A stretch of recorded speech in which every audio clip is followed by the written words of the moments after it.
seconds while you dream.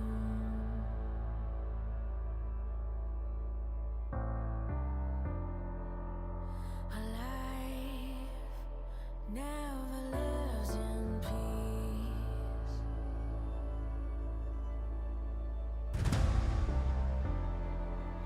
As you stand upon the edge, woven by a single thread, and fate may fall down upon you, while the devil is knocking right at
So we do have, of course, round one on the way of playoffs coming next week. The matches today on Sunday will not affect anything. DRX are locked into sixth place. It's just the way it's going to be. And we've had a lot of predictions, of course, with the addition of the pregame, kind of the countdown here on the LCK on the analyst carpet space. We've done a lot of predictions.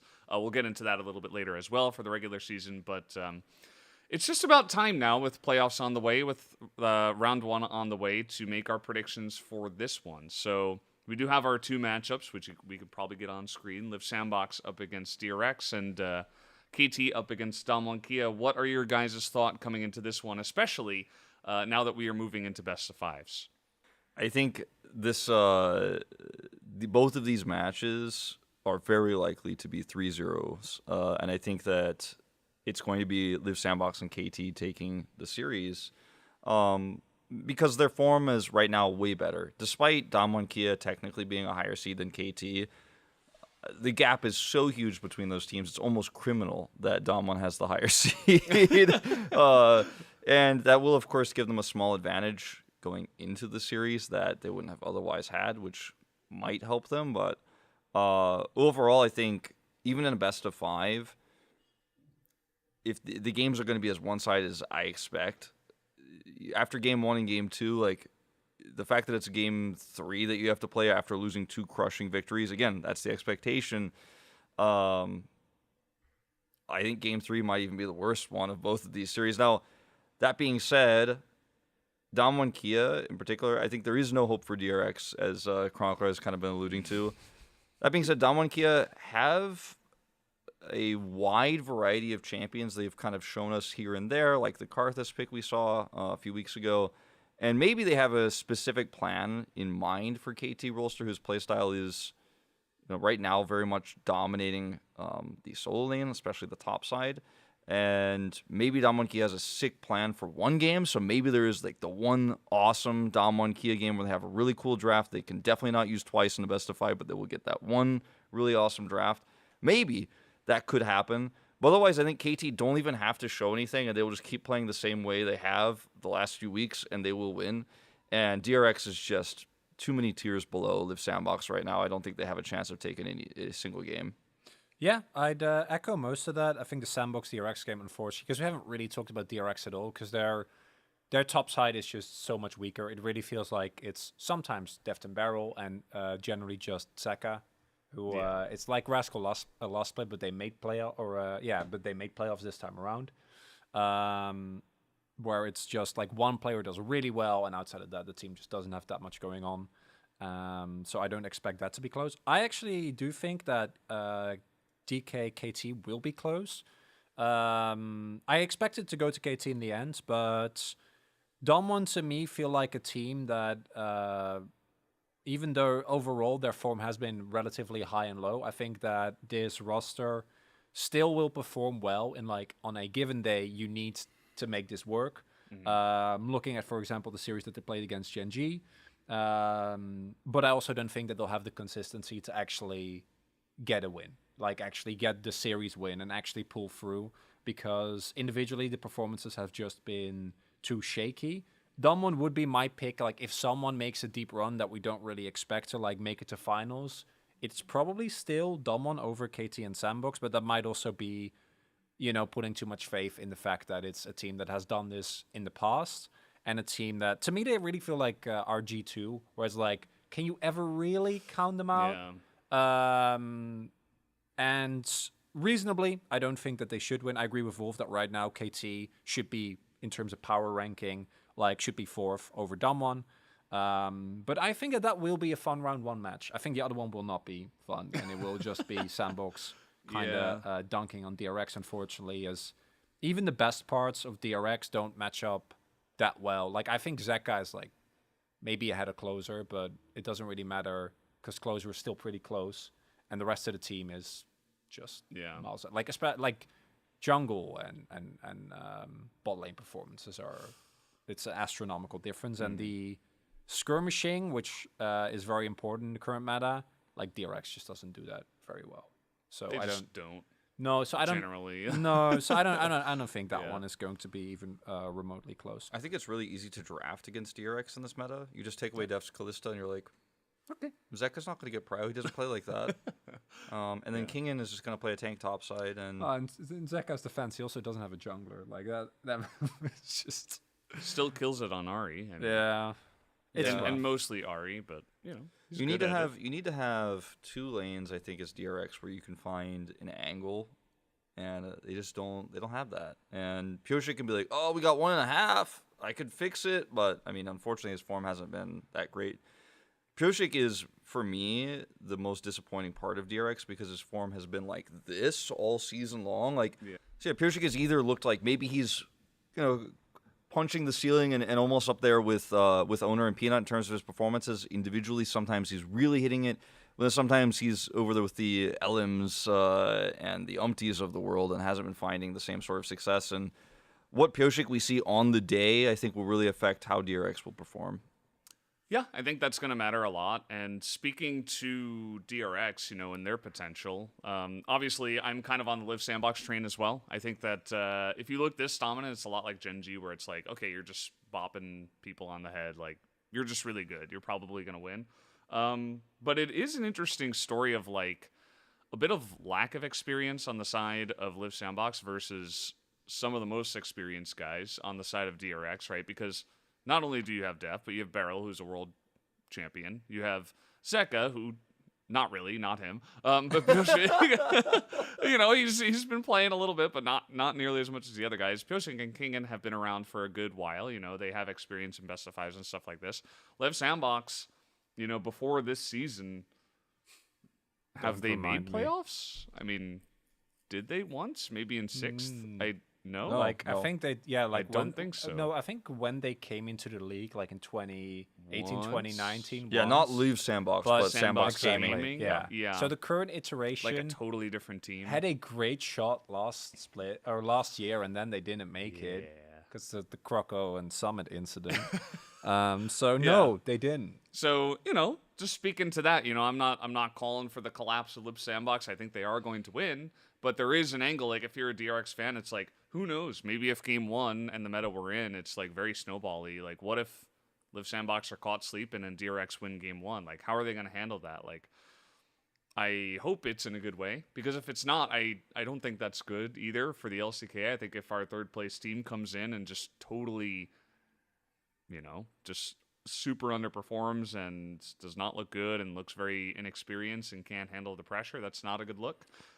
So I hope they come in with, at least some plans for how they can handle the best of 5, because DRX have been here a million times before. Deft might play his last professional games in that best of 5. Yeah. It is really hard to even wrap my head around that. And we've talked about so much of everything else. We've talked about his experience as a player. We talked about the meta, but as we were kind of going into the experience angle there, I just, kind of suddenly realized again, like, this might be, on the 17th of August. Well, like, they have Deft... the gauntlet as well, right? That's true. That is true. All right. Yeah. Oh, there's still hope. Oh, there's more games Oh, God, left. thank God. There's All more right. Deft.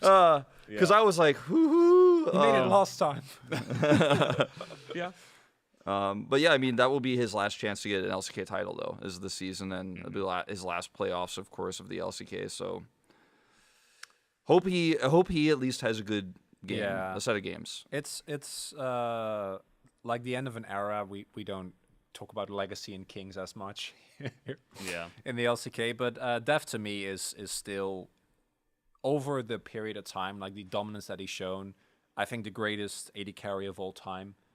Even though like he's never won a Worlds, just the amount of relevancy that he's had across different metas, across different teams, different regions is mind-blowing. And thinking that, barring the gauntlet, that might be a bit of an underwhelming swan song is, not everyone can be Khan and fail spectacularly in one last Worlds final. Shebang. Yeah. One last Yasuo top. Oh, don't remind us, Wolf. Oh, no.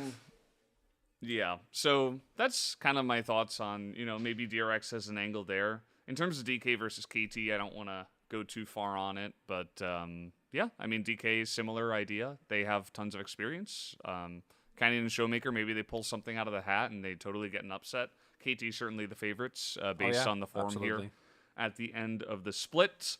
And they should win, but I also think it'll be a little bit closer. You know, maybe like a 3-1. Final predictions for round one. What do you guys have in terms of numbers for these two matches? 3-0, 3-0. I'll just say it once again. Like, you got more time to talk. There you go. No, I don't need that much. I think it's a 3-0, and it's let's say 3-1 for KT. I'm not gonna. No, you know what? I think it's a 3-2. I think that one's actually gonna go all the way, and I think it'll be a really good round one matchup.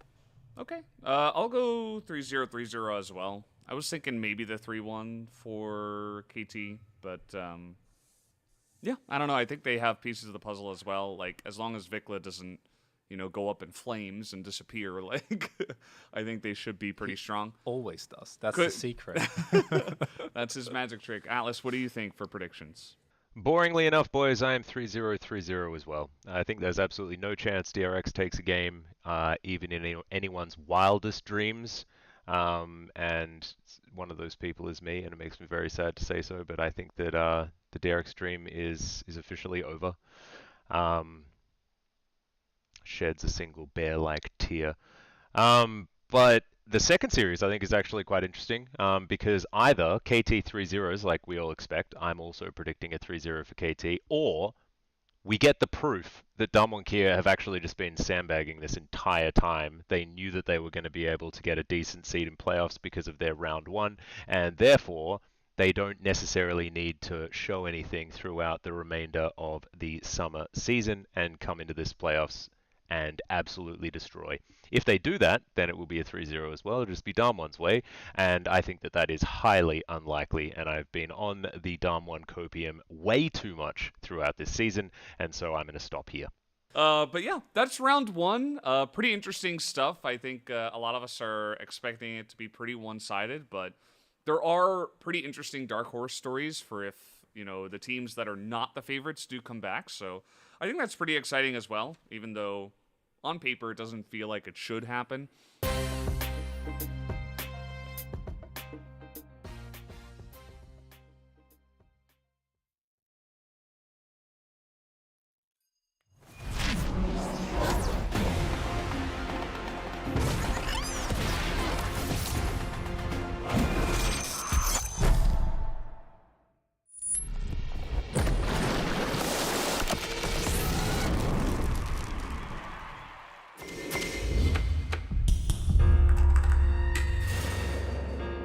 Don't go 메나가 아니면 이렇게 shut off your light.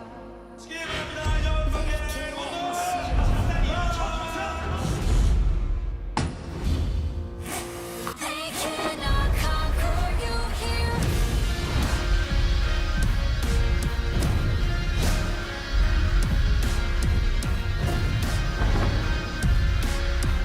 They cannot conquer you here. Don't let it run wild. They can feel you. They can feel you. Don't hold 자 이거 파이널 팀원에 think it's the end. They cannot defeat you. They cannot conquer you here.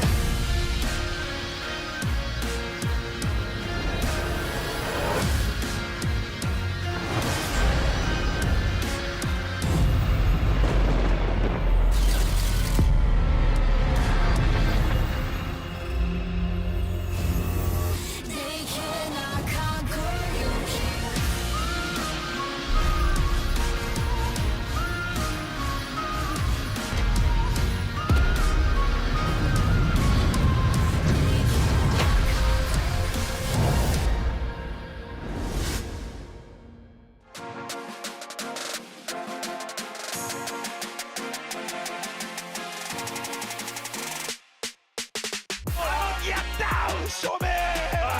연패의 상황이고 연 세트를 내주고 있는 상황이기 때문에 좀 어려운 상황이었는데 올라가긴 올라가는데 담원기야 약간 이런 상황에서 연패를 끌어냅니다. 담원기야. 아니 어떻게 톡을 타요? 다몽기아에 대한 기대치도 많은 팬분들한테 좀 깊은 인상을 줬을 것 같아요. KT 올라가는데요, KT. 2라운드에 무서운 흐름을 보여주고 있는 KT네요. 점점 여름이 깊어지면 깊어질수록 다 날뛰네요. 와, 썸머의 KT. 아직 KT의 썸머는 끝나지 않았죠. KT가 플레이오프를 가는 그림인데요. 보입니다. 플레이오프가 보여요. 3년 만에 KT의 여름이 답을 했습니다. KT가 플레이오프로 갑니다.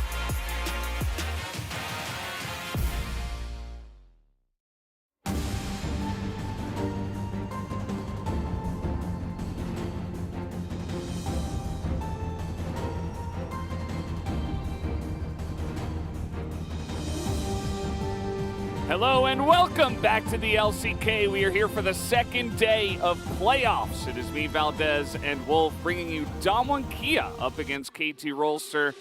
And this one on paper, it's 4th versus 5th, so should be close, but a lot of people are saying that KT have the lead in this one, Wolf. Despite not having the lead in the standings, of course, when we did finish regular season, so Damwon Kia will come in with side selection tonight, but this one could, I think, be either extremely one-sided or Damwon show up. They have strong preparation here, bring out some creative drafting, which they've done all season long.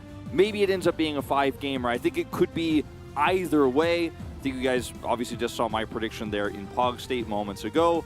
But, I mean, I do think that this series is, there's so many curveballs, but it has to be in Damwon Kia's court where they throw those. Of course, Birdall also starting tonight was posted. It's going to be interesting. Yes, and why? He had not played the entire summer split, and now he's coming in here after the last time he played here in the LCK was last playoffs. So, playoff buff Birdall? I don't know, but that's what they're going for. Let's take a look at the standings here. As you guys will note, of course, DK did get ahead of KT. That's only by 2 game score.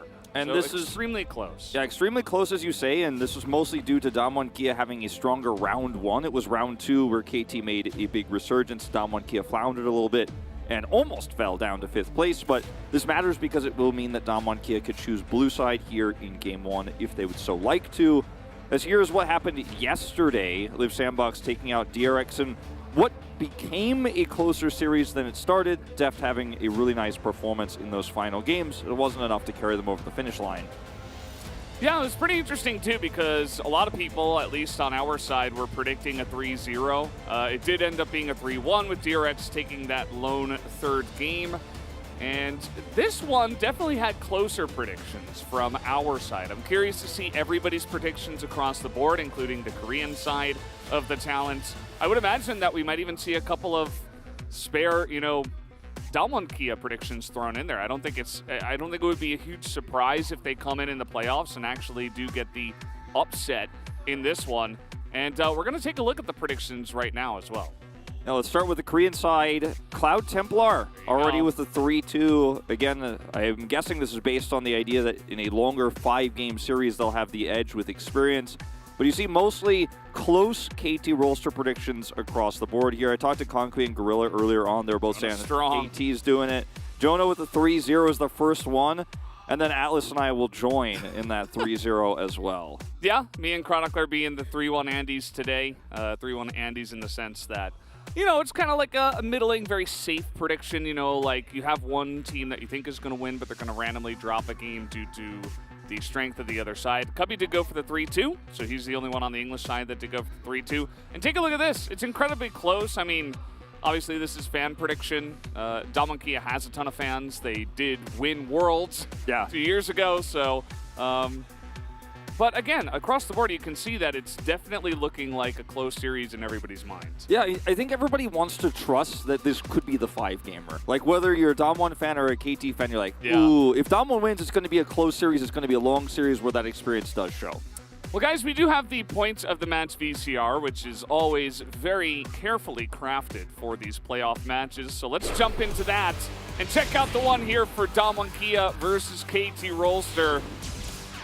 It is KT's first playoffs since franchising versus Damwon Kia, their 8th in a row here. So pretty incredible the difference between these two teams' recent forms as franchise history. It was a round 2. Damwon Kia losing to every playoff team here in this list, of course. And having a rougher end of the season, whereas KT definitely on the up and up towards the end here, only dropping games to T1, close series there. Live Sandbox, of course, who they did basically beat, and then Genji, which was also a close series. So KT definitely having most people's favor because of their recent form. Yeah, even the last series against Genji, they were one of the only teams to take one game off of Genji. That is a tough feat. T1 the only one to beat them in a matchup. Now take a look at this top matchup. We have Nuguri, maybe not for game one, but in terms of the stats, this is what we have prepared because this was the expected matchup. Absolutely. Forward percentage #1 in the LCK, something that has come back to bite him a little bit in some of the laning games, but he's been a very impressive laner, even on tank champions, and I think that's really the big standout here. So because we do have Birdall starting tonight, the expectation is maybe we'll see a shift in terms of the drafting here. But the man on the other side of the rift really needs no introduction. He is the solo kill machine here, third in KDA because his team is actually sitting down at the lower part of the playoff bracket. But in terms of what this guy has done in the lane, no one is coming even close. Yeah, nobody's subbing out Rascal, that's for sure. Nobody's going to take his spot because he is one incredibly important piece of the puzzle here for KT. Look at these solo kill stats across the last 2 years of professional play. First, with 20 plus. Every time. And of course, going into the next matchup here, we're talking about and Canyon versus Aiming, right? In terms of individual players and their performances, not a matchup on the Rift. Canyon has been the carry for Dom1Kia. He's played so many different champions this season. He has an extremely wide pool. His kill participation and his damage share are going to be incredibly high. He has #1 damage share on all junglers across the league because of his Karthus play, but also because he's been so involved in late game team fights for them. Has often been the engage tool that Dom1 needs to be the one who's setting up Duck Dom in these critical moments. But Aiming on the other side, he's just got the #1 damage share for 80 carries in an 80 carry meta. Yeah, it's a really crazy thing that Aiming has done. Much of the way of Prince, just that Aiming's kind of been here for a little bit longer with this team. And yeah, really stepping it up this season when they needed it most. A lot of teams that haven't had strong carry performances from their 80 carries have struggled a little bit, including Dom1, which is a team that we expected with Duck Dom and Kellen coming into the bottom lane to only get stronger. I almost feel like it hasn't really changed much down there on the bottom side, kind of going against the grain of what we all thought. Yeah. And over here for some objective control stats here, notice that the soul percentage not very strong here for Dom1Kia. A lot of the times when they win, it is in dominant wins where you don't get to that point, but KT Rolster have had better dragon control and better prio control, which is something you won't see on this graph in terms of lanes, especially on 12-14. So the expectation is that KT Rolster will draft for control for Rascal top side, control for Aiming bottom side, and we'll see if Showmaker can stand up to Vikla, Rookie of the Year, who's had such a great last few weeks of play. It's really just individual players across the board that we trust in for KT Rolster here in a meta where that laning phase is so important. Whereas for Dom1Kia, you trust the experience that this roster has. Even with Birdall on the lineup here, he's played with his team for quite some time. He's scrimmed with his team for quite some time. And it's a Dom1Kia you expect the teamwork could be better on their best day. And they will have to have their best day tonight. Yeah, well, guys, we do have the coaches interview ready to go. Let's check that out before these matches. 저희가 한타 구도 잡는 거에 대해서 사실 아직 팀 커뮤니케이션이 안 되는 부분이 많았었는데 그 부분을 좀 중점적으로 준비하려고 했어요. 그래서 좋은 결과 있었으면 좋겠습니다. 에이밍 선수 너무 잘하더라고요. 그래서 그리고 빅나 선수도 콜업된 선수인데도 불구하고 되게 잘해주고 있는 것 같아서 확실히 많이 경계되고 있습니다. 확실히 한타, 그러니까 버돌 선수를 기용한 이유 중 제일 큰 건 용한타 같은 걸 훨씬 더 좀 저희가 필요한 콜들을 잘 메꿔주는 것 같아서 기용하게 됐습니다. 올해 내내 젠지 T1을 이겨본 적이 없어서 꼭 가서 이기는 모습을 보여드리고 싶습니다. 네, 일단 1차적인 목표로 제가 미디어데이 때 프로에 진출해야 다음이 있다고 이야기를 했었는데 굉장히 다행이라고 생각하고 이제 다음 목표를 향해 좀 잘 해야 될 것 같습니다. 빅나 선수 성향상 뭐 긴장을 크게 한다던가 이런 건 없고 자신감도 넘쳐서 다른 선수들이 베테랑 선수들이 많기 때문에 잘 잡아줄 거라고 생각하고 있습니다. 상대팀 탑도 교체됐던데 또 거기에 따른 저희도 생각해둔 방향이 있어서 거기에 잘 대응하면 될 것 같습니다. 이제 맨날 선수들한테 좀 강조했던 게 실전은 연습처럼 연습은 실전처럼이라고 했는데 오늘도 연습이라 생각하고 부담감 안 가지고 잘 임했으면 좋겠습니다. 네, 오늘 경기 반드시 이길 수 있도록 최선을 다해서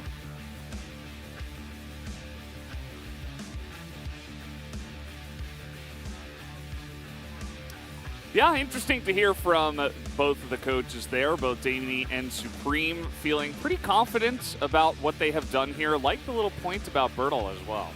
Yeah, so Bertel starting for shot calling is what was said there. So unless he completely chokes here on the main stage, I don't think that he'll be subbed out if that's the real reason. Because, you know, if that's the reason why you've got this guy in here, if communication is as good as it is on practice, then that's why they're putting him in, and there wouldn't be any reason to pull Nuggery in even if he underperforms in lane.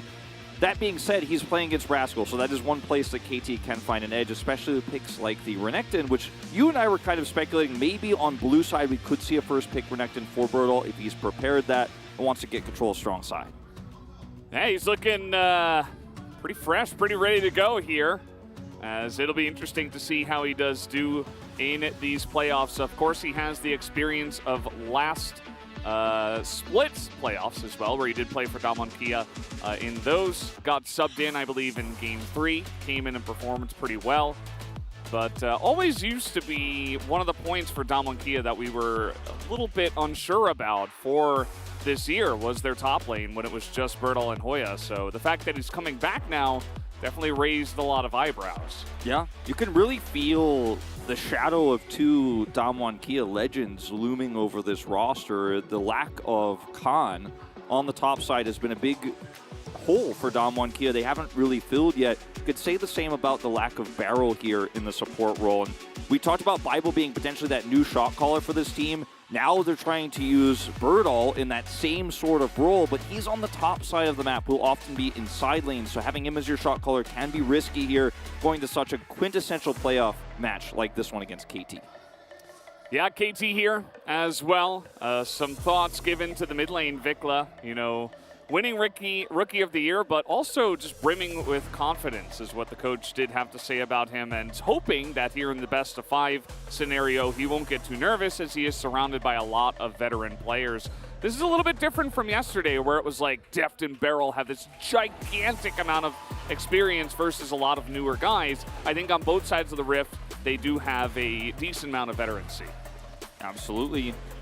The laning phase for Vikla at the beginning of the season was rocky, and obviously he was eventually selected over Arya this year as the starter, but he shored that up so much here. I think both he and Cuz are the big improvements this roster made, because we knew aiming from spring season was great. Life, his experience in Gen G and his history, his career, top player, Rascal, same to be said, but both Cuz and Vikla have really shown up here, and at the same time as Canyon has somewhat declined in this season, Cuz has really found his footing in terms of pathing, especially on 12-14, where getting prio is so important.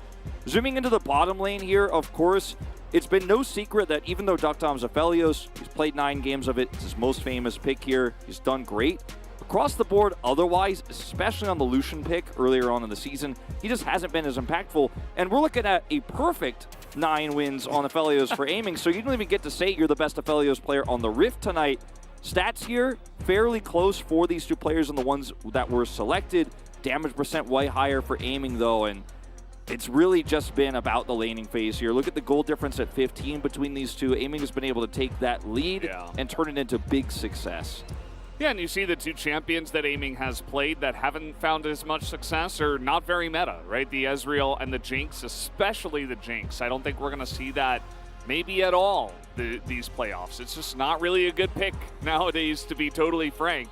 And, you know, those 4 losses, they exist, but they're on a champion that we're probably not even going to see. So we'll have to wait and see what he does go into. There was a lot of focus on the AD carry role yesterday, of course, with Prince versus Deft. So much focus down there. A lot of Lucian played by Deft to varying levels of success. As there are a lot of signs out here that are not only saying, okay, KT, let's go to Gangneung for the finals, but also KT, let's go to America for the world champs.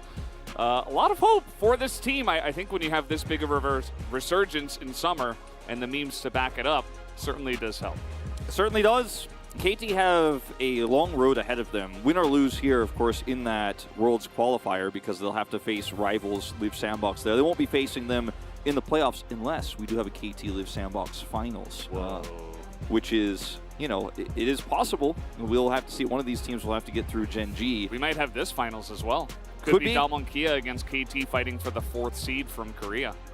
Could be. And so there's a lot more League of Legends to play here for both of these squads. Same, of course, for DRX, who were eliminated yesterday. But tonight's the big one for Damwon Kia. If they can get over this hurdle, they have had Gen G's number in the past. Playing that extremely close series with them just last season is definitely something that they could do. And if they're able to do it tonight and Birdall's shot calling works, maybe they could upset T1 as well. Like, I think if there's going to be any hope that Damwon Kia grabs a final spot and Danny's hopes of beating Gen G or T1, which they haven't done yet this season, are to come true, the spark has to be lit tonight of an incredible run that no one saw coming. And the depth of best of 5 is something that I think will really benefit Damwon Kia, because Danny has been a fantastic coach in terms of finding specific drafts that are great for their players. And you only get to use those drafts usually once in a best of 3, but sometimes you get to use 2 in a best of 5, like the Karthus draft we saw earlier on the end of round 2. Yeah, absolutely. And let's take a look here. DK with side selection for game 1. They will choose blue, no surprise. That's part of the reason why we were thinking that Bertle will come in, as you did mention. And let's see. You know, you mentioned best of 5s as well. For guys like Showmaker and Canyon, especially Canyon, I do want to see him pick up a weird pick at least once. You know, a Karthus to come out. I don't know, something else, even a Fiddlesticks. Morgana. A Morgana, maybe. You know, had some success yesterday for DRX. Maybe even a Kindred. You know, something a little bit out of the meta that is prepared for this matchup specifically. Birdall very vocal here heading into this draft. And remember, too, shot calling being your role means you cannot be nervous. You cannot actually falter in a best of 5 like this, or you might just be pulled out immediately for Nuggery, because you have to be willing to be that vocal voice regardless of circumstances. As we see the bans here focusing on bottom side 2v2. Kallista's going to be permabanned in this series. There goes the Sivir. I don't think we'll be seeing her very much this series either. And, you know, for the side of Damwon Kia, they do take away that Ahri pick for Vikla, which I think is very wise. Yeah, Ahri has a lot of success. It's 14-5 on this patch, plus it's been a big mainstay for Vikla. So just taking that out here in game number 1 removes some comfort. Love both the Sivir and the Yuumi bans. I was talking to you before, as there you go! There it is. That's it, Renekton first pick. And this means that Rascal will very likely have to play a weak side top champion here. And, you know, something like the Gragas does come to mind. Ornn. These champions can be quite strong, obviously, into Renekton. If you can survive Birdall's pressure. And Birdall has been such an incredible laner. That's why he got famous. That's why he was put on the map. That's why Gen G picked him up early on. Then he moved into Damwon Kia. And, you know, I mean, this is not a shocker considering he was subbed in for game 1. So we will see Zeri picked up here for aiming, going down the tier list a little bit. Does mean we are pretty likely to see something like a Zeri-Aphelios matchup, with that one still being available for Duckdom. And they will take that Prio Azir, considering the Ahri is gone. Sylas has really fallen off in terms of his laning into Azir with his nerfs to sustain, and Azir can kind of chip him out. So it doesn't feel great in terms of the laning phase here for Damwon Kia on that pick. Yeah, I mean, also, if you do go into that, you're going to be lacking a lot of range. Your composition would be all in, and it would be obvious right from the get-go with both Renekton and Sylas if they do go for that pick. They are hovering the Lucian, which, of course, we did see a lot yesterday. Duckdom has played it a bunch, but as you mentioned, it has not been to great success. Yeah. Lulu's still available here as a defensive option for the Zeri down here on the bottom side, but it's not required at this point. I think we don't know what the jungle is just yet. You might want to save your support pick for later, try to draw some bans on that one, and go ahead and pick up a strong jungle here for Cuz. And, I mean, Lulu, if you wanted that one for sure, regardless of the enemy jungler, you do have to get it here, and they will go for that. As both the Poppy and the Trundle, which can make huge impacts for the Lucian Nami lane, are still available. And KT definitely going to be taking a closer look at those two champions here, because you don't want to be losing control of top side with Renekton picked here first for Damwon Kia. And then also there's strong dive on the Lucian Nami lane. You're trying to get Prio in on bottom side. Yeah, a lot of strong junglers left available with none of them banned and none of them picked. Even Vi as well, Wukong still on the board, so could just see it disband totally out down the line.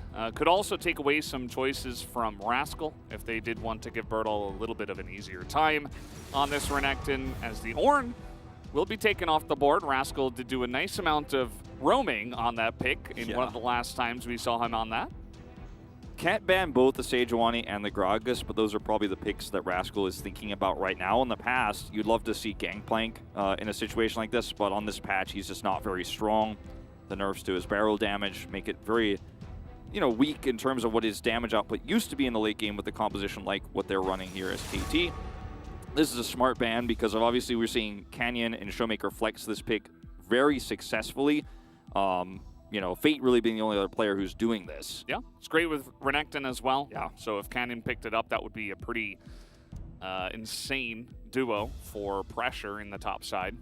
Really curious to see if this is going to be a Sejuani or Gragas ban here. You can't, of course, stop him from playing both, but stopping Gragas feels really strong here. It will actually be the Skarner, which is so good. You could just instantly delete the Renekton when he does go in for the engage. You just simply grab him, pull him in, and then the burst damage is there. Lots of funny hovers here. We'll see what this ends up being. Of course, jungle and top side here for KT, not decided. And the Viego Azir is quite a powerful duo. You have a lot of threats, especially with the Emperor's Divide post 6. And even blind here, it doesn't feel weak in any way. It's great for team fighting. And you have so many ways to get resets in this composition as well. Yeah. I thought maybe they'd try to wait until Canyon showed what he was going to play, just because we do know that Canyon is one of the guys that is brave enough to pull out the weird stuff. But maybe not for game one. Just go ahead and pick up the strong Viego, as you mentioned, with their composition. This does leave the Wukong picked up by Canyon. No show of the Poppy, even though the Skarner was banned. So Wukong the choice in this one. A lot of aggressive flank angles here for Damwon Kia to take in late game. Even with the Lucian, somewhat falling off in terms of his damage output, he's still very lethal at single target damage. And I like something like this because just straight up, the ability to delete the Zeri with the high damage impact they have and extremely, even from long range, Wukong, Renekton pylon they have to actually just get on top of either the Lulu or the Zeri is extremely high. And when there's no Ornn here either for disengage, does feel very much like KT. If the positioning is wrong, there could be big consequences. As I'm holding my words here, because I thought maybe once this series we would see, Birdall versus Rascal in a strong side duo, where we do see like a Fiora come through or Camille come through. But not going to happen here in this first game. I think KT's draft depends much more on a strong front line here. But there is a lot of backline access in Damwon Kia's composition, and as aiming in life here, you need to be very careful. And without control of the laning phase here as KT, even into the LeBlanc, you don't have as much power as Azir normally gets in this meta. If you lose control of the map, lose control of vision, Lulu trying to ward in this game is going to be a miserable experience against all the certain ways she could just be killed. Wukong, Renekton runs into her, she's dead. Lucian runs into you, you're dead. LeBlanc runs into you, you're dead. So I overall actually like Damwon Kia's draft a lot better. Yeah, definitely going to have to stick around with the Viego if you want to have any chance of that. A lot of just death balling in this meta. We even saw yesterday that basically side laning doesn't exist. Maybe we'll see some side laning in round 2, where we have some of our more confident teams of Genji and T1.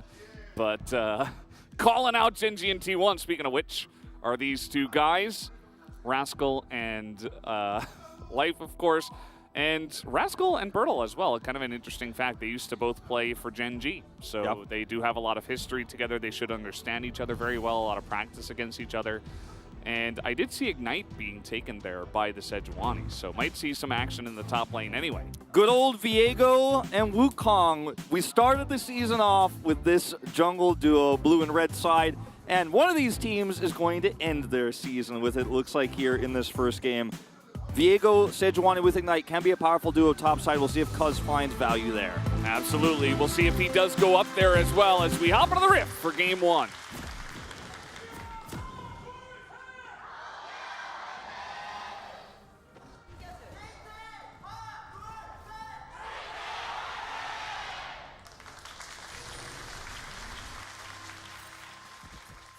Here we go, and the dancing begins right at minute 1. It's so interesting, too, if Bertol, you know, the storyline point you mentioned about them being former teammates, of course, Bertol playing behind Rascal, and now he is subbed in over Nuggery, who's also more accomplished than both of these players. If he then defeats Rascal, you know, with playing these strong side champions, it keeps drafting for that. It does feel like there's almost a revenge storyline here for this player who could say, yeah, actually, I won in the end. It feels like a Danny angle, too. You know, like the whole shot calling thing for your former Challenger player that did not play even in Challengers in summer and then now randomly comes out in playoffs. Like, it does feel like an angle where he's like, you go get him, you know, like trying to pump him up in some new and funny way. Yeah, no, I could kind of feel that. And his first strike, by the way, we have to mention for Duckdom here. We've seen this a lot on Lucian as of late. Will give you a lot of extra gold income passively throughout the mid game too. So already starting to pick up some of that as we speak. And the top matchup, obviously, for Sejuani, if Cuz hovers up there while Canyon tries to make impacts bottom side, it can become easier for the Sejuani as time goes on. They both did take Demolish, of course, so getting a lead up there will lead to turret plates. So it's very important for Bertol to actually maintain control of the top side for as long as possible, but also still respect the Viego setup CC with the Ignite taken on Sejuani. 5-2 is Canyon on this Wukong pick. You know, people have criticized his performance, I think, mostly because he's not living up to his own standards, not because he has been a bad jungle player this season, but you can see on this pick he's still very strong. Yeah, I mean, that's the thing. Like, when you get World's MVP, and then you come back for this year in summer, and you're just like, oh, we're going in for a big trade, and his life is going to take a huge chunk of damage. But yeah, when you go from that to, you know, a guy who's slightly above average in the LCK, like, that's still great to be slightly above average in the LCK, but, you know, not compared to being a World MVP of the finals. As Ruler is the only one to win this matchup so far.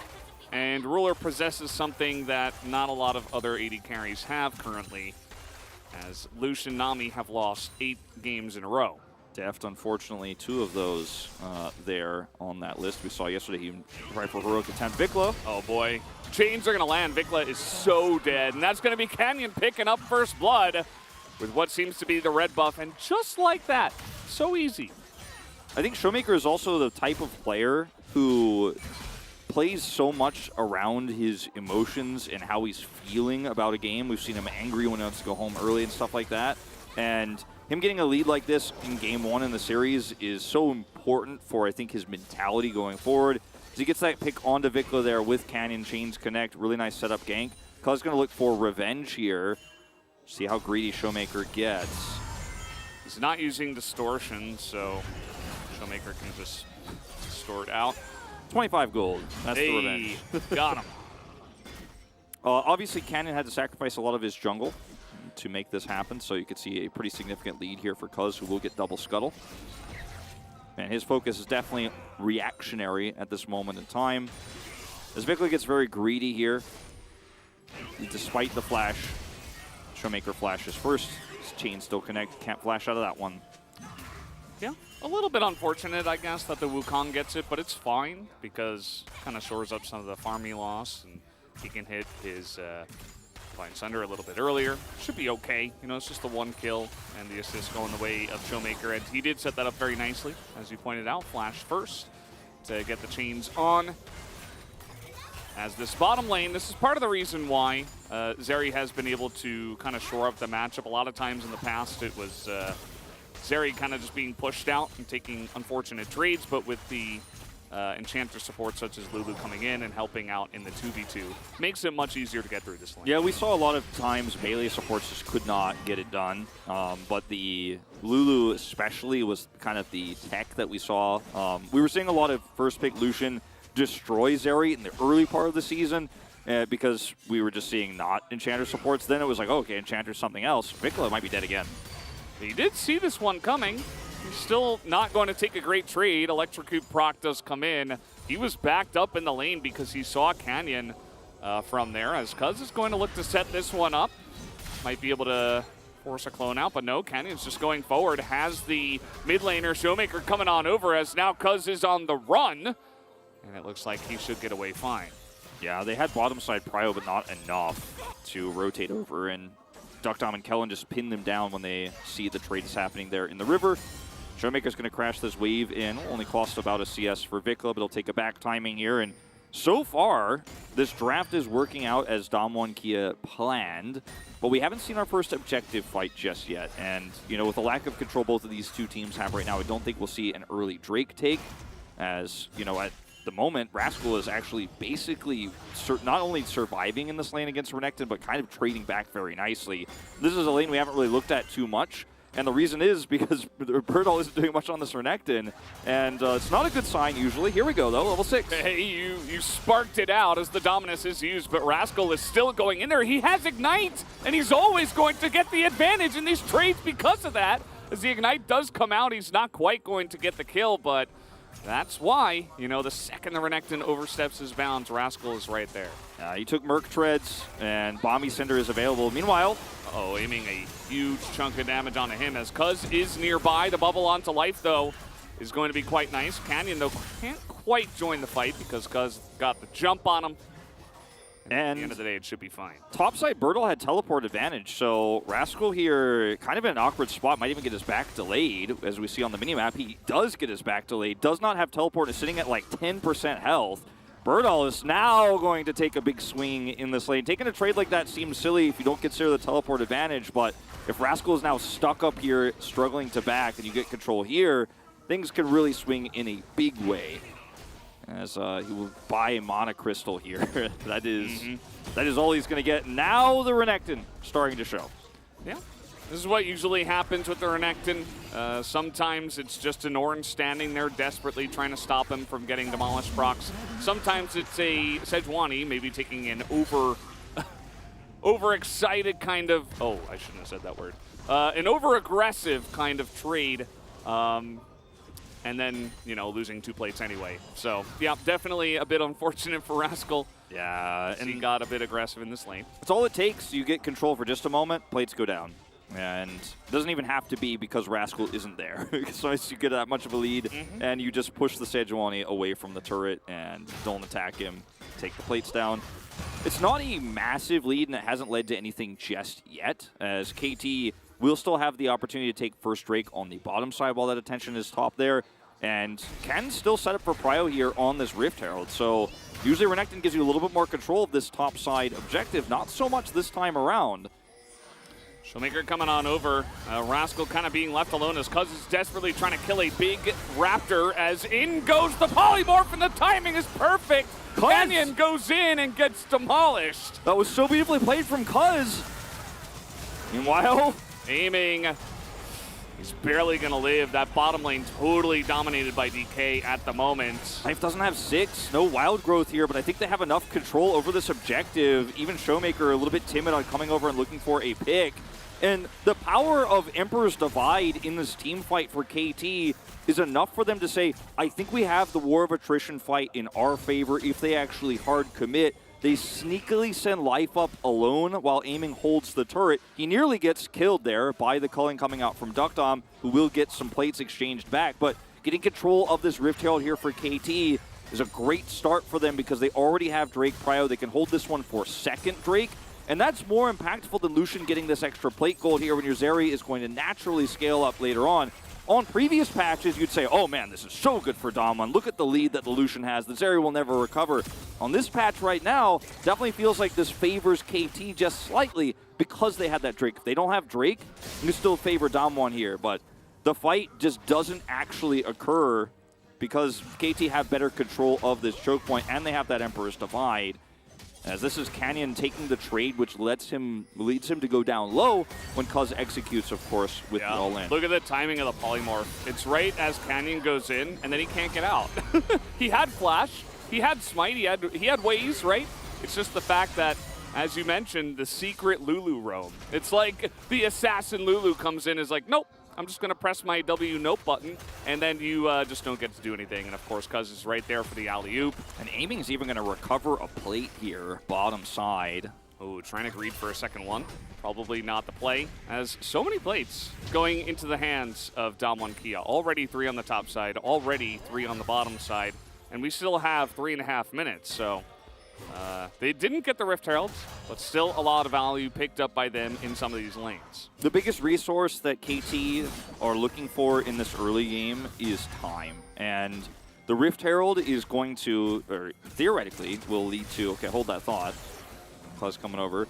This is a 4v3, potentially. Nope. Nope, not going to happen. Because actually, Birdall did not have the ability to come down there. I thought he did. He's just over here pushing these waves in. But going back to the point about time, the Zeri is going to be very strong later on, especially once she hits her 3rd item. In this game, Chains coming in. That's a very nicely timed Emperor's Divide. Not going to allow Canyon to do much. And because Cuz is right there, they will not overcommit. Birdall always lurking. Yeah, that's that residual vision. Bertle's going to have to be careful about that. Actually, they had a ward right there, so they knew exactly. I was tricked by Jonas Strong, as it was, of course, Damwon Kia who did not have the vision. Vikla taking a rough trade already, as this LeBlanc is going to be so key as the game comes along. Yeah, it certainly is. And like, that's the really big scaling aspect of Damwon Kia's comp, actually, is, yeah, Lucian can scale up well if he's played correctly, but it's the fact that there's a LeBlanc that can also threaten single targets that makes the Lucian even stronger. Showmaker going to take some damage as he trades back. Hey, whoa, they want this. Canyon is extremely aggressive on this pick, but not going to go in on that one. I did have his Cyclone available, but doesn't want to try to force that. Would, of course, be using his Cyclone right before this objective fight as well. Vikla doesn't have teleport, so you can see he's shuffling his way down here. I think this is a Drake that if Damwon Kia could take, they'll feel pretty good about their positions in the lanes right now. Cannot let KT get 2 Drakes of buffer for the Zeri to then have that extra 10 minutes of time to pick up a 3rd item and then start to be annoying with Extendo Beam later on in the game. And it's a 1-1 kill game, so you really do need to make sure that KT has the least amount of time possible to avoid fights when you're at your strongest. No Gale Force up for the Lucian, but they're still going to look to contest and fight this. They have better prio. Vikla was not here. Yeah, lots of positioning over this Drake right now, although Aiming is really not sure about that one. Let's try to erase that from the internet, shall we? As he's like, yeah, I'm Zeri, I could just get over the wall. Did not expect every single member of DK to be there, especially the CC coming in. And now this Rift Herald is, yes, it will get a charge. So that money will go over to Cuz, but none to Vikla. And the point of the Rift Herald, the ideal situation with the Rift Herald is to try to buy some extra time and then break through these choke points and get that prio, but Aiming is picked. The Herald times out has to be dropped near Wolves by Cuz. And so it comes in at a really weird and late timing here, so it makes really no impact. The fact that he gets the plates is kind of just lucky, to be honest, and that's not how they wanted to use this. And yeah, there'll be a little bit of extra power for Rascal here topside. We'll see if he can grab a plate. But this is exactly what Damwon Kia wanted. They stave off the Rift Herald pressure for the most part.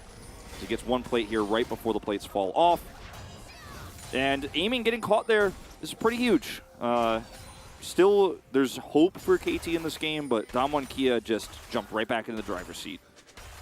Yeah, it's really big. As we'll take another look at this pick, it's just no vision, and Aiming's like, yeah, let me just, I'm full health, but I'm going to take the plants? Yeah. And then he's like, yeah, I could probably get out, I'm Zeri, and then he even has to flash, and he dies anyway. Didn't need the plant, gets slowed by it, but I don't think that's really important at all in this case. Just, it was even more bizarre because taking that honey fruit makes him more vulnerable. It's like he was trying to deny it or something. Yeah, that's what I thought. Like, he's like, they might use this later against us. I don't think so. Yeah. I mean, definitely an interesting one, and one that Aiming would want to take back. But it did lead to the lack of play on the Rift Herald, and of course the Infernal Drake going the way of Damwon Kia. So each team got a very relevant Drake. An Infernal for DK is going to be huge. The Mountain for KT should be large as well. But now we have Ocean Soul coming out. Okay, gank up your top side. And it's double dash from Bertle, so we'll just say goodbye. And it's okay, it's going to be a nice amount of... Oh my god, where did he go? This Duckdom just finds the Zeri. Again, no flash used at the end of that trade, and he just dies. Doesn't even need to use his Gale Force to take him out. Just straight up has the burst damage there. It's a tidal wave, and he's dead.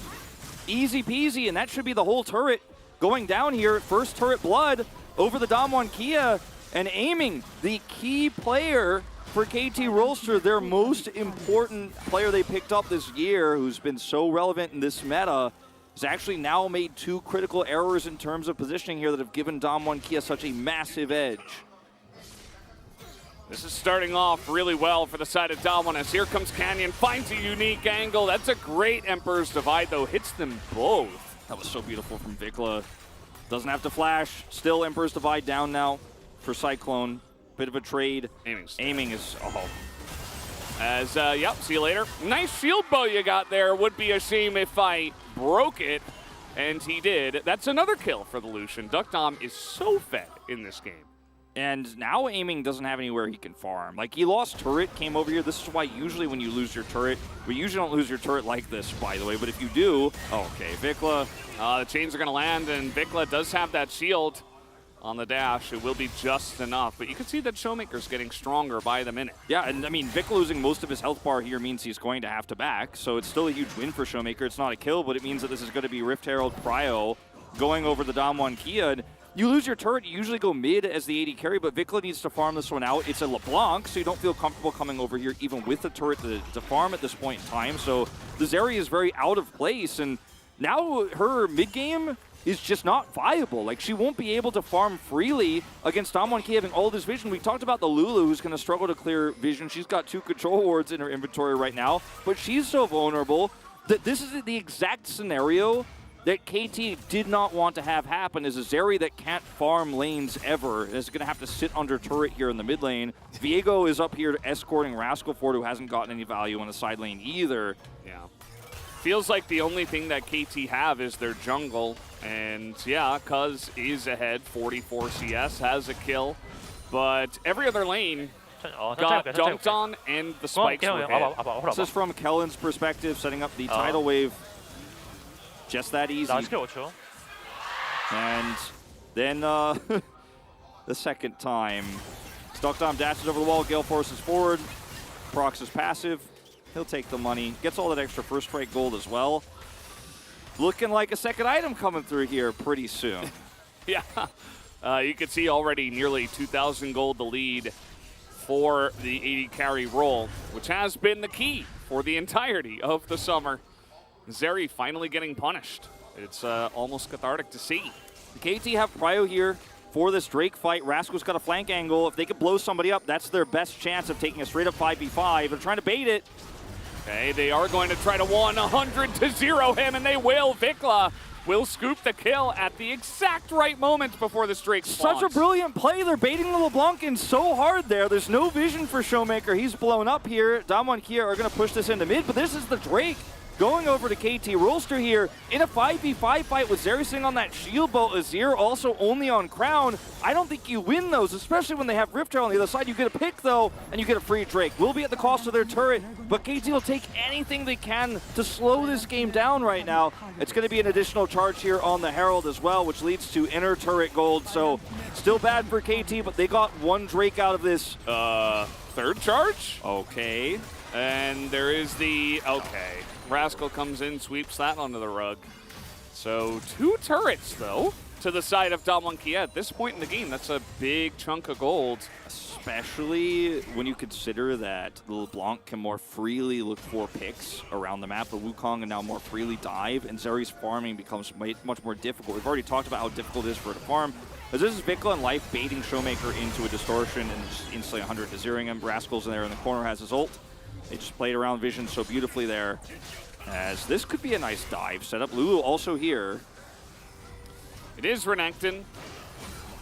And you can be scary to go for dives on, but still definitely considering it. You can see Cuz is going to get to work on these Krugs, and it doesn't look like they will go for the dive. But yeah, the fact that they got that pick when all of these massive spikes are hitting for Damwon Kia, like the 1-item, 2-item spikes for LeBlanc and Lucian, and they have basically nothing, is really insane. Yeah, I mean, the game might just very well end if KT cannot ever get the Zeri to a 3rd item, like, which at this point in time doesn't seem like it's going to happen.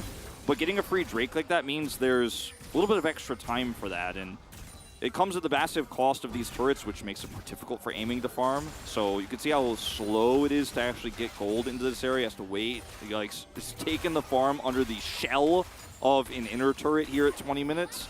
Doesn't feel great, but that's the safest way he can farm. It's the only way he can farm. And the win condition is really no longer aiming in this game. It has to somehow be those blow-up picks from Rascal and Cuz, Fickle with Emperor's Divide. Zeri could be threatening later on, but it's going to be a long time before that's a thing. Cuz getting leashed right now. He's got Canyon nearby. The Showmaker, they're trying to burst him down. The Heartbreaker over the wall. Cuz still on the run. It's a massive tidal wave going to hit Cuz as well. He has eaten so much damage. Wild Growth as well is going to be used onto that Viego. As KT will just say, nope, nope, nope, we do not want to fight, and back away. Damwon really forcing this fight on their terms while they're spiking with their items, knowing that even with Emperor's Divide there, if they win this skirmish, which they are almost guaranteed to do, just going to be another pushed wave here around bottom side. Look at all the control vision they have around the Raptors there and deep vision towards Baron. They can come over here now and say, all right, we'll take away the other side of the jungle, group up. There's no way you can get to Baron without us knowing about it. So we know your Lulu can't clear wards. We know the Zeri has to farm under inhibitor turret in the mid lane. So there will just take the whole map. Thank you very much. Damwon's not just going to sit back and wait for Drakes to spawn. They are going to be proactive with this composition, and it really shows here. Yeah, curious about the first Baron take. We saw yesterday that both teams, Live Sandbox and DRX, they're both a bit wonky in that sense, where they do go for crazy calls like that. Not sure if these teams will so much, but Damwon Kia, that's another way to just really raise the tempo of this one and say, okay, we're taking Baron. You need to fight us when you're not ready, and we are. And can be a risk, but it's also another way, you know, to really accelerate things.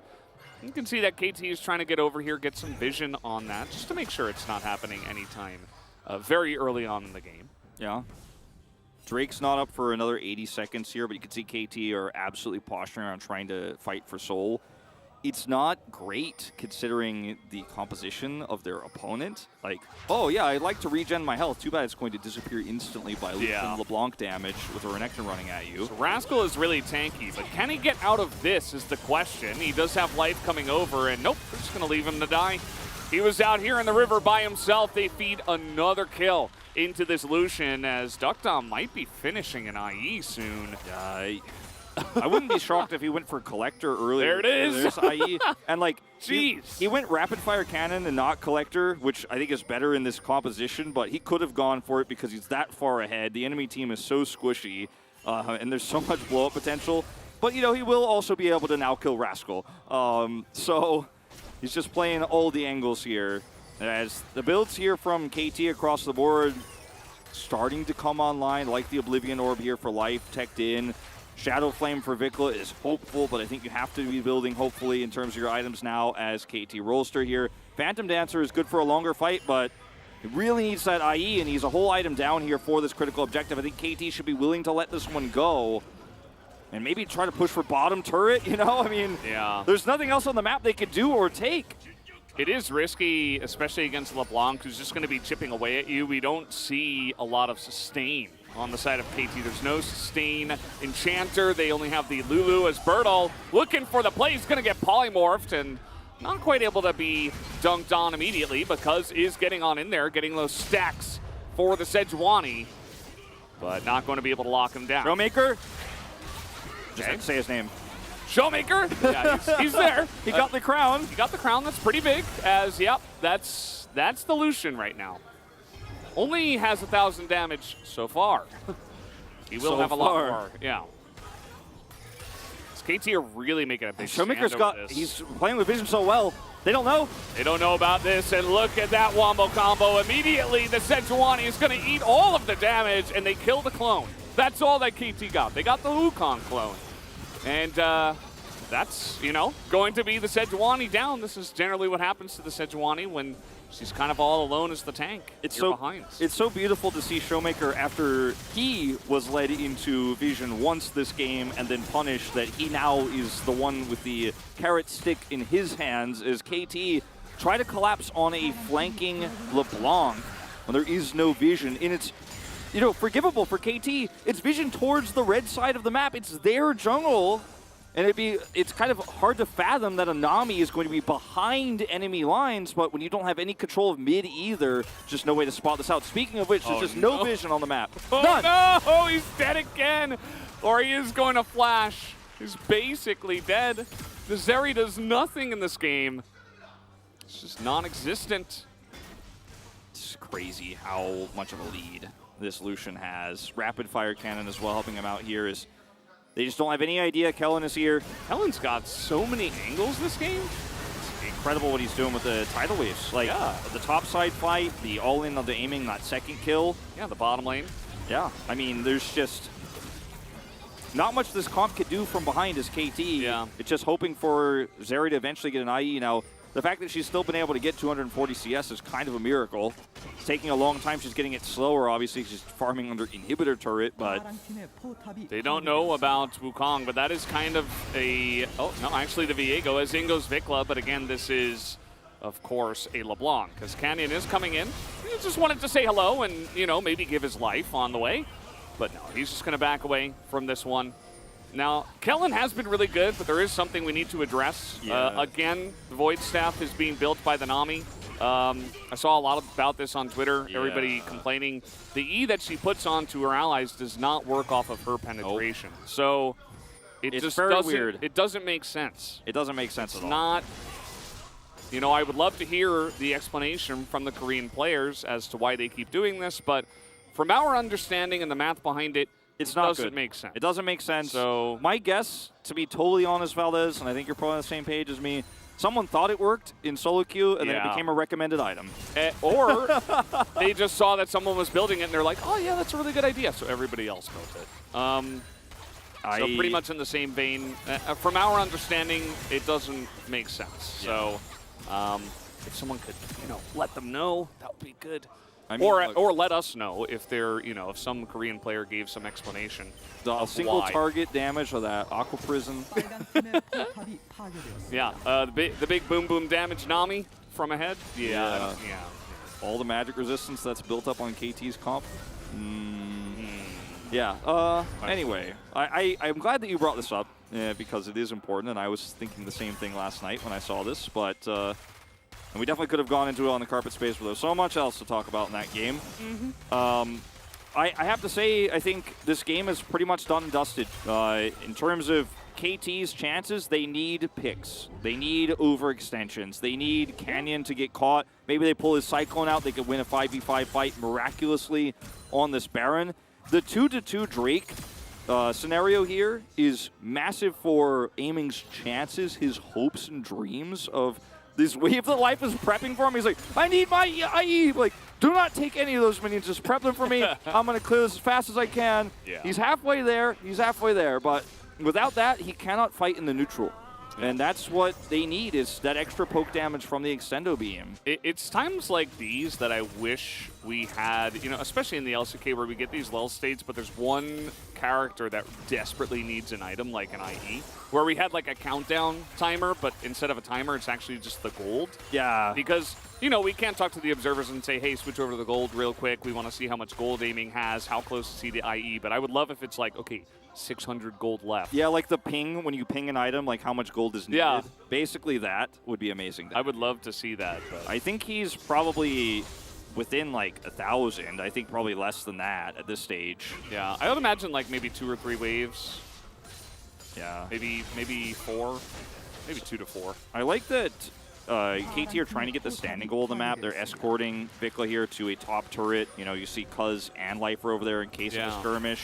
These types of moves can definitely get your Azir closer to the third item. It is going to be Nashor's Tooth this time around for extra poke in the fight. And we were talking about how proactive Damwon Kia were being, and they were before the last Drake, but the last 5 minutes since that Drake, we've kind of just been sitting around. And that's not very good for Damwon Kia. No. Like, they have a really huge... Oh, okay, we're just doing Baron. Yeah, I don't know about this. No IE yet for the Zeri, and you're going to have to evacuate. Yeah. Damwon could actually maybe even hold aggro here. They're just getting out. And I honestly don't blame KT. If it goes unseen, that immediately gets you back in the game. And Damwon Kia aren't doing anything except waiting for a soul point Ocean Drake. Like, I'm kind of on the same page as you. I think there could have been a little bit more proactivity on pushing top. No side opening up lane? an inhibitor. Yeah, exactly. Especially considering it's a Renekton and a LeBlanc who gets side lane super hard. Duckdown will get this for free, but you're just allowing Zeri to get one more wave, 2 more waves here before the next fight on Baron that KT want to take, which is a much more impactful fight than the Ocean Soul Point for your composition. It's going to be useful, of course, versus the Zeri poke, so there's that, but it's the worst Drake in this meta, even with the changes and buffs to Elemental Drake. Slightly less worse, but yeah, it's the worst one still. You know where it's really good? Is in side lane 1v1s. Yeah. You know, if those existed, if I had them, you know, which I don't, because we have just decided that it doesn't exist anymore. Just like all the Namis building Void Staff, some one team did it and it worked, and then everybody else was like, yeah, I guess we don't have side lane anymore. So now it's just Damwon Kia sitting here for quite literally 6 minutes in a row, doing nothing. Yeah, it feels like I'm watching Kwangdong in a lot of ways. Showmaker gets the crown. That's massive for a 5v5 fight. IE is ready for Zeri, though. This is where KT make their stand. This is the fight they've been waiting for. Damwon Kia were like, yeah, we'll just let you have it. Okay, Lucian, quite fed. Nice little amount of poke on him. LDR, definitely going to be hurting Rascal here. Yeah. And, you know, Nashor's Tooth completed. Infinity Edge completed. Hex Drinker for Cuz. Quite significant, actually. He got it, yeah.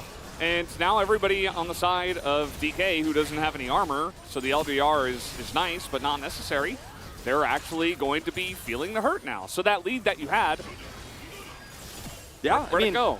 Rascal got Force of Nature, and Kella doesn't even have his voice staff yet. Yeah. All right, that one was a joke. But, I mean, as KT here, the longer this goes, the more you posture, the more opportunities Aiming has to hit that poke. And that's the one thing they needed so desperately, was any sort of poke damage here from safety. Okay, I mean, Canyon's going to force it. He's just going to get 100 to 0'd. Now he's gone.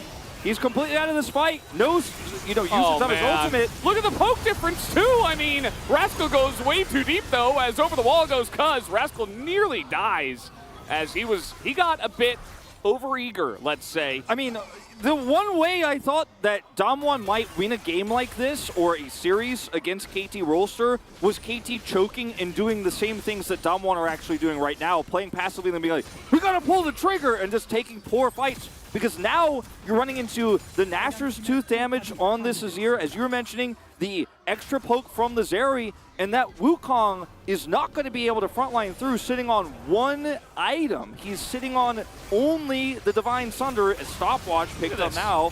He's just instantly out of this, and yeah, he lives, but who cares? Kellen gets half health by one Zeri W.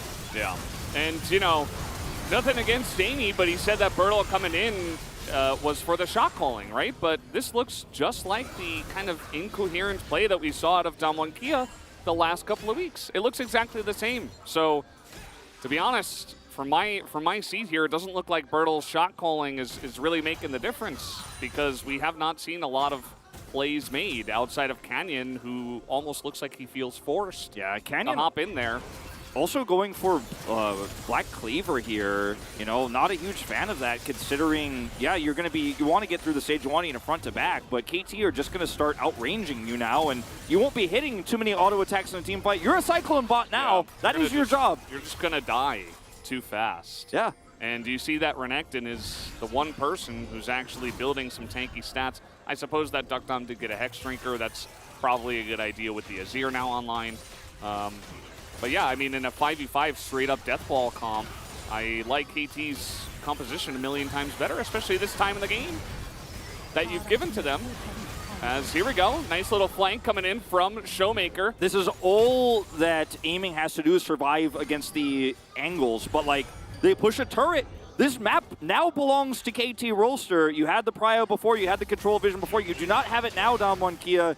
And KT, I mean, I cannot believe they just were allowed to sit back and get to the stage of the game, but here we are. Yeah, it's been a 3,000 gold lead for about 10 minutes. It's way too long of a time. That top inner's still up. The inner and the bot lane is still up. They could have hard forced those pushes. Instead, they just sat mid. Not a single Baron take. You know, a couple or of even trades. attempt. Yeah, that's what I meant. No Baron attempts. Yeah. No pushes on mid. No setups for flanks or plays really. It's you can hear the frustration in their voices, guys. The 0-3 Zeri almost feels more dominant now than the insanely fed Lucian. Well, she will be able to hit people with Extendo Beam, and Lucian can hit people with a Q, but it's at the risk of dying every time he does it. Which he's not using. We saw Deft so many times yesterday with First Strike, just using the culling for poke and for First Strike gold. I mean, KT just annexed the Drake. That's mine. Okay, well, they're going to go for a fight here. Let's see how it goes as Canyon gets in, and he does steal it. The golden smite button not quite there as a massive Aqua Prism catches the two frontliners. And Dom1 Kia find a decent fight for them, but they're not getting over the wall here as Ingo's Vikla is going to scoop that croc, but maybe not the one he wanted as he gets a little bit too overzealous there. Aiming is going to survive for now. Vikla decides to go back in there. It's actually massive. He's down for 50 more seconds. That might actually be enough for Dom1 Kia to end this. Showmaker getting in. He's frontlining here for Duckdom, who is going to get the flash there out of aiming as life is just being chased down. This is very sad. They're going to leave him alive, it looks like. Yeah, to delay his death timer here. Yeah. Which is, the old Overwatch strat. Oh yeah, feed it over to Showmaker. Probably a good idea. I mean, this does mean that Lulu's not going to be up for a little bit longer here. They could just rush over to Baron. And going back in there as Vikla, definitely not the right call. KT's setup was fairly poor, but they thought, okay, Dom1, half of them are on the other side of the Drake pit, so we can actually force this fight on our terms. Like, they knew, with all the vision they have, look at the two control wards they have north side here. There's no Showmaker flank on the top. They're absolutely aware of this. They know Bertle's on the other side, but they think, okay, we have enough damage to do this. It's taken away by Canyon, and then Bertle's trying to trap them in. The problem is Duckdom, he's very low range, but they're fighting on the left side of the Drake pit because of Bertle's flank, and so he can still do basically full damage here, despite being Lucian in this awkward Drake fight. Okay, so Cuz is here trying to set up for a Baron steal. He's just going to die. Was here all alone. Was looking for the angles, but on vision, he will be taken out. So Dom1 Kia able to extend this. They get a fight on their terms. They take the Ocean Soul down, and they're able to pull apart this map and also take the Baron. So certainly now, they were very passive for quite a while, but they found their angle. They won the fight, and now they get a big spike in gold, and maybe they can push the stands. Yeah, this game has been really about who can make the fewest mistakes and who will make the proactive call in those moments. And Dom1 Kia punished the Drake attempt here. And yeah, Rascal side laning has TP. There are some wards he could TP to here below the side of Dom1 Kia, but not going to be the case. Just comes over here into mid. Waiting, grouping as 5. Big chunk onto life. They're just going to give away that top inhibitor for now, but still 2 minutes on this Baron buff for the side of DK. Rascal has to commit hard to coming back over here and defending. Doesn't want to look for a hard engage with the flank wards he has there to the left side of the main base, but it does just teleport to defend mid and stop a second inhib from going down. It means he can't pick up that bottom bounty gold on the turret. He was so close to getting towards with that bottom push. Does mean they have a lot of prio down there, but we're still so long away from this Elder fight that it will be cleared up. It's just making safer farm happen for Duckdom. He's going to push this one through, and KT now need a miracle fight. Looked like for a moment they had gotten control back of the neutral with the poke on the Zeri, and now with vision control going over to Dom1 Kia, we're back to square one. Let's see what Dom1 Kia does with the last 90 seconds of this Baron buff. How aggressive will they take this lead? If they just sit back, then KT get one more fight, right, on their terms potentially. So they're actually hiding the vision from us. Who knows? Uh-oh. And Canyon's going to be the first one to check, and he's got to be the guy because he can clone back. Nicely done as the follow-up here. Not able to get the crown out of Vikla. They have to be so crisp, the side of KT, because there's just so much burst on the side of DK. And that was really the issue on the Ocean Soul fight. Yeah, if anybody gets caught, they're done. but they have insane itemization now. Like, everybody's pretty much online as in goes Showmaker. Look at that. And life is just barely going to live. Yeah, and this can happen to aiming. This can happen to Cuz, straight up. I mean, he has a Malmortius online and a stopwatch, so it's going to be tougher to blow him up, but if you do it twice, that's a huge tool gone now defensively. Yeah, Showmaker, he's still in there, being a huge menace as Duckdom nearly dies to Vikla. That is also the amount of damage that KT are packing. The issue is that the Baron buff and the push is pretty oppressive here from the side of Dom1. Trying to hold on to this last turret, not going to be able to do so. DK still over the wall, making big plays. Stopwatch still up here for Cuz is really huge. 4 seconds left on this Baron. And it looks like they've staved off the pressure for now. Can they actually look for a turn or a fight is the question. Oh, there it is, the culling as Vikla is going to swish and hit only air with that one. Really, really now going to be Dom1 Kia having so much agency to just push this one through without the Emperor's Divide. KT on their last legs here, aiming where is that extendo beam poke, where is the damage? Cuz trying to frontline now. There's one. Kenny's just so tanky at this point. And Showmaker's damage is really oppressive from ahead because there's not really much you can do. Showmaker really crisp with his distortions. He's not getting caught by any CC, as KT did try to get him. I mean, right now there is one objective spawning in 30 seconds that all players will be able to group for as KT. TP advantage here for Dom1 Kia means that they will actually have prio here. I do not think there's any world in which KT could let this go. And they had TP for Vikla, so pushing that top wave out, definitely a correct decision from him. But the rest of his team without vision, so slow to rotate over, using extendo beam to check. You can see the vision is so oppressive here and means that choke point control absolutely going to be Dom1 Kia's here. And Showmaker could just constantly tease. He could constantly threaten. And there's not much recourse here. Shooting blind on this Zeri. The poke damage doesn't matter if you can't see. He just keeps missing because he has no idea.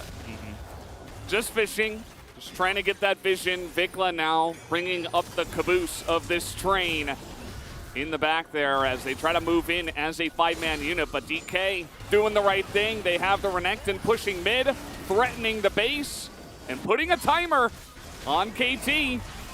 Great shot calling here from Birdall, making the choice. Showmaker's coming up too. They're just going to say, all right, you guys can have the Elder. We'll take the game. Yeah, they're not going to be able to back on this one, I don't think, as Duckdom is getting the culling. He nearly kills Vikla as the Wild Growth comes out. But look at the base. Down goes Vikla, rather, as the Nexus turrets will go down. The Viego gets this one. The teleport is coming out to the deny of the kill onto that turret. Looking like Dom1 Kia will be taking this first game. No backs will come through, and they will take it down in 42 minutes. Good old Elder for Nexus trade here in the final moments of what was an incredibly back and forth game here. And I think the big turns where we saw the hourglass shift were passivity from Dom1 Kia, but then overextensions from KT in the early game. Aiming gets caught 3 times. And that gives a big enough lead for Duckdom to actually take control of the game. Also, Showmaker had a fantastic LeBlanc game. These are the kind of picks you don't see too often in this meta, but LeBlanc's making a bit of a comeback, did get buffed. Showmaker comes out with a comp that absolutely is looking to delete enemy carries, delete enemy support, and he has so much power in this draft because of the Renekton frontline. And he was the tankiest member of the Renekton in this whole draft, in this whole game. You know, outside of the Sejuani, who couldn't really frontline, can't block out a LeBlanc, can't stop Lelouchen, who has insane range with his rapid fire cannon and Gale Force and his dash. And this felt like a Game 5 level game where both teams are playing nervous, both teams are playing tense, and I think we might be in for a crazy series considering how that game was played out as if it was the deciding game by both teams, but it was only our first of what could be 5 tonight. Yeah, I'm just glad that Dom1 Kia finally pulled it together. You know, I was really worried for them, to be honest, in that mid-game. Very nervous, very passive, but they found their angle. They played over the Ocean Drake. They didn't have control of it, even from ahead somehow, but they stole it. They took the fight. They rolled it into a Baron, and from there it was all theirs. So I'm glad at least that they came to play after that. And KT certainly going to have to go back to the drawing board after that game one being totally dominated, especially in the bottom lane by Illusion, something that hasn't happened in a long time. So guys, we'll take a break and come back for the analyst carpet space.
나 끝내러 갈게.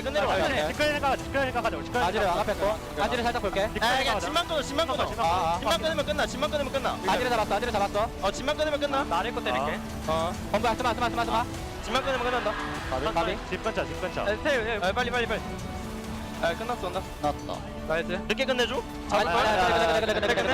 근데 나 죽어. 끝내줘. 나 죽어. 나이스. 가보자.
The night beckons while you dream.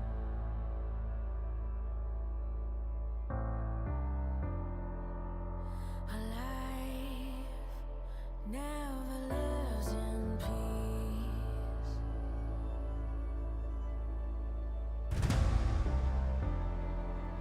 As you stand upon the edge, woven by a single thread.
welcome back, ladies and gentlemen. I'm Achilles here with Mao and Cubby for day 2 of the Uri Bank playoffs, and already things kicking off in a way that not a lot of people had anticipated. We saw a lot of predictions going over to the side of KT. Now, I haven't commentated the LCK for about 4 or so odd years, but I tell you what, I saw those predictions and something didn't quite seem right to me. DAWN1, they're able to pick up the first game. Yeah, some things never change, and I don't, especially given how the game went, would be too worried, but it's definitely a start that KT fans, I think, are both very familiar with and not happy about. And my main thing, of course, is we're going to talk about Birdle coming in, B1ing Renekton, and I know Cubby doesn't like the pick. I, however, am completely sold. I have been. I think the pick's bonkers. I think with how important early fights and Drakes are, it's incredibly strong, and it, at this point, still up until 3 items, is an incredible menace. And Zeri and Lulu, especially in that combo, but even just Zeri on this patch, just doesn't seem to do it for me. And I think what I liked from this Damwon draft is the fact that the Lucian and LeBlanc, like Damwon, are making the choice to let Azir go through, as Azir has been one of the most dominant picks that we've had in terms of presence and pick ban, and it's a pick that interacts well with the marksman that we have, not only on your team, but also the other team. Azir is able to get priority, outrange a lot of things, but the Lucian and LeBlanc, those interact really well with Azir, and I think we really saw Showmaker and Duckdom step up and make sure that Vikla was just having the hardest time possible getting damage out in these fights, and really paid off for DK later. Yeah, and it wasn't just Vikla who was having a really rough go of it. As we get ready to go into our first highlight that we have prepared for you, it was an incredibly rough showing for aiming there in the bottom lane. As you got the thumbs up. I know you pulled this graphic. Yeah, I requested this one because the patch really changed things, and Sivir B1 that. Like, no problem at all. But I'm pretty sure the only 2 wins were also Zeri Yuumi, which I think is the one way in which is still allowed. But Zeri Yuumi, or Zeri Lulu rather, Zeri as a whole, just not good on this patch. Well, the highlight's ready, so let's go ahead and dive right into it and see just how rough of a time aiming was given from the very outset of this game. Didn't make it easy for himself. Yeah, and this kill, this can happen to any AD carry. I don't think this is specifically a Zeri moment, but or a bad one, which has been most of the recent ones. But moments like this, really well pushed by Duckdom and Kellen. I thought that Kellen was fantastic this game. The way that Kellen was playing with and around vision to really make life hard for aiming and the rest of KT, that was one of the big difference makers for me in this one, how impactful some of these tidal waves were. Yeah, I mean, he was just consistently finding value coming out, from the fog of war and whatnot, catching everybody consistently with multiple tidal waves and always finding value, setting up for multi-man bubbles as well to just really keep the members of KT locked into position so they could just get taken down by Duckdom, who was already so fed, so very powerful in that early game. So it was a really, really nice game to see there from the Nami. But now we'll go ahead and dive in because things did get slowed down a little bit. There was a bit of stability found for KT, but ultimately didn't get away. Yeah, I think KT did a really good job of stabilizing in mid-game with their wave clear and denying picks, because the Damwon comp is a hard time actually finding a hard engage. But if you stack up in a pit, no biggie at all. And I think the way that Duckdom and Kellen were able to play this over the wall, I like the point that Wolf brought up too on the cast, the fact that Birdle, the angle that he approached it with, it did force KT to stay in the pit, where Duckdom and Kellen were able to get so much work done over the wall, untouched. That was the game-changing fight to really push things in DK's favor, and they did not let go from there.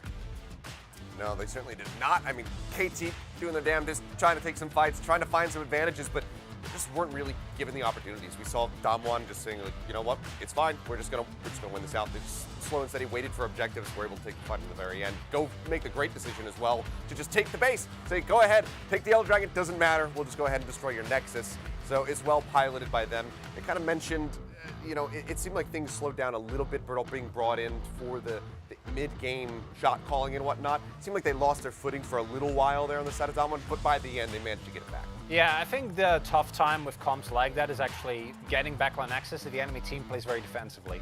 Yeah, well, let's go ahead and find out who our player of the game is, because I think we all 3 of us here on the desk, we're kind of united on Count, but it's going to go to Duckdom in the end. And that's no surprise either. Had an incredible game here on the Aphelios, and we saw yesterday with Deft that Aphelios, Lucian rather, that it's Doctom, so but you go to Aphelios by default.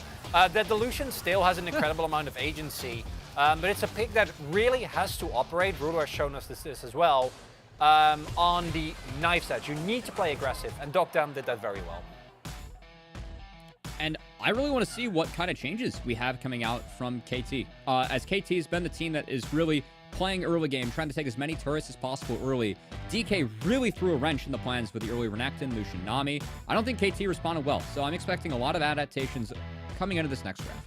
Yeah, we'll have to see how they look going into this one, because this is not the result that a lot of people expected. A lot of people said it was going to be a close series, so we can only keep our fingers crossed that KT are going to be able to answer back and tie it up, and we're going to find out as we throw it back over to Valdez and Wolf to take us through game number 2. Thank you, Carpet Astronauts, and also Cubby in the TV, as we did, in fact, have DK winning game number 1 here against KT Rolster, and probably not the start we expected. I think that your point, Wolf, at the end of our cast there of game 1, that both teams looked a little bit shaky, a little bit nervous, right? And I think Dom1 will have a bit of an advantage in that fact. They are Dom1. They did go all the way to Worlds Finals and win that, and went there again last year. Obviously not all the same players, but they have that experience. They have the wherewithal to kind of slow it down. And maybe KT can bring it back and play their real game here for game 2. That's the hope, right? And I don't think this is a game for KT, especially considering how that early parts of the late game went, where they actually just kind of got their 3 items for free, and they nearly brought that game back. I think they're probably feeling like, all right, this is not going to be too much wind out of our sails. They're not going to be feeling the pressure here after losing game 1. They have the ability to now pick blue side themselves, which they have done going into game 2, and I expect the draft will change a lot. As Chronicler brought up on the desk there, we saw the stats. It's not been a great time for Zeri in this meta because it's more about prio. It's more about early leads and snowballing. Zeri just doesn't have enough time. And as we saw from Duckdom on that Lucian pick, he's not going to give it to you. He's going to give you the damage. He's not going to give you the time. Yeah, and maybe KT don't give him the Lucian. Could be a choice for them here on blue side now, as that is the regular choice after a loss. Damakia. We'll see what they decide to go for bans here. This is really the first check, right, after both teams swap sides after the first game to see what they will prioritize in terms of bans, what they think is too strong to give over. Sivir. Yeah, that has to be hopefully looked at here. Sivir is... I just don't think she should be allowed to be played on this patch, considering how much extra prio wave clear she has, how strong she is in the late game. And also in mid-game, where she has that big spike with her Kraken Slayer. I think that should be the next ban here on the list for Dom1 Kia. Definitely some considerations on Wukong and Renekton, though. Will be the Renekton taken away from Rascal. I think we will see a lot of this on red side from Dom1 Kia in this series, as he is such a strong player on this. Birdall had a pretty good game on the Renekton himself, but it wasn't the domination we've seen from Renekton players on this patch. See this final ban ends up being, there's the Lucian, there it is. Zeri gets a little bit stronger from here, but I don't think it's first ban material. And now you've got to ban Kalista as Dom1 Kia, I think, or you're going to be in for a world of hurt for a different reason. Yeah, Kalista was the ban on red side, the first ban by KT. So I wouldn't be surprised to see it banned out here, but there is so much strength in this current patch for what you feel forced to ban away. So let's see if they go for any of those other picks or if it will just be the Kalista. No, it will be the Renata Glask. So at least they won't be able to get Kalista Renata, but this is the only champion on 12.14, the only champion that has 100% pick and ban is the Kalista. So this is, by all of our team's measurements, the strongest champion to first pick right now. And they give it over to aiming here, so I am curious to see what the plan is for Dom1 Kia, what the response is. Cheeky Draven?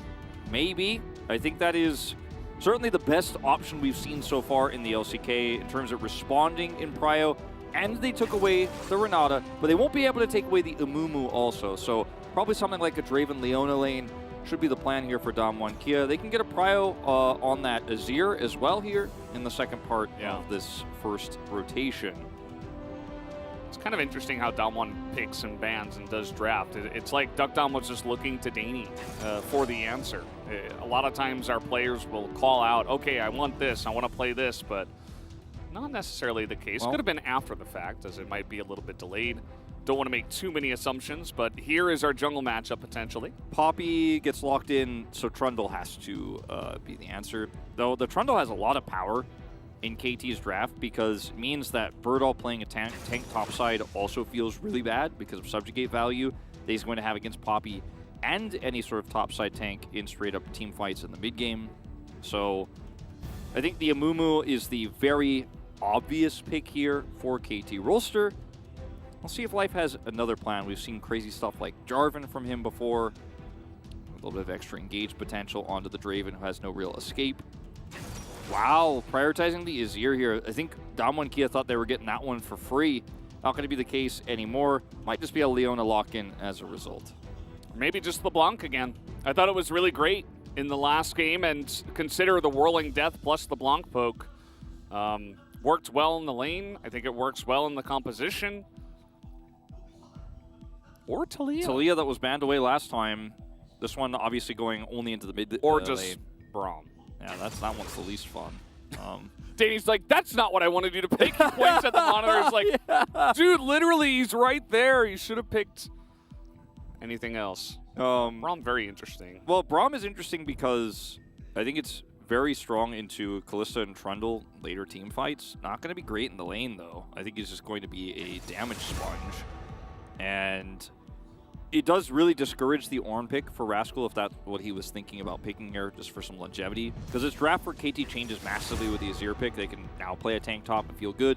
Trundle means that Birdall playing a tank feels bad, so they're going to ban away the Gwen. Seems pretty obvious here so far. Surprisingly, no Amumu look here for Life. Still think it's very strong in this draft. Yeah, I think it should be banned here. It just goes so well with the Kalista. It can soak a lot of damage from the Draven. It allows you some all-in potential, but maybe with that Braum there in its face, they're like, yeah, not 100% sure about just picking that one. Or at least maybe DK feel comfortable that they might not.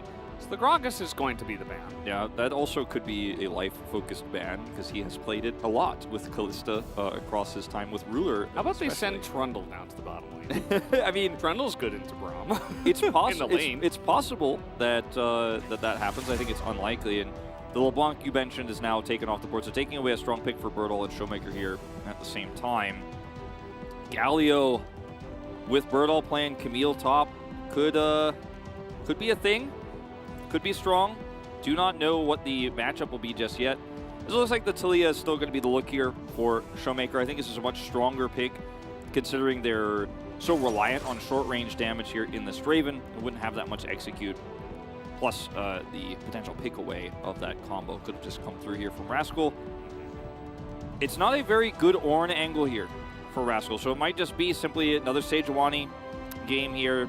Going for the Sejuani, Amumu. A lot of damage on the Azir, a lot of damage on the Kalista. It's not a lot of... Ooh. Still looking for it. I mean, it's not impossible to play this into Braum, but its ultimate power goes down very low. It's very strong blind as well, just in general, as this might be the beginning of Cuz, in fact, picking up a weird pick. Or not Cuz, but Life. Life, yes, okay, we got there. Life, in the end. Playing Set, that is a throwback. Level 2 all in, anybody? Here we go. Level 1 all in. Okay, Tom Kench with Kalista. I mean, Tom Kench, we've seen, you know, has been finding more and more aggressive power. And when you have a free lane against Braum, I suppose? He's got his own fate's call for the Kalista. There you go. They're saving each other. It's so romantic. Ooh, this. They lock it in as well. All right. This is what I expect to be the real reason why Birdall is playing.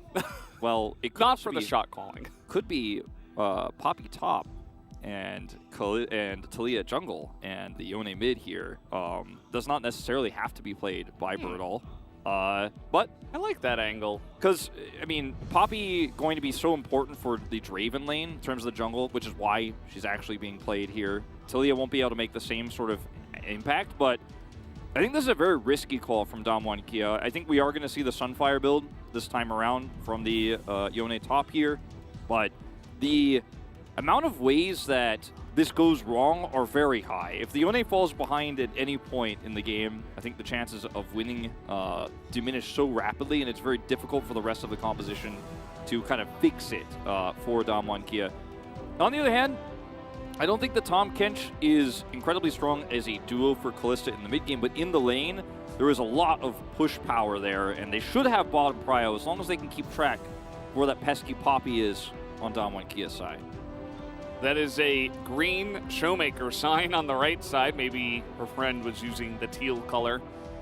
You know, we only have a limited amount of markers. Throwback to the four-leaf clover Veigar. Yeah, maybe. Kang Team is back. Obviously, we have discussed this before, but Kang Team means strong team in Korean. And it also lines up to KT in English.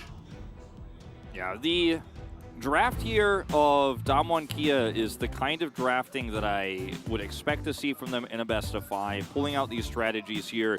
This one, very hit or miss though. The Yone top will need to find success here for Damwon Kia. Very strong on those first few objective fights. Let's see how Damwon pilots this. Yep, definitely a bit of a question mark. We'll see how it goes as we jump onto the Rift for game number 2.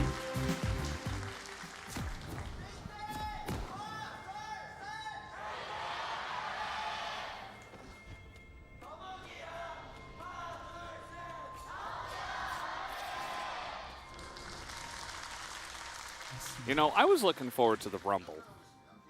Yeah, me too, but the Kalista Rumble lane. It, especially if you go early Zhonya's, maybe second item. As a support, though, it's kind of hard to get to. But if you get there, you kind of just throw the Rumble in, gets his combo off, Zhonya's, Fate's Call.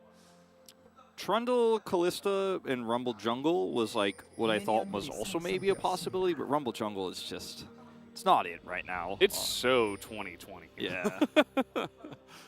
Or maybe it was 2021 MSI. Yeah. The Rumble Morgana meta was very boring. It was fun when it first came out. I miss it now, but yeah, I mean, if it became meta again for like 2 weeks, I'd be like, yeah, I've seen this one before. I'm kind of ready to move on. It's just if anything becomes a bit stale, it just becomes a little bit unfun. But we can't be making patch changes every week. That would just be wrong. We only do it every 2 weeks. Yeah. True. So Life here in this lane will be able to use his Tongue Lash repeatedly to try to put pressure onto the Braum. Level 2 gank. Now this is very cheeky. Not going to be able to get a flash, but it's just Canyon walking by after only Raptors. No buffs on this jungler. Just saying hello. Yeah, and continue to harass down here in this bottom lane. The Braum isn't going to be able to do too much against this in these early levels, so it's really just based on Duck Dom trying to get into range and chip back onto the support, which makes it difficult because he also needs to make sure he's hitting the last hits on those minions. So it's a very tricky lane to play out for Duck Dom and Kellen, and will kind of naturally start to push towards them.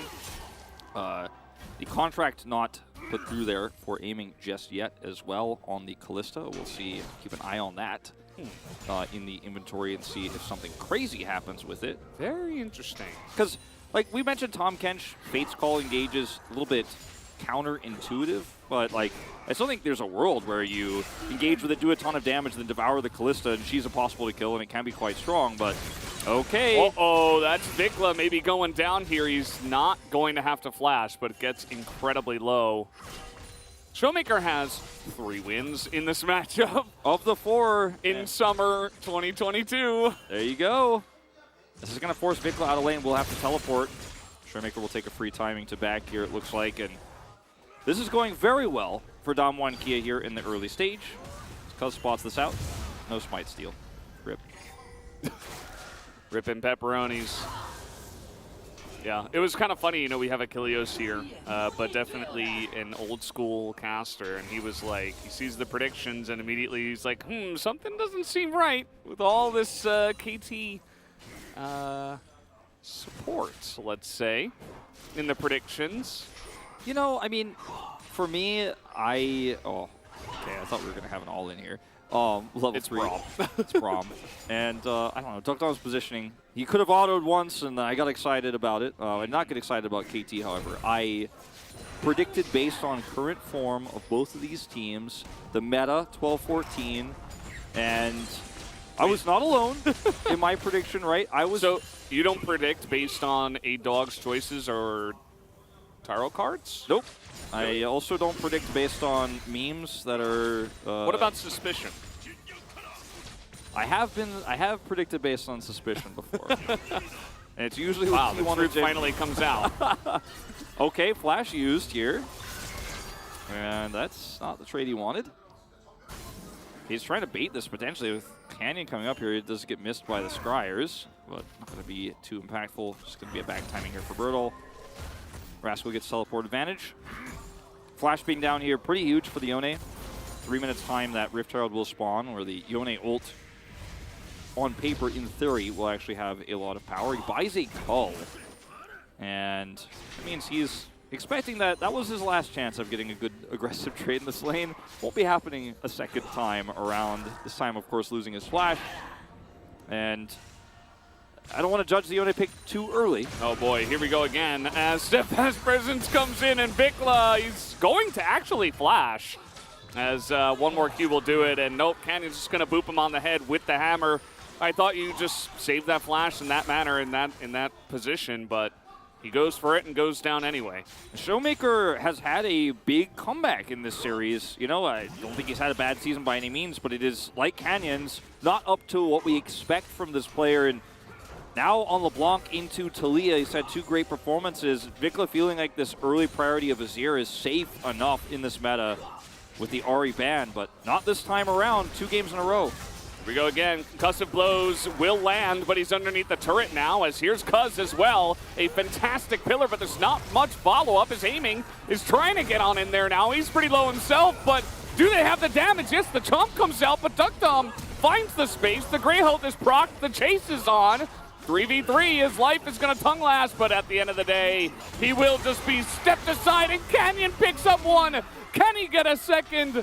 It will not happen. Cuz does get away as the trade is worked better by DK. Oh, absolutely. Dom1 get a pickup of an early kill on a Draven here in this 3v3 bottom side. Canyon pops off here. Cuz not able to make his pillar really extremely high value here. And the follow-up from Life does not nail the extra kill for aiming, so this is a disastrous start. It went from, things have gone from bad to worse here for KT in the second game. Showmaker is winning this lane super hard right now as well. And Life is just going to come over here and try to pick up the pieces, but look who's here. Canyon very well aware that the roaming support is not bottom side. This should be early Drake Cryo going over to Dom1. Kia fast Noon Quiver here picked up for Duckdom with that extra Dirk. And this means that the lane pressure that Life and aiming were looking for has now essentially ended. It's going to be this very early Drake. As you mentioned, it is a minute right before the Rift Herald does spawn. And that is certainly something they could look to try to take down as well.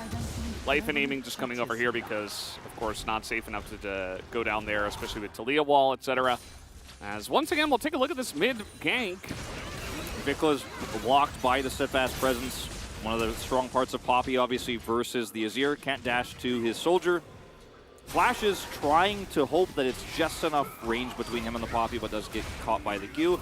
And this is really optimistic here from KT. Duckdom has heal and Flash, gets over the wall here. And then the follow-up from Life is unfortunately just not going to connect with anybody. And in fights like this, the Draven has insane single target damage. He's better than Kalista in a 3v3 skirmish like this because her power is in Rend.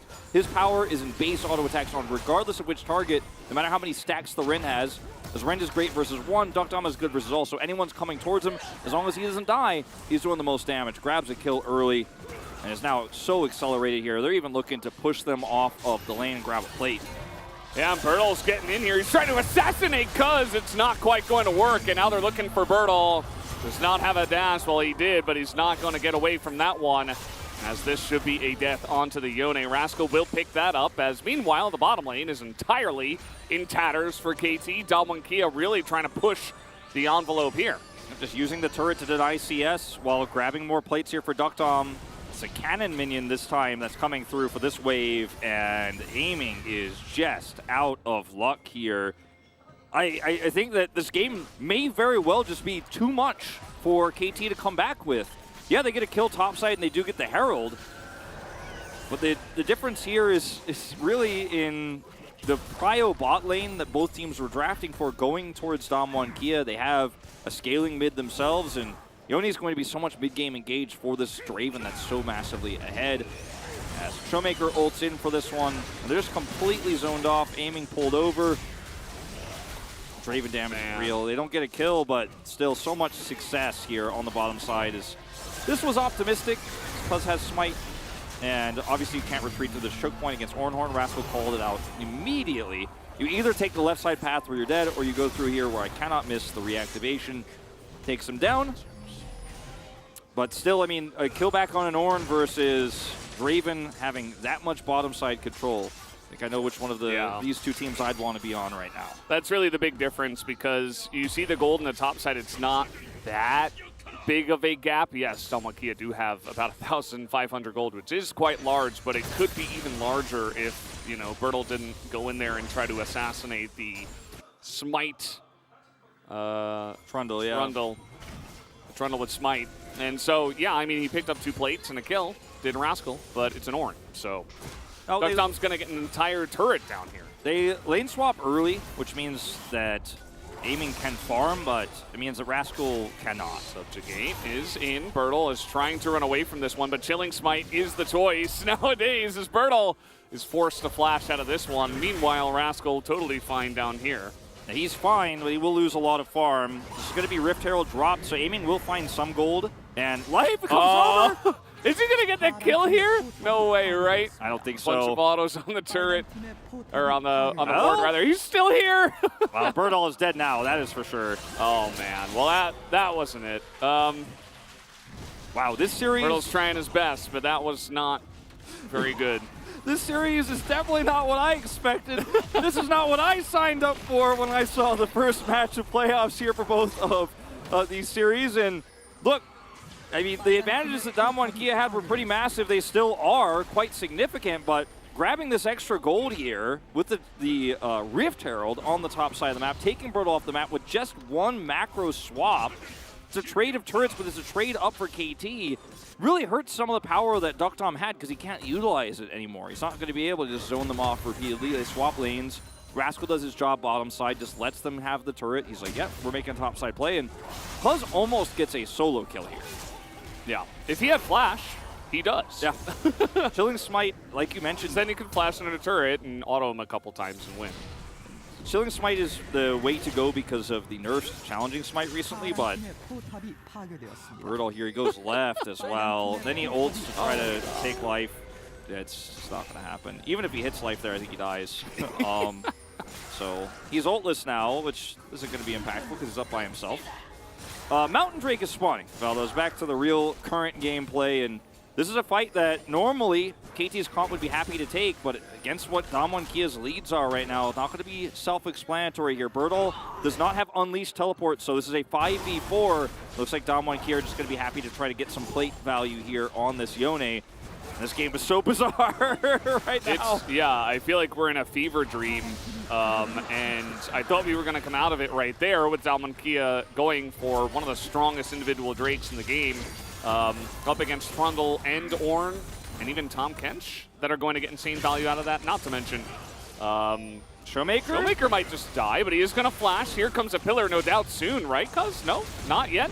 He does use Subjugate, and he might just get CC'd down 100-0 himself. He is going to have to flash over the wall as Whirling Death now comes in. There's a Chilling Smite, this time from Canyon, as a two-man knockup is going to catch the both of them, as Cuz will be the giveaway, as well as a double kill here for the side of Showmaker as he chases him down. Yep, no cross map here whatsoever for KT. A huge aggressive play backfires big time, and I feel like I was told today was the round one matchup between KT and Damwon Kia of summer playoffs, not a scrim between these two teams that happened earlier this season.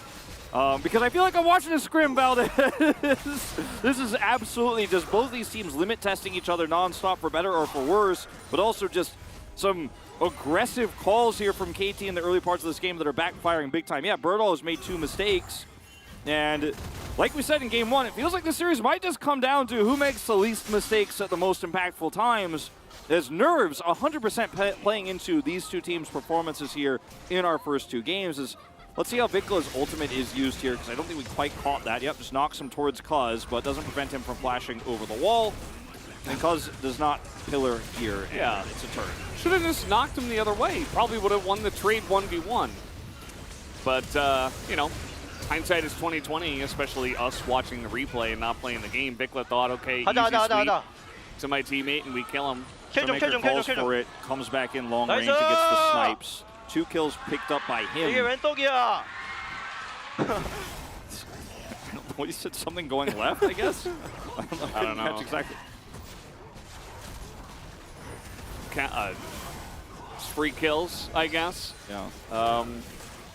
But, yeah, Rift Herald is going to be taken here by KT, funnily enough, even after all of this. It's almost not surprising to me. Yeah, well, I mean, with all the attention bottom side and the back timings there for Damwon Kia, they will be able to wrestle away control. They had top side control as well. Oh, boy. Yeah, he's going to have to flash here, as that is the power. There's the Fate's call. Aggressive Tom Kench and the pullback. I just thought it would be really nice in lane, you know, especially after level 6, obviously. But yeah, now we're beginning to see somewhat of the reason. Yeah, I mean, Tom Kench saves the Kalista saves the Tom Kench. They both help each other out. The Tom Kench is also going to be very important for the Azir later on in these fights. And he has Crown, so he's very difficult to kill. And if he goes with the same build we saw last time, can be very strong, and he is. Showmaker flashed somewhere, as now he's about to be pillared. And there's the subjugate as well. Showmaker in a ton of trouble, but he has a stopwatch. And it might just save him. Nope, big chomp in the face as Bertle is coming in. The Whirling Death is looking to be timed out here. Life nearby for the Devour. And even looking to extend this trade as they go back in. Bertle kind of being one down, but eventually with Cuz going back in as Bertle, that was... You were so good up until the moment you flashed back into your death. Do not know why he did that, but it happens as he's getting a bit overexcited. Meanwhile, Rascal is just zen by himself in the bottom lane. This is the kind of performance a player who is given a Yone top to play with that shows there are some clear nerves, and I think in some ways Bertle is he's playing to try to prove his abilities rather than win this series. And I could not say this about game 1, but if Damwon Kia lose this second game, we might be seeing an Ugly sub.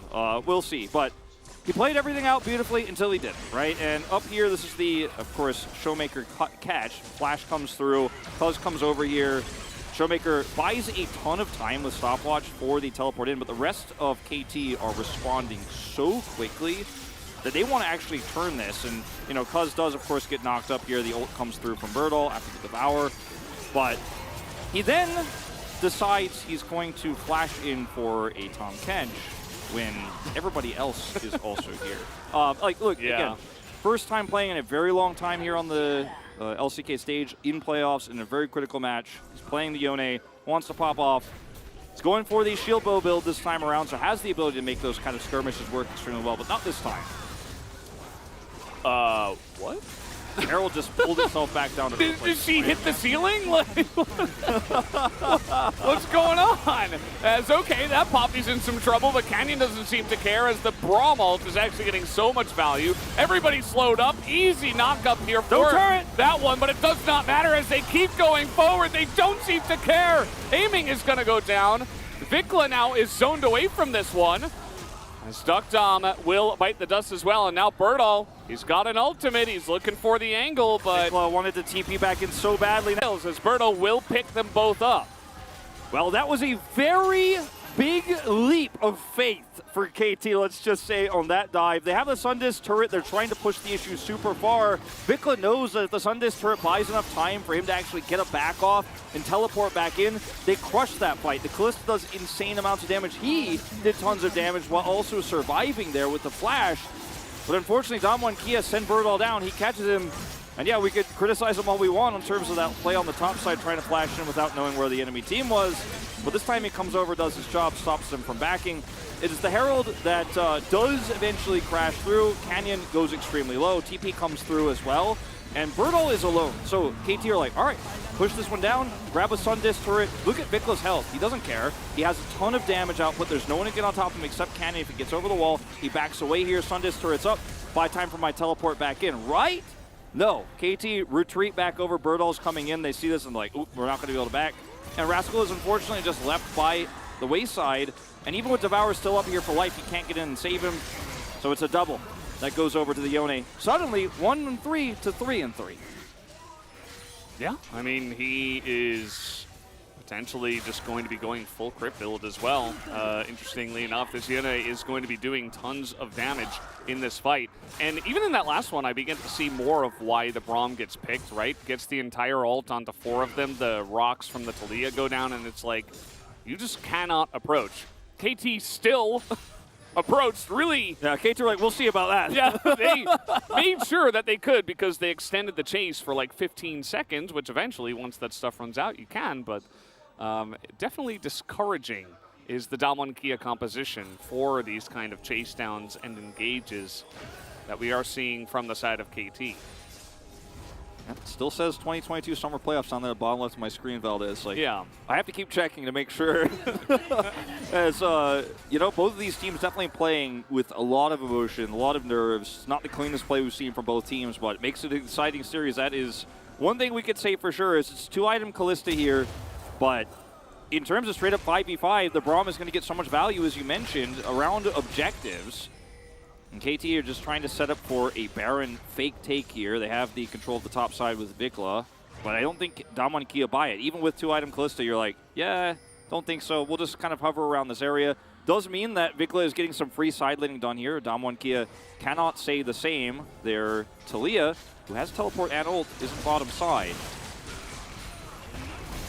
Infinity Edge just picked up here for the Yone. Birdall is going to begin chunking people down. Yone is certainly one of those champions that you really need to find the perfect entry. But even just like that, a little bit of poke, gets in, pokes down the tank, makes it a little bit more difficult. Even though KT were able to pick up that one Mountain Drake, plus having so many tanky stats already. And the Poppy is very tanky in this draft too. It's going into armor second here, Dead Man's Plate.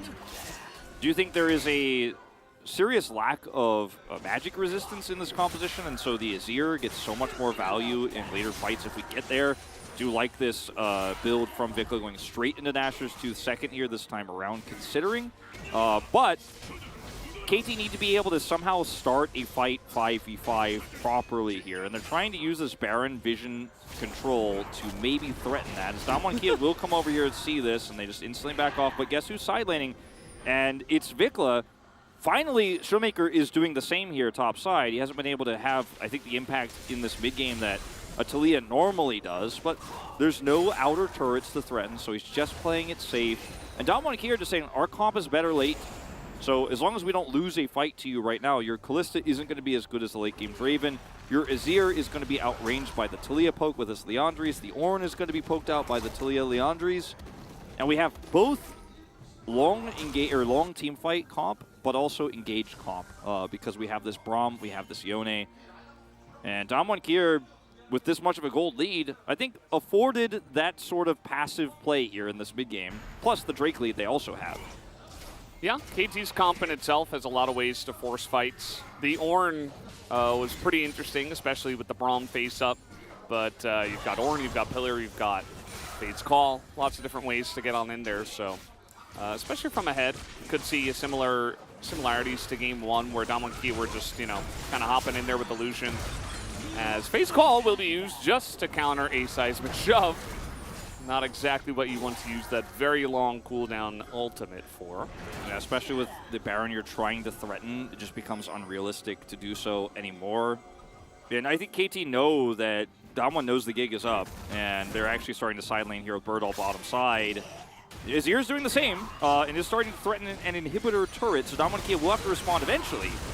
As Ingo's life, he is not next to his team now, but The Braum ultimate comes in. Rascal misses the knockup, and he's just going to get devoured to save his life. But the poke damage coming out now from Draven and Talia is way too much. Trying to force that one right before the Drake, but Damwon Kia going to get the much better edge in that fight. And Damwon Kia are just going to get a free soul point as well. Vikla and crew are going to try to trade this for Baron. This ward is so valuable. It's now deactivated, but they did see the rotation over from KT. They should know this. I mean, they have a Yone ult here. KT, this is very optimistic. They're going to have to use that Ornhorn perfectly. Look at Kellen. He's like, I dare you to call the Forged God. Got caller ID. Yeah, I mean, it's very much almost desperation, trying to get something out of the trade after losing the skirmish in mid. Like, they have insane Baron damage. They do with Kalista and Azir, but it is only Kalista and Azir. I mean, I suppose the Trundle's in there as well, but it's not enough 24 minutes in the game to rush it down in the face of Damwon. If they had gotten the top inhibitor there as KT, you'd feel really good about your ability to control the next Drake fight, but they didn't get it, and he teleports in here, and watch this fight again. Rascal misses the knockup, obviously, and there's a poor turn attempt here while Azir isn't even here. What is this? Like, this is not the KT roster I just watched almost beat Gen G just a few days ago.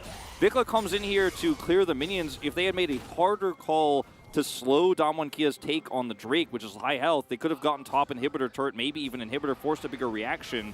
KT are not playing their best game here tonight. Damwon Kia certainly shaking off a lot of the nerves from game one.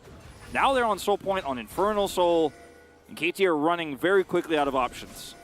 Yeah, especially with the high damage top in the Yone, you're going to find so much value out of that. And you see that KT, they're like trying to force these fights, these Barons rather, but they can't. They can't call the Forge God. They're like, oh, I have this Ornn. He does knock up sometimes, but not into that champion. Yeah, I just really didn't like the pick, and it is not working out. Yeah, well, you see that Damwon Kia, they're trying to get vision on in here. KT have been so diligent about clearing out every single ward in this top river. Yeah, and it's their only way to force Damwon Kia to fight. Damwon Kia are just otherwise better side laning team here. I mean, they have a Talia, so it's kind of a problem. And Damwon Kia just going to get Prio here and say, well, your ability to control vision and threaten a fake Baron into turn, not going to happen anymore. They'll take the blue buff away here as well, adding insult to injury. And KT, I mean, Ornn is pushing topside here, but Damwon Kia just like, we'll play this neutral game around Baron. We won't force a fight, but we'll prevent you from doing that until this Drake spawns.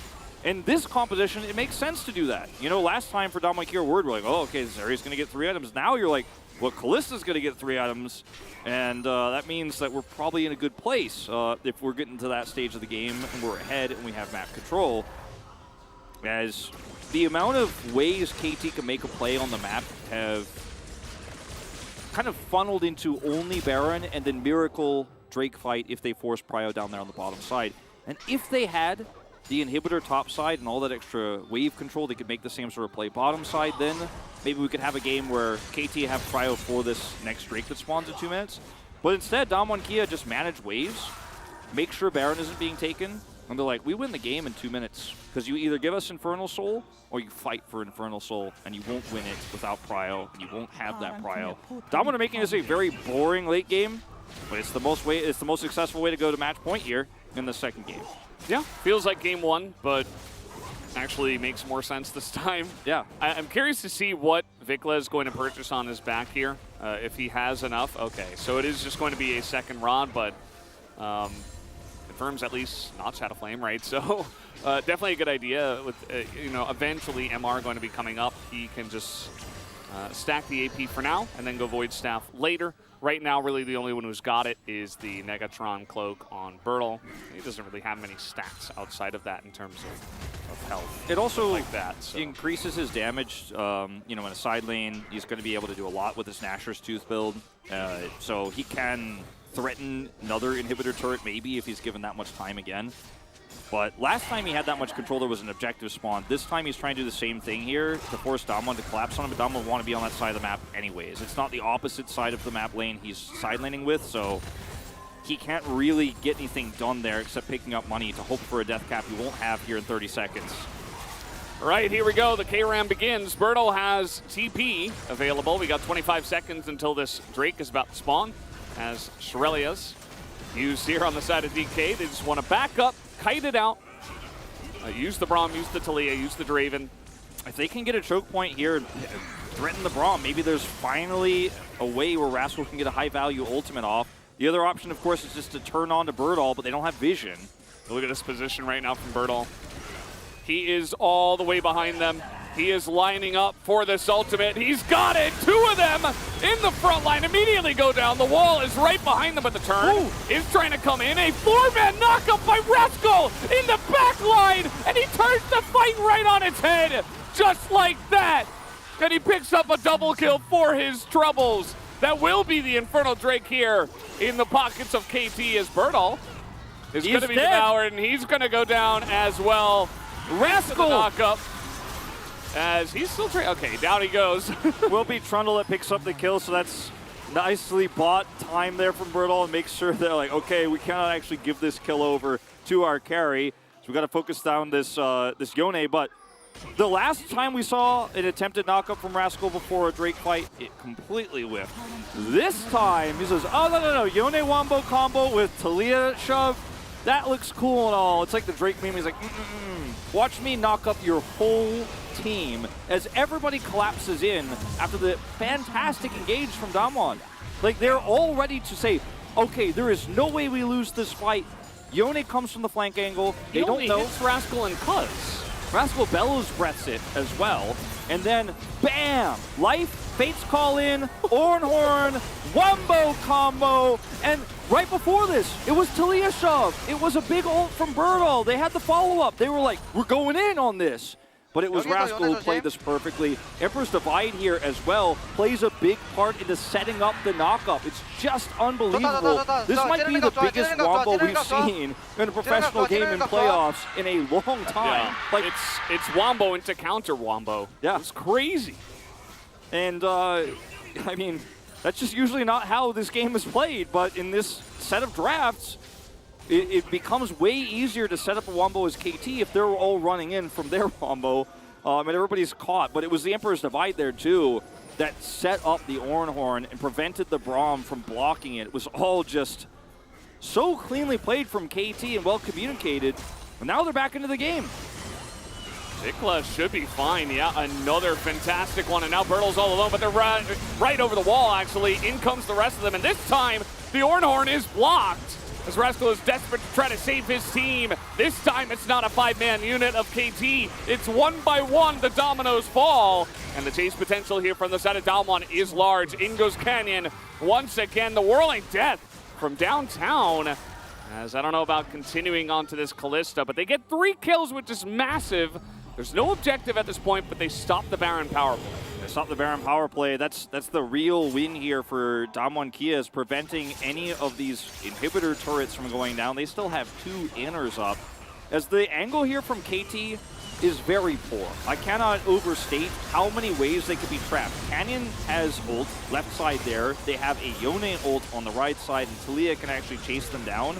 They need to be pushing as a unit instead of splitting like this. They wanted to get the maximum value out of the Baron, but that left them so exposed to all the different ways that Damwon Kia's comp can engage, and eventually they were caught. And so now Damwon Kia just completely deletes the Baron buff. Negative 3,000 gold nearly here for KT on the map, and they won't be able to get vision control here deep, you know, around the objectives they would have wanted. I say that. They have decided to now group up as a 5-man unit, or 4-man, Rascal bottom side here, and grab an inner, but they wanted so much more. If they had been able to get an inhibitor here, you'd feel like this was a big success, but instead, Damwon Kia just saying, we're reset, we're looking for another Wombo combo, and it all just keeps happening. GA's up for aiming here. Vikla does have 3 items online. A death cap is done. He's getting close to that Void Staff, so the magic resistance we were talking about slowly getting built up here, not going to be as valuable once that's complete. And it's still anyone's game to take. It's really just going to come down to one big fight here as we get closer and closer to those longer death timers. Probably will be that soul fight for Damwon Kia. Yeah, you'd have to imagine, as KT, you cannot let that one go over because it's Infernal Soul. I think that's the reason. You don't want to give that one away. And Yeah, I think that Damwon Kia, they found a really nice angle in that last fight to, get a perfect Talia wall in from Showmaker and essentially just corral them, pick up 3 members all alone. But KT play front to back this Azir, which I feel like there were multiple whiffs from Vikla in game number 1. He looks like he has his head on straight now for game number 2, which is definitely a nice look. They kind of got boomed in the bottom lane again, but doesn't really matter. Aiming's back on his feet. He's able to get, a bunch of farm anyway. Most farm in the game goes to Bertle, actually, in the top lane, who he's been doing his fair share of stuff. Just has to hit that back line a little bit better And with the Yone. That's really his main use. And Rascal's been giving half his farm to Azir, half his farm to Kalista, basically, throughout this mid game, and as a result, just doesn't have a ton of CS in his pocket, but he's just looking for engage angles as we will have a pause. No, don't do this to me! Generally, in the past, pauses were like, oh, a player, he's got to go to the bathroom, or like all of a sudden a mouse stopped working. Nowadays, pauses are like, oh no. Yeah, nowadays, pauses are like crazy potential issues. It is an aiming issue. We'll find out what it is very soon. I think the observers might have figured it out first, potentially, or realized that he was on calling for pause because they clicked on his Kalista portrait right before the pause did happen, but that's just speculation on my part. We will give you guys the official updates. Yeah, the fact that it's a Kalista doesn't make me feel any better about this, because Fate's Call can do weird things to the game, as we have seen in the past. So we don't have any information on the pause or the reason outside of the fact that it's an aiming issue. So, yeah, stand by with us. This series, Valdez has really Dragon Slayer Cuz, by the way. Yeah, really cool art and very important on 12-14. I feel like this series has really been kind of sobering and a big reminder that form at the end of regular season and regular season matches where the pressure is off does not always equate to strong performances in playoffs. And I think that's been more of an issue for KT here than it has been for Damwon, but I think Damwon is also not playing their best game here. It is. This says Jungmin, which is, I believe, life. Yeah. Yeah. If you win, my life. If you lose, my wife. Yeah, maybe she's implying, I don't know. I'm not even going to get into that one. That's weird. So, Canyon he gets a very sparkly sign here. With polar bears, of course, if you guys couldn't figure it out. If you can't read Korean, you probably knew it was a Canyon sign. It's very interesting. We've talked about the meta of fan signs in the past, but it feels like now a lot of the different fan clubs are kind of copying each other, It's like, we had the glittery signs for Gen G, and then all of a sudden we have, like, glittery Canyon coming up. And many, many other examples of that as well. Aiming is, of course, reporting an in-game bug issue, which is exactly what we expected. The refs are investigating the issue as we speak. Yep, that's where we are in terms of resolving this at the moment. And, sometimes we tell you guys it probably should be soon. That's usually when it's a peripheral issue. We'll be coming back soon, don't worry, guys. But this is not the case this time around, so please be patient and bear with us as this is a high-stakes match. We are 34.5 minutes nearly into this game. Damwon Kia have a pretty significant amount of control, a 3,000 gold lead, 2,500 gold lead or so in the advantage. So it's a big one to be interrupted here. It says Nuguri fighting. Yeah. This is not Nuguri. This is Bertle. But that's okay. Maybe Nuguri will play later. Bertle has definitely had a bit of a... It's a very obvious performance, is what I would say. Yeah, it's... Can't help but draw attention to his performance. Yeah, it is, like I said before, like, really a big reminder that not every player on these two teams has massive experience. Not every player has been on this stage before like this, right? And for KT, the org, it's their first time since franchising that they're coming in as playoffs. It's Vikla's first season. He's Rookie of the Year. But that doesn't actually just wash away you know, it's your first playoffs. There's nerves there, right? And he's had a pretty good game. Set up that amazing secondary wombo combo, let's just say there, for KT on that fight on Drake. But otherwise hasn't looked as strong, I think, as he did in those last few regular season matches. And, you know, there's the argument of Showmaker, who's having a resurgence in this game and in the previous game, in these matchups into Vikla's Azir, which has in the past been kind of a free matchup. You're like, okay, it doesn't matter what you guys pick. It's very blindable when there's no Ahri. And Showmaker says, no, not tonight, because I'm showing up. He's such a veteran. Same to be said, of course, of Canyon. And we talked about it yesterday, but you mentioned it a lot with the experience that Damwon, or rather DRX had, but it didn't end up mattering. Tonight, it feels like it's mattering a lot. This is because his family, by the way.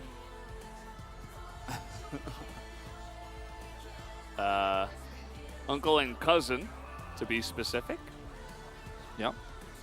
One of them is a lot more energetic, let's say. That's an E word we can use. Yeah. For KT. Cuz has had a, you know, a fantastic turnaround this year, I think.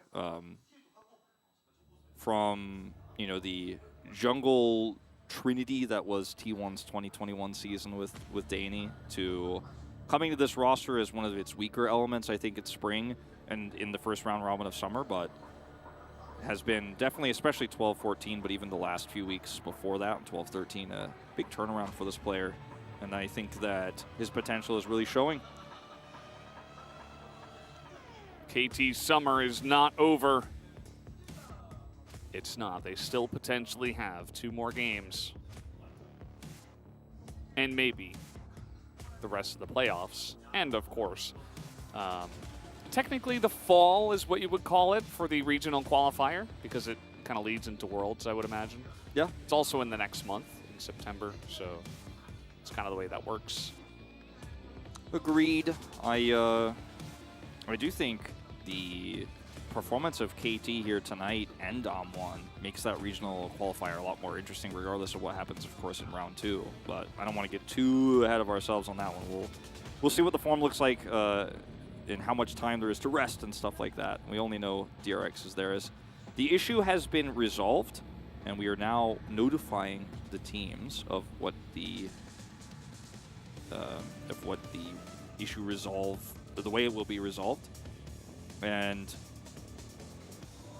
the investigation was completed, and it was not a bug. And they're going to let the teams know that it was basically a misidentification, I suppose, from aiming. Misidentification. It's, you know, normally in regular season would come at a cost of a warning. I don't know how that works in terms of playoffs, but probably will not be a huge issue or anything like that. So the issue is resolved. Both teams are being told, like, yo, we're just going to resume. And then we will get to the... Yeah. Give us a little break, you know. This game has been very back and forth, very, very kind of insane the way it has gone. A 4-4 Yone exists in an LCK game. Yeah, a middling Yone. Like, that just doesn't happen. You either usually win really hard or you start to fall behind, as he did, and do nothing. But he was given those 2 kills, actually, which was massive. Now he's relevant again. As you can see, the championship team of Damwon Kia from last year, they're pictured on that sign to the left. Feels like it's been a long time since we had a discussion of whether this team can lift a trophy, since their form in spring was a little bit in decline, but in summer has been their worst season, like statistically speaking, in a very long time. As Showmaker's like, can we just start the game already? Yeah, we have to make sure all players are ready, all 10 of them, before we start the resume countdown. Mm-hmm. Otherwise, games usually get paused right again afterwards, and we have to go through the process again. We're 34 minutes into this game. Yeah, and don't forget, guys, Damwon Kia have a pretty massive lead. Soul point for Infernal Drake. Or Infernal Soul, excuse me, which will be the 4th Drake that they will look to take. This handwriting is very difficult for me to read. Like, I have to, like, zoom out to Subin fan. Yeah, just calling out our YouTube there. Subin fan. And been 4 years. And it's summer. And it's KT. Some implications here. Hashtag KT win. Hashtag KT win. We will see. They are on the precipice right now of potentially falling down 0-2. They really need a miracle team fight here in this game. I'm very happy that for the first time in a long time, we will just have a clean resume. I mean, well, I hope so because, by the way, this guy came from America to watch Damwon Kia. Welcome. You got the 2 American casters from the team casting the game. But yeah, I feel like they're notifying teams with like that, you know, like the cone on the end of a string right now because it's like taken about 7,000 years. Jokes aside, you know, you got to tell all the coaches, you got to tell the staff, and the players got to be, you know, it just takes a while, guys. Danny's not very good at Morse code. They're like knocking on the glass, like trying to tell him in Morse code what's going on. This guy got charmed by Sunke. I guess that's Sunke Ari, which is just hilarious. Yeah, that's really funny. It does look like him. It does really look like him. Like the nose and the lips in particular. Like I'm feeling it. Oh wait, maybe that's Vikla actually. I just saw at the top it says Vikla. Yeah, it does say Vikla there. We're back to in-game issues, so reinvestigation. Yeah, there we go. We have accessed the ability to communicate with our cones on the end of the strings, and we are back to reinvestigation. As I would imagine, aiming was probably like, no, literally it's a bug. That is what I... Okay, so... Give us the breakdown, Wolf. So this is my theory, of course, but when we did not have any sort of communication about a warning, I knew that the issue was not fully resolved, because usually I think that would be something that would happen if he paused without an explanation in the middle of a series like this. You can't just do that. Now, it might not have been him who paused, it might have been the refs. You know, if the refs paused to try to determine his issue, they thought it was an issue, maybe he doesn't get the warning, but I was like, there wasn't any sort of confirmation about that, so I was starting to feel like there was a chance, because the players are not communicating during that time, that something else was going on. But as you guys could see here, I think we're going to take a break. Oh, okay. Here we are. We are going to have a short break as well, so we'll be right back, guys.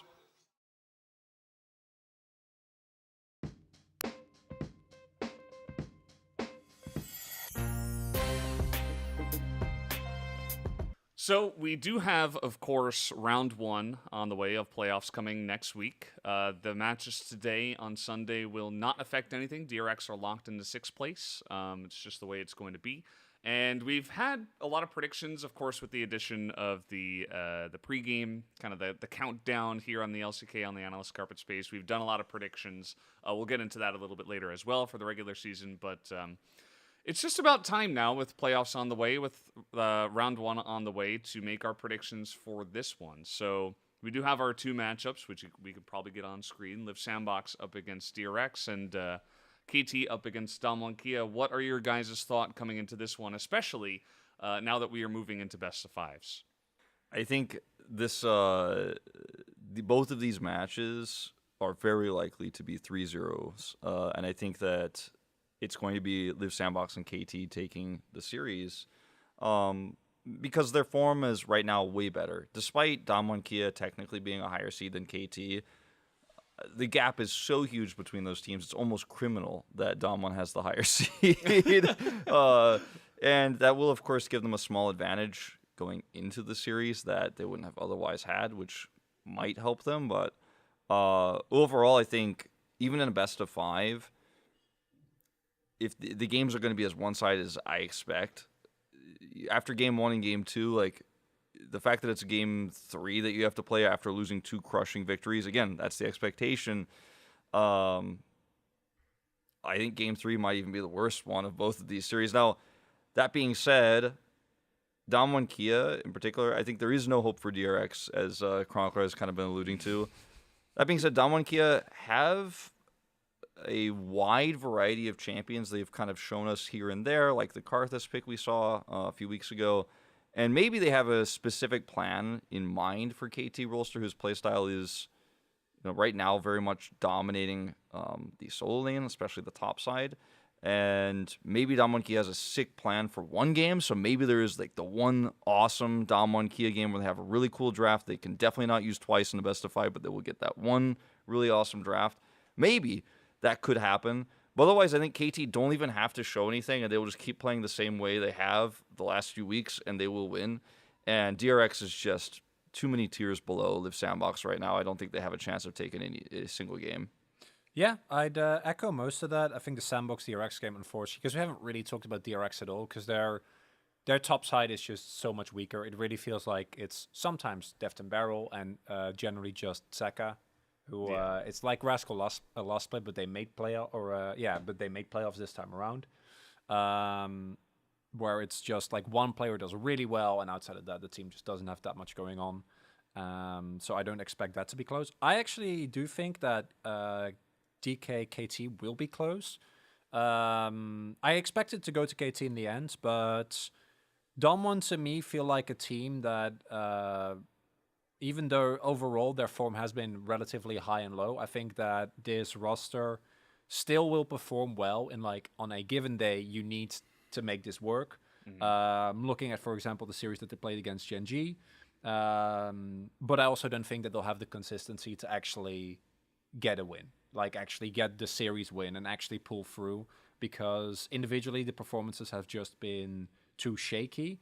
Damwon would be my pick. Like if someone makes a deep run that we don't really expect to like make it to finals, it's probably still Damwon over KT and Sandbox, but that might also be, you know, putting too much faith in the fact that it's a team that has done this in the past, and a team that, to me, they really feel like RG2, where it's like, can you ever really count them out?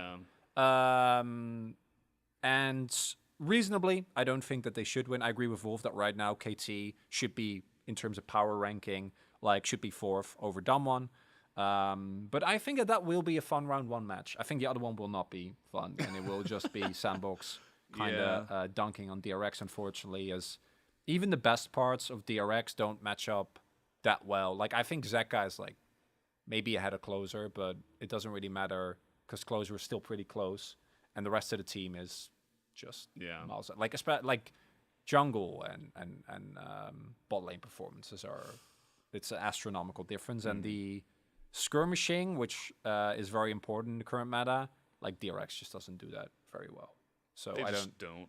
No, so I don't. Generally. No, so I don't think that one is going to be even remotely close. I think it's really easy to draft against DRX in this meta. You just take away Deft's Callista, and you're like, okay, Zeka's not going to get prio. He doesn't play like that. And then Kingen is just going to play a tank topside. And in Zeka's defense, he also doesn't have a jungler. Like that it's just Still kills it on Ahri. I mean, it's and mostly Ahri, but you know. you need to have 2 lanes, I think, as DRX where you can find an angle, and they don't have that. And Pyoshik can be like, oh, we got 1.5, I could fix it, but I mean, unfortunately, his form hasn't been that great. Pyoshik is, for me, the most disappointing part of DRX because his form has been like this all season long. Like, Pyoshik has either looked like maybe he's, punching the ceiling and almost up there with Owner and Peanut in terms of his performances individually. Sometimes he's really hitting it.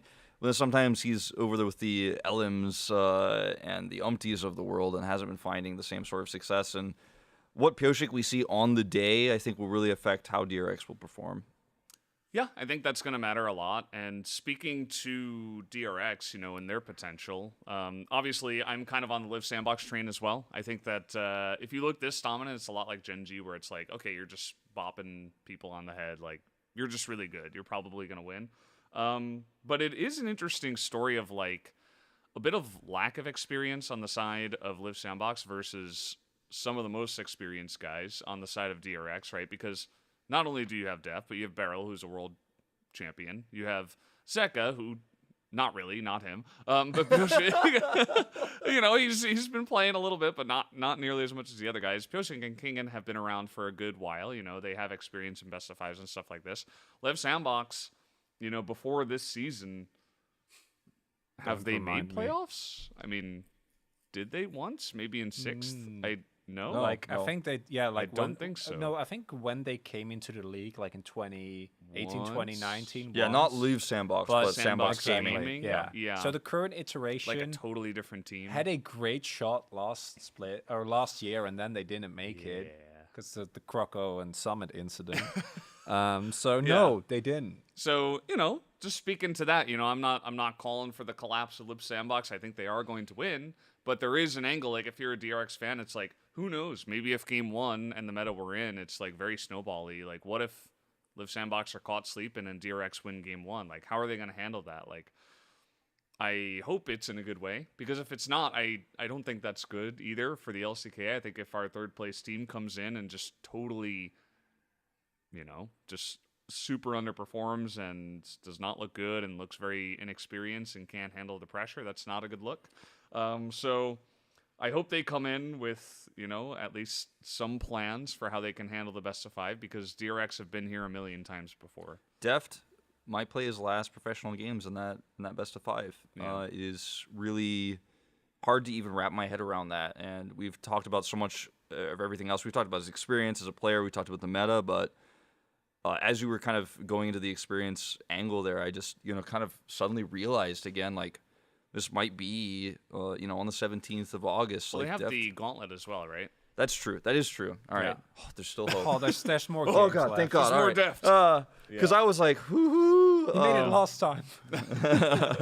Yeah. But yeah, I mean, that will be his last chance to get an LCK title, though, is the season, and it'll be his last playoffs, of course, of the LCK. So hope he at least has a good game, a set of games. It's like the end of an era. We don't talk about Legacy and Kings as much in the LCK, but Deft to me is still, over the period of time, like the dominance that he's shown, I think the greatest AD carry of all time. Even though like he's never won a Worlds, just the amount of relevancy that he's had across different metas, across different teams, different regions is mind-blowing. And thinking that, barring the gauntlet, that might be a bit of an underwhelming swan song is, not everyone can be Khan and fail spectacularly in one last Worlds final. Shebang. Yeah. One last Yasuo top. Oh, don't remind us, Wolf. Oh, no. Yeah, so that's kind of my thoughts on, maybe DRX has an angle there. In terms of DK versus KT, I don't want to go too far on it, but yeah, I mean, DK is similar idea. They have tons of experience. Canyon and Showmaker, maybe they pull something out of the hat and they totally get an upset. KT certainly the favorites based on the form here at the end of the split.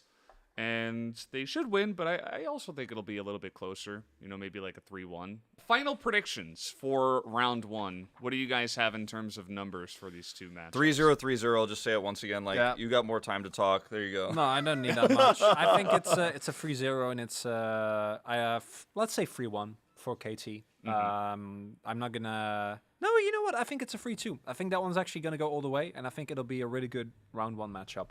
Okay. I'll go 3-0, 3-0 as well. I was thinking maybe the 3-1 for KT, but yeah, I don't know. I think they have pieces of the puzzle as well. Like, as long as Vikla doesn't, go up in flames and disappear, like, I think they should be pretty strong. Always does. That's the secret. That's his magic trick. Atlas, what do you think for predictions? Boringly enough, boys, I am 3-0, 3-0 as well. I think there's absolutely no chance DRX takes a game, even in anyone's wildest dreams.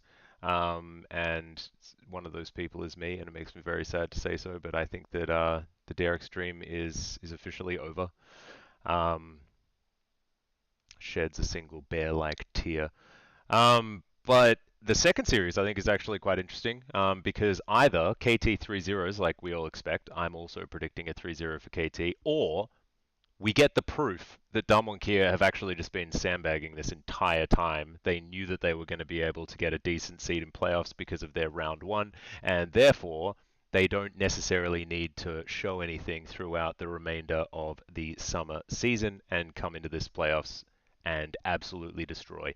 If they do that, then it will be a 3-0 as well. It'll just be Damwon's way, and I think that that is highly unlikely, and I've been on the Damwon copium way too much throughout this season, and so I'm going to stop here. But yeah, that's round one. Pretty interesting stuff. I think a lot of us are expecting it to be pretty one-sided, but there are pretty interesting dark horse stories for if, you know, the teams that are not the favorites do come back. So I think that's pretty exciting as well, even though on paper it doesn't feel like it should happen.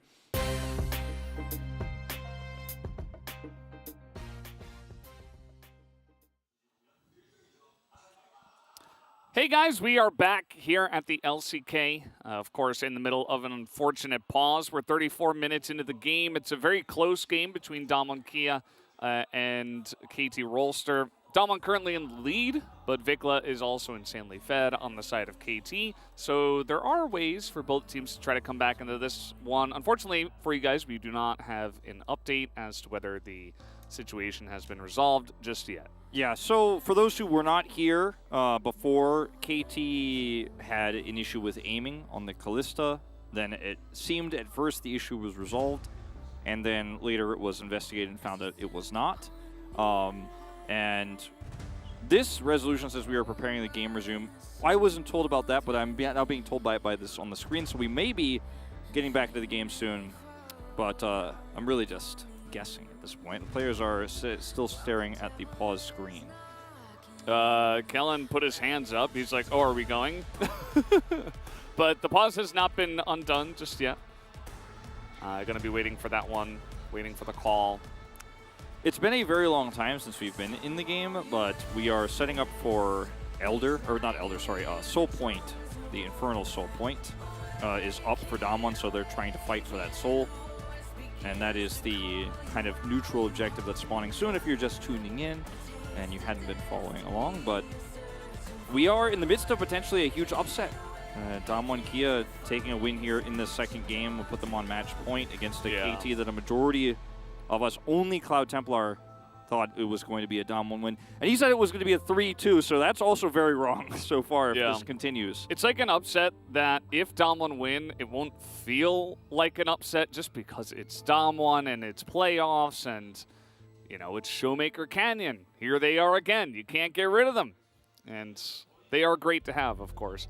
But at the same time, you know, it is an upset in the fact that everybody did vote for KT Rolster.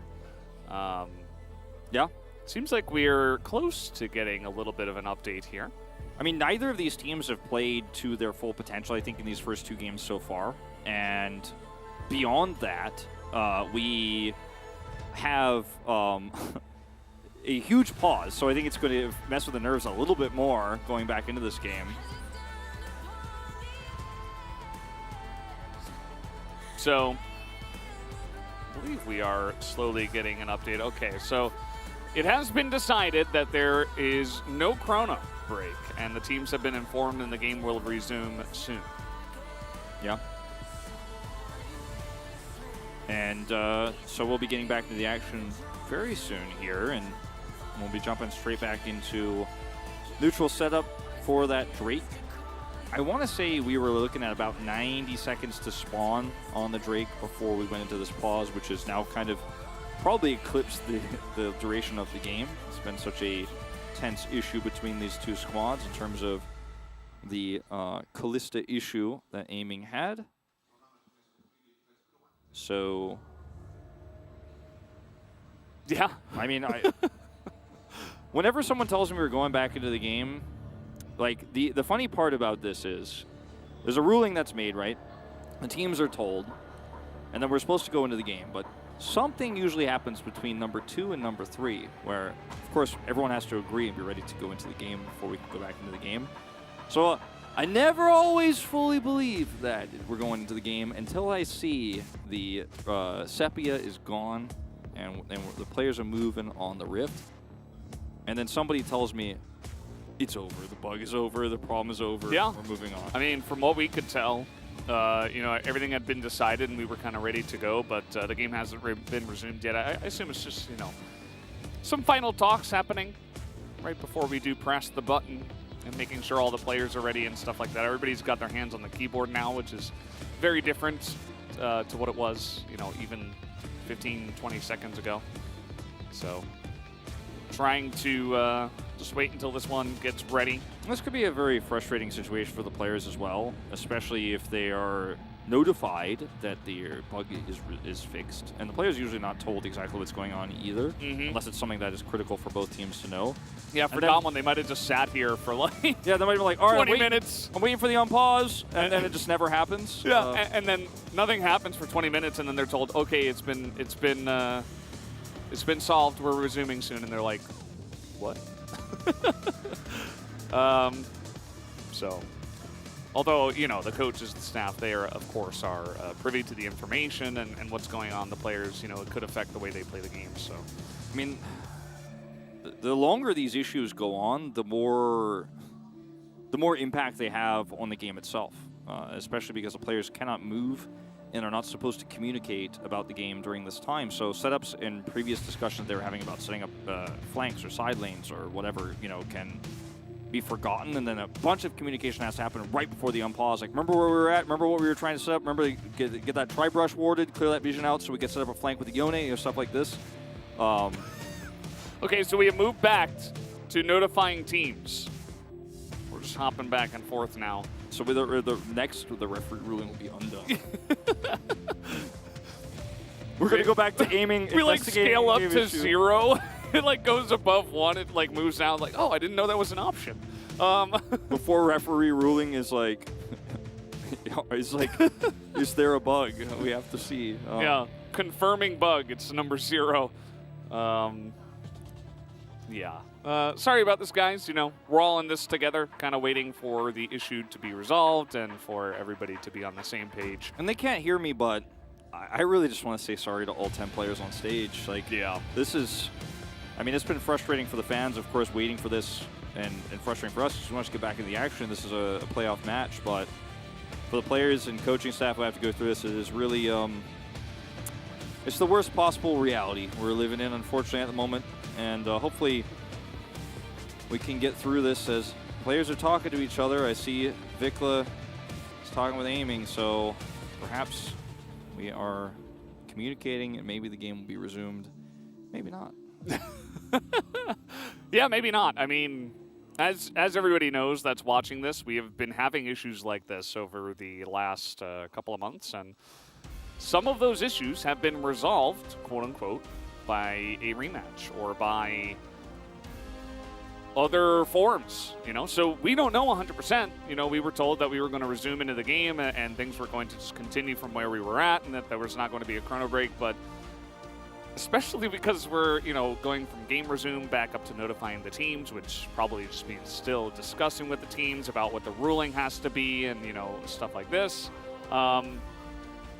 We don't know what the final outcome of this one will be. Hopefully it's a fair one, a good one for everybody.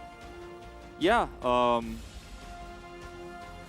don't have anything else to add in that regard. I really do hope that we go back to a fair outcome, because these types of pauses at game states like this are,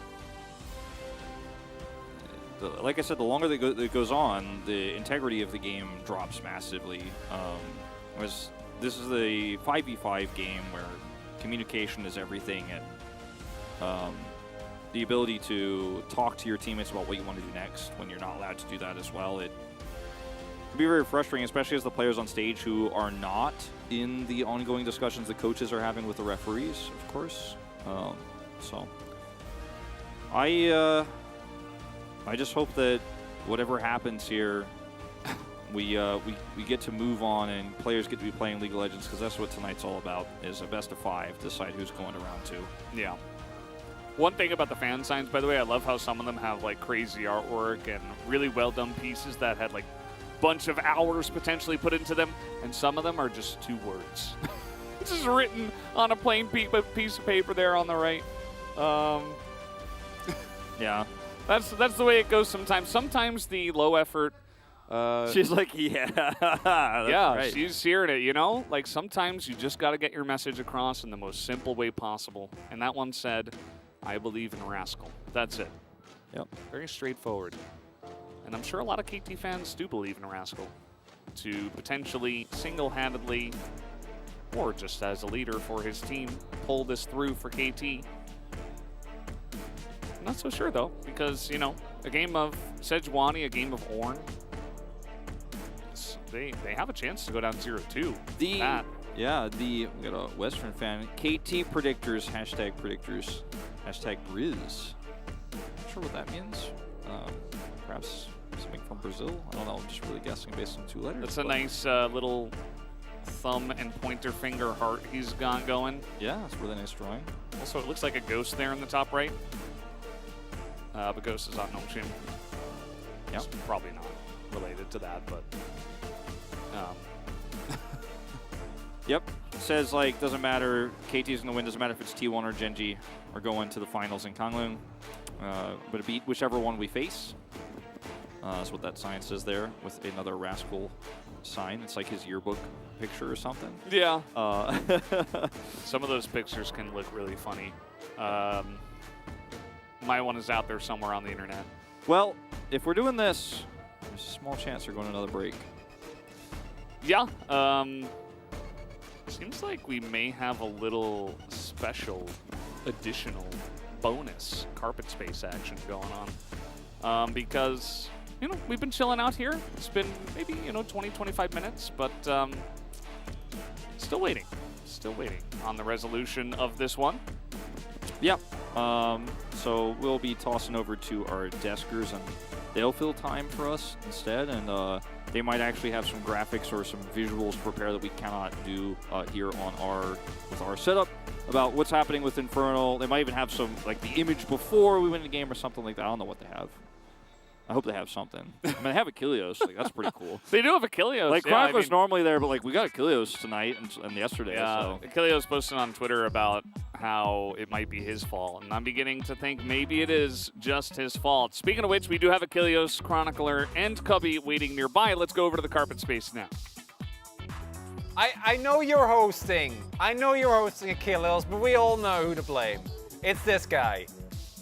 It's this guy. Okay, let's put some context on this. Long ago, back in 2016, I think it was me and Monty. We were a part of an hour and 45-minute long pause. And, one of the teams that was playing in that match while we were waiting to get into it was KT Rolster. So it has all come full circle. Luckily that while, yes, I am here and likely the cause of this whole tech issue, this pause that is occurring, at least for Valdez and Wolf's sake, I am here and they can throw over to the desk because we didn't have any of that back in the day. We just had to be on and suffer through it. So you guys should at least breathe a sigh of relief that we can go ahead and alleviate some of this pressure. But let's go ahead and talk about what has happened so far. We're about 34 minutes into this game so far, and it has been a bit back and forth. For the longest time, looking like Damwon really getting the ball rolling early. And as far as the draft was concerned, you and I talked about it a bit, Chronicler. There was some concerns. Cubby, I want to see what your thoughts are on that, because I know that you also had some stuff you wanted to chat about. Yeah, it's interesting because it feels like Damwon are really laying traps for KT in draft. I think the first big one is the fact that Vikla's Azir. I think that Vikla and KT have been at their best when he's on the Ahri, the Sylas, able to make some earlier plays. Azir, like, they're getting counter picks for Showmaker, and Canyon and Showmaker are really focusing on setting Vikla behind in the mid lane. So KT isn't able to play with mid lane priority. I think that's really slowed down some of the quick game plans and gameplay that we've seen from KT in recent weeks that really made them so dominant and why we held them in such high regard coming into the season as well. Yeah, I want to add up to that that to me feels like the main difference here today, because I don't think Damwon are necessarily playing amazingly. They have some good moments, but just like in a regular split, they also have a bunch of moments where you're just looking at the screen going, yeah, well, I don't know what's happening there. But in addition to putting Vikla on a carry that is very high in bent, but I think also has such an immense difference between, like, do you really eke out every point of damage? When do you go for your shuffles? And if you're not able to really pilot that with full confidence, which I think for Vikla it's understandable if he isn't, because not that experienced, is a rookie coming in a very high pressure situation. Yeah. And in addition to that, aiming has been targeted really hard as well. First game, it was the Zeri bait into Lucianami with a punish that actually worked. And then in this game, he is playing Kalista. Yes, he is a Kench, but Kalista into Poppy, which they picked even with Trundwop. Talia, and Draven. It's just, and there's Yone as well. So like, it's overall just a really bad experience for aiming, and he's been very pivotal to how well KT has been playing. Yeah, I mean, the Dom1 comp that they have, Snowball is all hell. That Draven gets ahead, which we did see early on, able to cash out about 145 adoration stacks with that kill coming through in the bottom lane. But you did mention, that Azir getting bullied, the level 2 gank coming through. They managed to they just continue to put pressure down on that mid lane and eventually do get the kills. And did find some stability, though, if we're ready to roll with our first highlight, and we will kind of see that confidence coming through with the Shurima shuffles, because he was able to help set up for a really nice turnaround fight where KT were consistently getting beaten down. Maybe the highlight's not ready yet, I'm not too certain, but we will have it eventually and get to see where he finally did find some footing there and was able to fight back. But it has been a really tough battle for KT, and it's getting to this point where so many people kind of expecting that they were going to be able to take this series. The only person betting for Dom1 or predicting Dom1 going into this today was Cloud Templar. Wolf was talking about it. He predicted it was going to be 3-2, so suspecting it was going to be a bit closer. But, I mean, do you guys think, starting with Mao, that if Dom1 does take this game after we do eventually get out of this pause, if they're able to take this and have the 2-0 lead, does KT have it in them to be able to pull off a reverse sweep? I think it might be a 3-0 if Dom1 pick up this one. If KT are able to bounce back, I don't know what's going to happen, because pauses like this, I think, to an insane extent, kind of crank up the volatility. Because imagine how frustrated we are, right? Like, we're just sitting here, and we're like, oh man, I want to get back in the game. Everyone in Twitch chat is complaining. Why are they talking? Why is the game not starting? But imagine being a player, you're fighting for your playoffs live. It is just before what might be the game-deciding fight in this game. It's the 5v5. You're able to pick up a soul if you win this as Dom1. If you're able to win it as KT, then you're going to be able to, at the very least, like, crack open the base. And then you've been sitting, waiting for, like, what is it, 30 minutes at this point? It's really hard to keep track of time in situations like this, but so I think that if KT win, then I have no idea what happens. If Dom1 win, with how the games have been going thus far, even though I think Dom1 is playing very up and down, they've been always on the aggressive, and I really rate teams that are being proactive, right? We've seen that is something that in these moments makes a big difference. All right, what's your take on this? And like, coming into predictions too, I know that most of us were KT favored. I had KT taking a 3-2 because I thought that if Damwon were able to fully commit to playing through Showmaker and Canyon and enabling Showmaker in the mid lane to make sure that they had prio and can make plays outside of that, I think that historically that has been the real strength of these two players, and it feels like in this best of 5, they've really taken that identity and ran with it. So I think that for KT, if anything, maybe it's more time to think about that, because Damwon is really taking, I think, what has made KT so good, the fact that they are one of the few teams that is really indexed into playing early game comps and making sure that they're ending games quickly with the champions they pick and the plays they make on the map. It feels like Damwon's really taking that for themselves and throwing it at KT, and it's really thrown KT off their game. So I think it could be interesting, but having this extremely long pause, I'm always going to favor experience. And Damwon has players that have been on the biggest stages before when you look at that core in Canyon and Showmaker. So we'll see if KT can maybe bounce back from that. Maybe the time's good for them, but I can only imagine sitting in the seats for so long when you've been struggling in both these games and just having to really live with that for an extra 40 minutes. That's not an easy thing to get over mentally.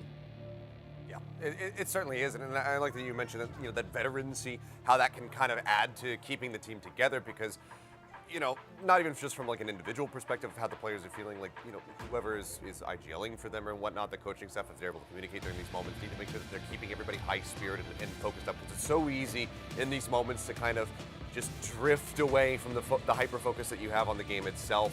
You need to make sure that you're ready, that as soon as that countdown timer resumes, you're going back into the game, that you are ready to play out that fight, because we saw those teams getting ready to kind of clash there in mid. You need to be ready to do battle immediately. And yeah, due to the kind of impromptu nature of what's happening right now, I don't know if we're going to get to the highlights, but unsurprisingly, it might feel like forever now. But what has been really the core part of this game is that we've seen how KT wins fights, which is Vikla is able to maximize his damage, and they're able to get a multi-man shuffle because the back line of Damwon is rather vulnerable to that. Cobby was the one who I think pointed out as well that Draven, like playing into Trundle pillars, is just a very unpleasant experience. So moment flashes down, it becomes a lot harder to play. But if you don't find a bouncy castle, I think for KT, aiming doesn't really get to play the game if any of the backline people make it on, so then so much gets onto Vikla, which is a very high-pressure situation for a player that young.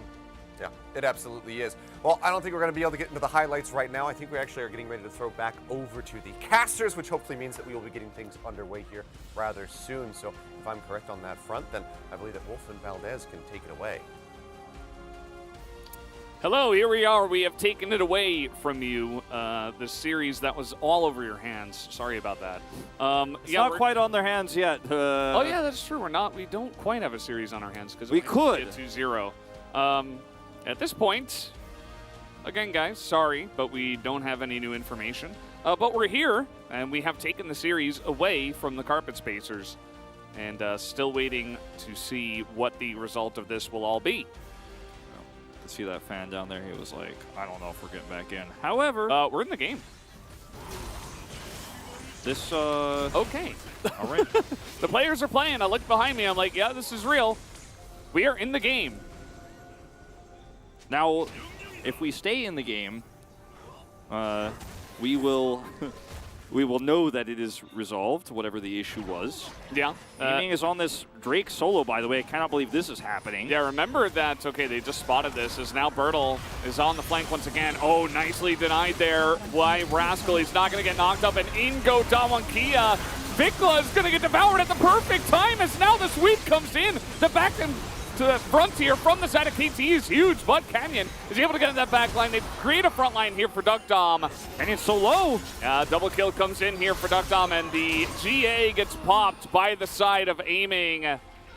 As DK, they take a huge fight, and they're running away from that Drake. Yeah, they're not going to actually start up the Drake because I think they want to get a little bit more prio here for mid to potentially get an inhibitor down, which would give them control of the map completely. I mean, it's 35 seconds on aiming, 30 on Vikla. Ending, I think, is not what you're looking for here as Damwon Kia, but having a little bit of extra mid prio here means that they will be able to guarantee there's no contest or trade for the Baron, which has not spawned just yet. Canyon is also very low, but he does have his smite available, and that's going to be the Drake going over to Damwon Kia. So that Soul point, that's Soul we talked about so much during that pause, finally does come into fruition.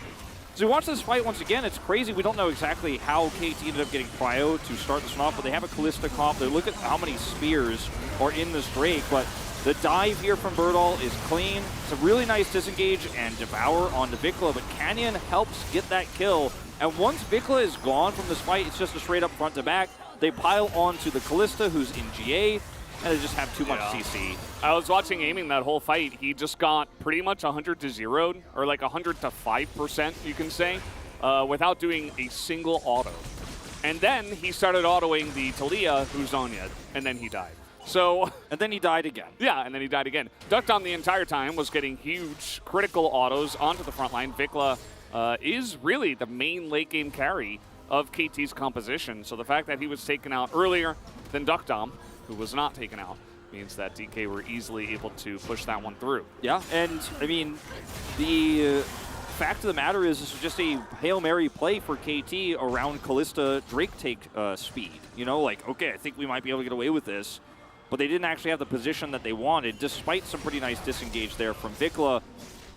And he doesn't have Zhonya's. You know, if he has Zhonya's, this looks different, but he's obviously going for a damage build this time around. And they're going to try to do it again on Baron. It looks like potentially, at least they clear the vision off, and they're like, okay, we have a Callista, so we basically have double smite.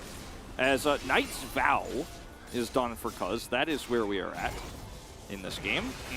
And straight up here, KT. I wonder who you put that on. Probably the Azir, right? Yeah, I imagine so, because he's really the carry now in this game. That's what I would hope, but not 100% sure. He does have a crown as well, so potential to just put it on aiming so he can actually get autos on in the fight.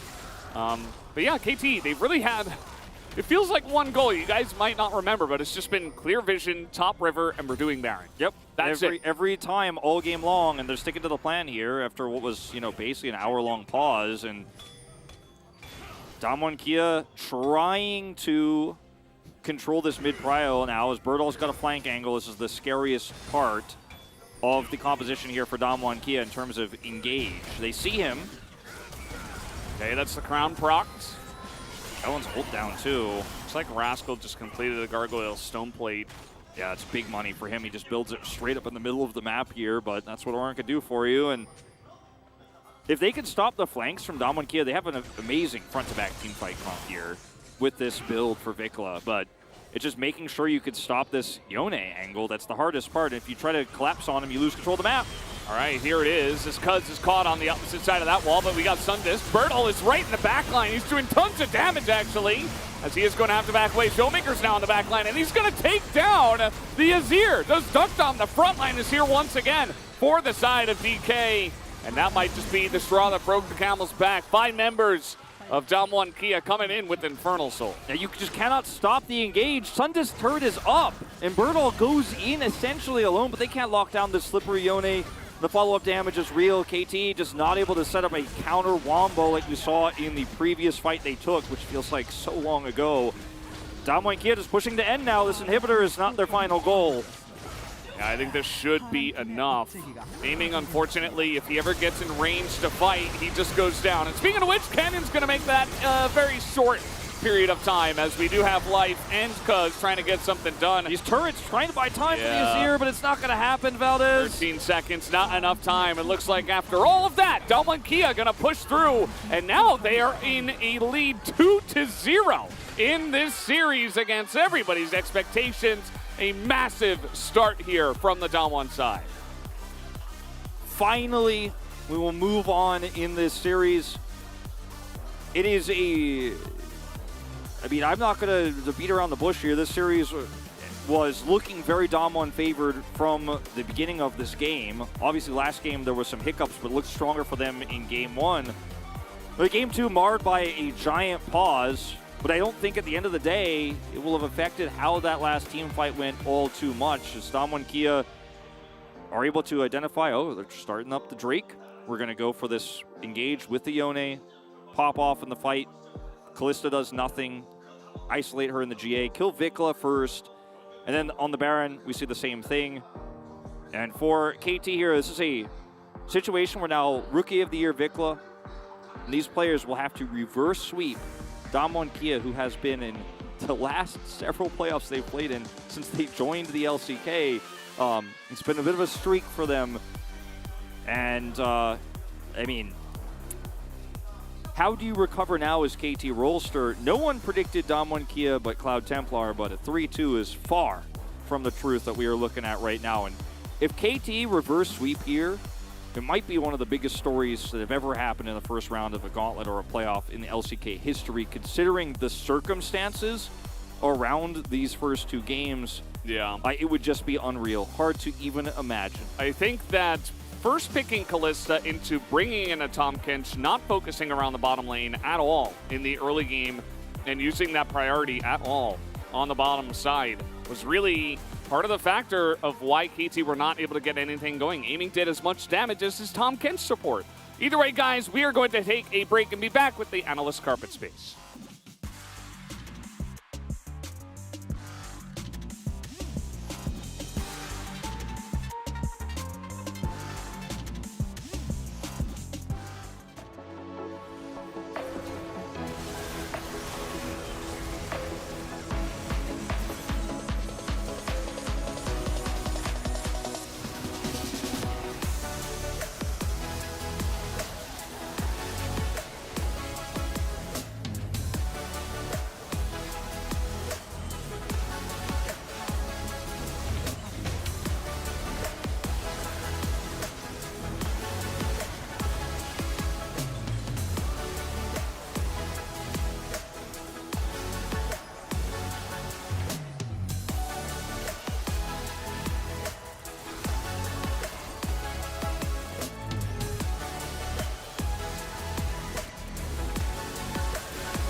아니야. 각보다 박아. 위에 거부터. 봐봐 힐 먼저 줘놓게. 야, 풀 봐, 칼리. 웨이브. 아, 들어대. 끝났다. 나 죽긴 했고. 밀어. 반대로 10초. 나이스! 배현아 윤회 좋았다. 아, 쏘리. 좋진 않았고. 나이스.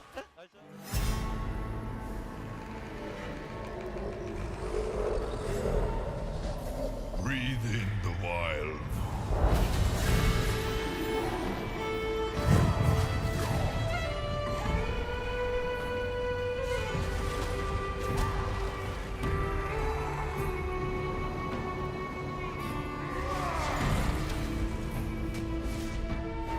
With the strength of the bear.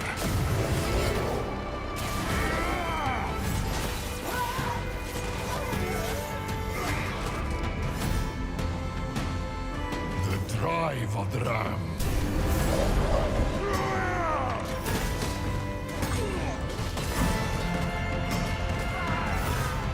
The will of the boar.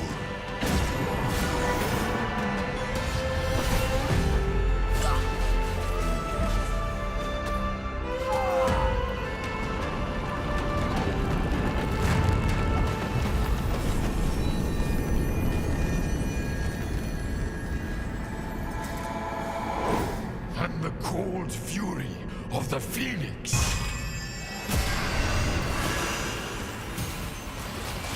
A storm rages through me.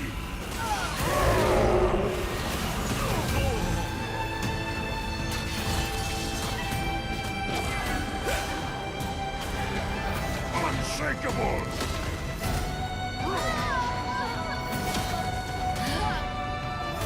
Breathe out the spirits and fight.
And we are back. The evil has been defeated, and we got through the second game here in this series. In the end, it is Dom1 able to take it after the long break. Now, we already discussed during our little interjection, I guess, during the pause, thoughts on the draft and whatnot, but I want to know, what do you want to see from KT going into Game 3 to try to engineer a reverse sweep? Oh, that's a tough one. I think we're going to start with him. Oh, I'm sorry. Back off now.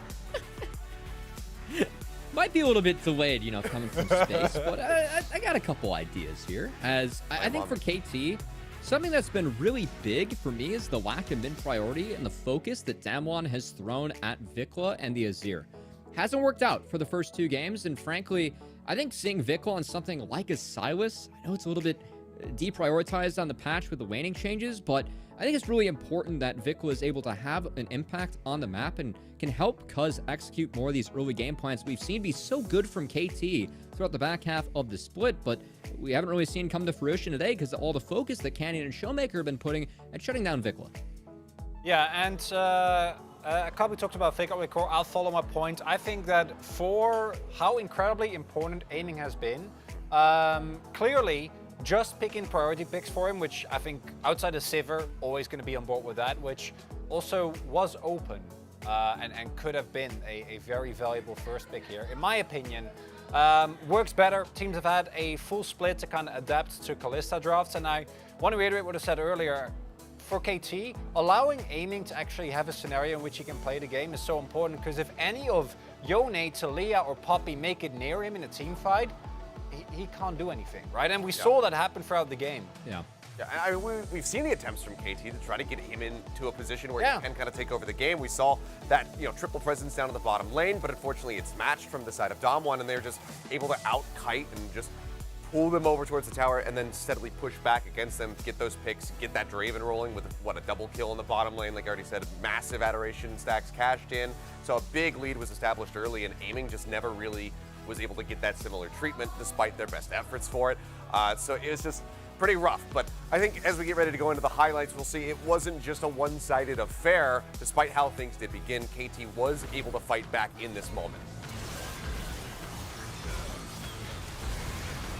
And overall, this was, I think, the best fight that we possibly could have gotten for KT, which is a fight where both their front line actually has some space, even though, again, aiming is forced to auto-attack while he is in a Taliyah E.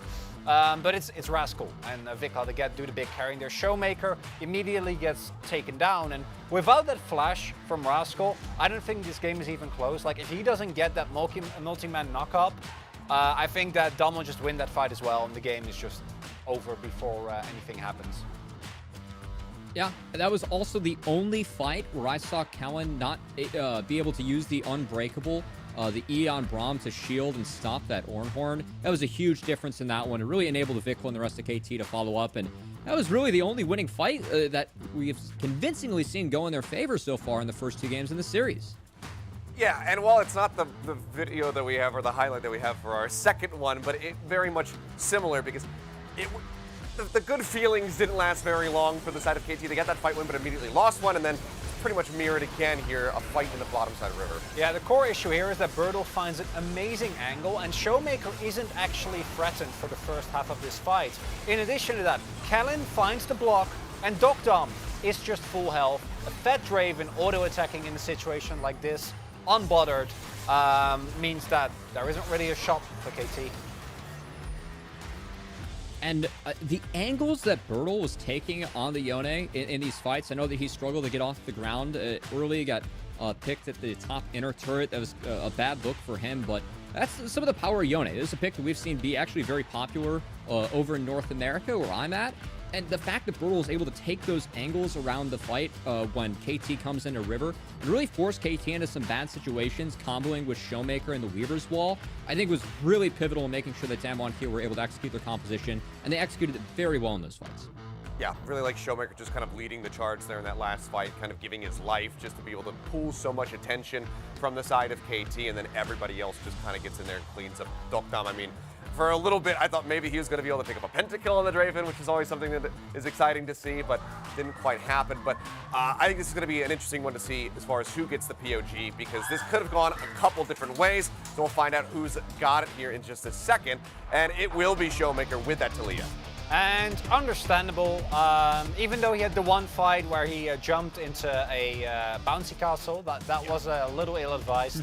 But the amount of damage that he was able to do was a big part of why I think this game looked very different. And we saw Showmaker lives, fight goes well, because the value of that Talia E into both the Azir and the Kalista, just immense.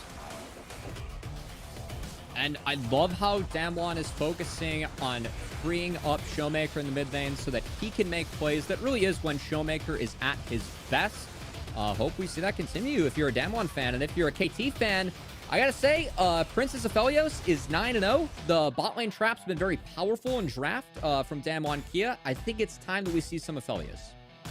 I mean, very well could happen. You know, that's what we want to see. We don't want this to be a wash. No one likes seeing, especially in the playoffs, a game be a 3-0 blowout. Granted, this is one that would have upset pretty much everybody's expectations. So we'll see if that's going to happen or if KT can fight back and make this the close series that we were anticipating. We'll go ahead and throw it back over to Wolf and Valdez to guide us through what could be the last game in the series. Thank you, Carpet Spacers, for that awesome breakdown. And yeah, I didn't even realize the Sivir just gets all the way through draft. I think that immediately in my mind would have raised alarm bells, the fact that, you know, we go for the Kalista instead. But Kalista has had a lot of power. They tried to counter it in the lane, so the Sivir goes by. And doesn't quite work out for them. The Kalista, as I mentioned before the break, just not really able to get much support and do much of anything in that game. Yeah, it looks like we do have an update on the pause resolution on the Korean side. So we have an official notice as well. I will read it. Aiming canceled his purchase of several items while Rascal was upgrading his shield bow. As a result, the upgraded item was disappeared. So the next statement is, it is impossible to determine whether it was a bug that needs a chrono break, so refs decided to resume the game. So essentially, he canceled items while the upgrade was happening. And the upgrade happened, but it was canceled, and so could not upgrade again because it had already been upgraded, even though it disappeared, the upgraded item. That is the statement that we have officially from Riot on what happened. As you guys know, it's been posted on Twitter. It kind of got leaked out. The issue that we were having was Aiming's Immortal Shield Bow was not able to be upgraded. That is why we had that pause. Yeah, and you know, it is pretty unfortunate. I don't want players to have to feel forced to not be buying items efficiently as their stuff is getting upgraded. I think that's definitely something that needs to be looked into. In terms of the way the game played out, as I said in that last team fight, Aiming got like 2 autos off. Like maybe he could have done a little bit more damage to Showmaker before the stopwatch went off. And yes, I know that's not the crux of the issue, but I'm just saying in terms of the way that the game did play out, at least it would not seemingly have had too much of an effect in the way that it was played out. So the way the message is wording, I think implies also that there was no way to know whether or not it was I don't know what he canceled while he was buying. Like, if the refs can't prove that it was just complete accident, you could, in a world, I'm not saying that anyone's implying this, but there's a world where if you knew this bug existed, you could try to get a remake out of it. So Riot can't necessarily be like, well, we have to regame because of this. No one can determine it. The refs made their call. So, you know, playing devil's advocate for the decision a little bit there. But either way, we are going into Game 3. And obviously KT will have side selection going into this. The Sivir, I think, considering the Kalista was open last time, I like the Kalista more. But I voted for Canyon. I thought he completely shut down the Kalista lane super hard and then snowballed it against them by diving repeatedly. Notice they instantly banned the Poppy here as well.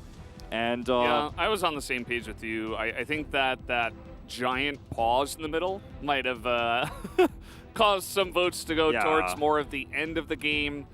I mean, Showmaker did have a great game, but he did. I would have had a great gone lane for Canyon as well. And there's the Renekton ban too. But the Sivir pick, you know, for Damwon Kia was not, it went through the draft because they had to get the Draven once the Kalista was locked in. And we'll see the Yuumi taken away here as well from KT, a wise choice. And now I think we do have to go down the Kalista path still as Damwon Kia. You don't necessarily get that same game, especially when we're not playing the Kalista, or rather the Poppy Trundle angle. I think Damwon Kia might have a rude awakening potentially if they leave it open. KT play it again, but this time it actually has a little bit more power. And they won't obviously be played. Yep, see? Now you've really got to ban it, I think. KT are like, yeah, we'll do it again. You're in between a rock and a hard place because if you ban away Kalista, then the Sivir gets picked. If you ban away Sivir, the Kalista gets picked. If you had 2 bans, maybe they pick Azir. You know, like I think there are ways for Damwon to get out okay in this one, but with the Kalista ban, you would expect more priority. Not on the Sivir, I guess. The Lucian is going to be the pick. Now, this is quite a bold statement from KT because I think Sivir's wave clear and her all-around spikes in straight-up team fights work so well with a plethora of champions, including the Ornn, including even Aatrox. Obviously, that could be the alternative since Renekton is banned here in terms of a top-side pick. And Damwon Kia could just draft around a little more well-rounded prio control. Like, they can pick up the Azir themselves here now. They can also save it and wait for, if KT locks it in here, pick the Taliyah, which they've also found success with. If it's not taken, ban. Like, they have so much control on red side here with this Lucian pick. The draft of KT is face up because you have to lock in Nami. You only get 1 pick here. Damwon Kia get 2 good ones. And they have, of course, the prio for 4th pick here after second ban phase. Now, if we trust the Lucian Nami lane is going to go well, then this still looks like a good draft for KT, but I'm not on that. I'm not on that train right now. I'm not trusting it. It's not been Aiming's playstyle to find success with Lucian Nami early and win the early tempo-based play games. It's been on late game carries like the Aphelios they decided to give over, like the Sivir that they decided not to take here. And man, I think KT will regret how they start this draft. I don't want to say the game's over or anything, but I feel like we're walking a similar path to what we have in the last 2 games, and it was not a happy ending. As there's the Taliyah we were talking about here. Now they can ban away the Azir. Yeah. I mean, they can ban away Sylas if they're afraid of that. I don't think they are. And you can flex it because it's Damwon Kia. There is no Renekton, but I mean, there's an Aatrox, right? There are other picks that you could go for if you really wanted to blind and potentially, you know, make plays with the Taliyah from the jungle. They don't have to put it into the jungle. It just gives them even more flexibility. And the Wukong pick here is strong with Lucian in the late game, obviously, as there's the Azir ban, shockingly. Wow. But the draft of KT here didn't have to be done this way, and it makes the rest of the draft so much harder because Damwon Kia have clear answers so far already in this series. And Showmaker's Taliyah ends up picking up POG in the last game. You've let that one through. It's Duck Dom on Aphelios. I don't know what else I have to say about how this draft is looking right now before we even get to the end of it. As Vi is taken away here for the potential combos with the Taliyah. I think it's not even in itself a strong ban, but does limit some of Canyon's options to snowball here. Still, you know, a Trundle exists, Taliyah Trundle. Also incredibly strong about creating space for your Aphelios. The Gwen going to be taken off the board. Trundle might be banned here by KT. Could be a consideration. Yeah, Poppy's already gone. It just makes your bottom 2v2 essentially stable. You won't be... like, you can actually push without being threatened by those jungle picks, so I would like it. Skarner, also a potential consideration, but Gwen is gone. Will be the Sejuani here. And this is, I think, a 2-part type of ban because it also discourages the Viego pick a little bit here with what Damwon Kia are running. Yeah. And it looks like it's just going to be Ornn this time around. No problem on the Rift. Bertle had his fun. He got his Yone game now. He has to play blind Ornn. And with this, they keep their flex alive with the Taliyah. If you lock in a mid laner here or a jungle, it means you're going straight into that. As we're going to have potentially better Ornn coming in here with Sylas and Swain. Sylas top, it looks like here, into the Ornn. Really quite an interesting way to approach this. Adds a lot of extra magic damage to this composition. And in terms of ults to steal, Wild Growth and the Call of the Forge God are pretty massive ones. And if you can fight around Sylas Swain together, like we have never seen this combo together before here in the LCK. But if you think about how it works together in terms of the hard engage for the Sylas, the Swain follow-up, plus the Ornhorn and Wukong, like you're going to lock down Damwon Kia's draft very well if the fights play out. As you can see, Danny is adding a lot of his thoughts here on the surprise top Sylas pick. Because he's like, all right, this is how you guys are going to have to play around this. Like, make sure you don't get trapped in these combos. There's a lot of CC on KT's comp. If you get trapped into the Swain ult, Lucian damage is real. There's some serious pick potential. And you got to hold your Lulu ult oftentimes very late here for Damwon Kia. And we've talked about this many times into the Lucian comp. Clearing vision with his draft here for Damwon Kia is very difficult. Even the Viego is at risk of being caught. He's a melee champion with, yeah, he's got Heartbreaker as an escape, but your vision clear in the mid to late game is very difficult into what KT Rolster are running. So we'll have to be very cautious, and losing control of the map for even a moment could certainly hurt Damwon Kia. But overall, if those things don't go right for KT, if they can't get a lead, it's a Felios game for Duckdom, and it's Showmaker on Taliyah. I think the best part about this for KT is Canyon can't punish the Lucian Nami, so they should be able to get prio there, but don't know how much prio they're going to be getting really elsewise around the map. It says they got 7th 3 times in a row, and now they've hit the jackpot. 7th in 2021 spring and summer, and then 2022 spring. And they did get 7th 3 times in a row. So maybe that's the key. Maybe that's what KT Rolster were missing. But we'll have to see about this as well, as it looks like Rascal is going to be piloting the Swain. Yeah, it will be a swap in the top side. And it will be the Taliyah in mid here for the side of Damwon Kia. But it looks like we're ready to go, guys. Let's hop into the Rift for Game 3.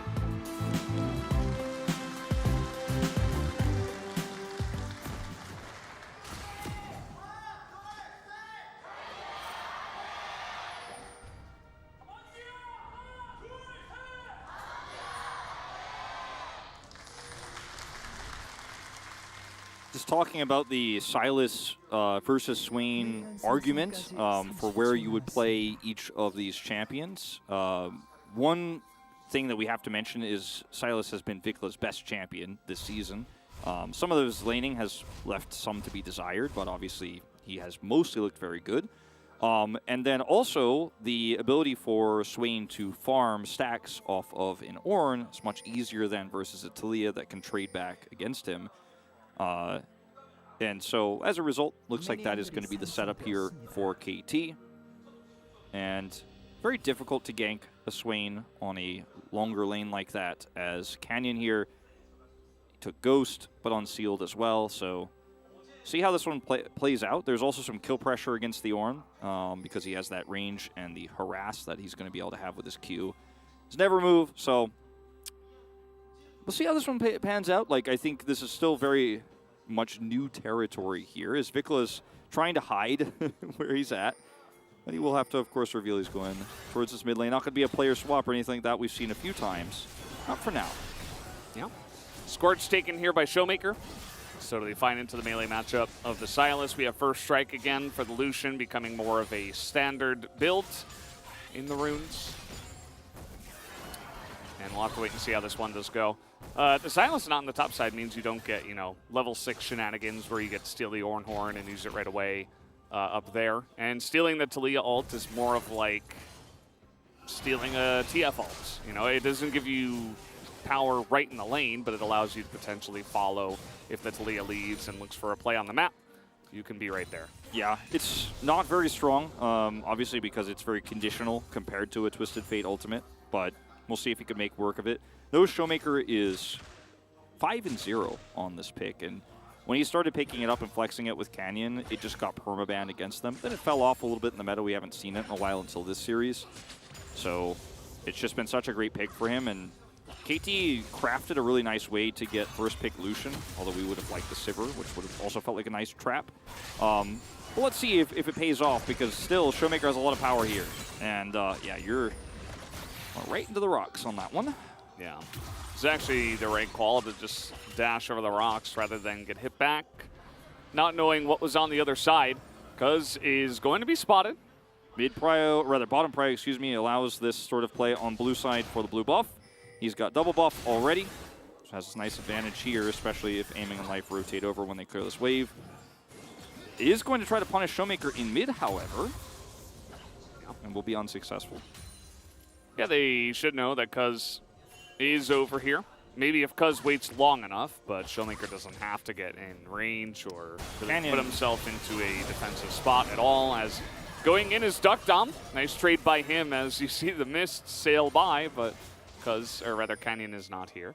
And Canyon sees that Cuz has left his blue buff, so with that extra information, Showmaker's like, yep, just going to play it safe. This feels really optimistic. Yeah, they're trying to bait this really hard, and what ends up happening is that they just get a really big chunk on aiming. Yeah, and so he's actually going to have to take an early back here. This is really frustrating.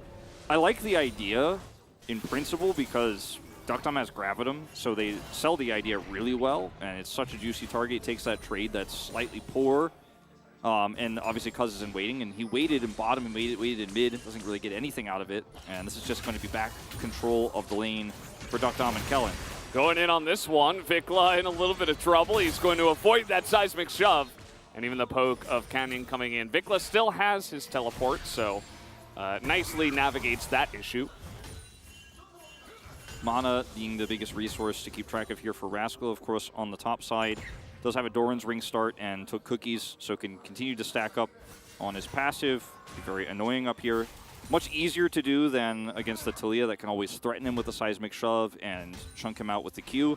He has to, of course, be respectful of this jungle. Wow. And he will be.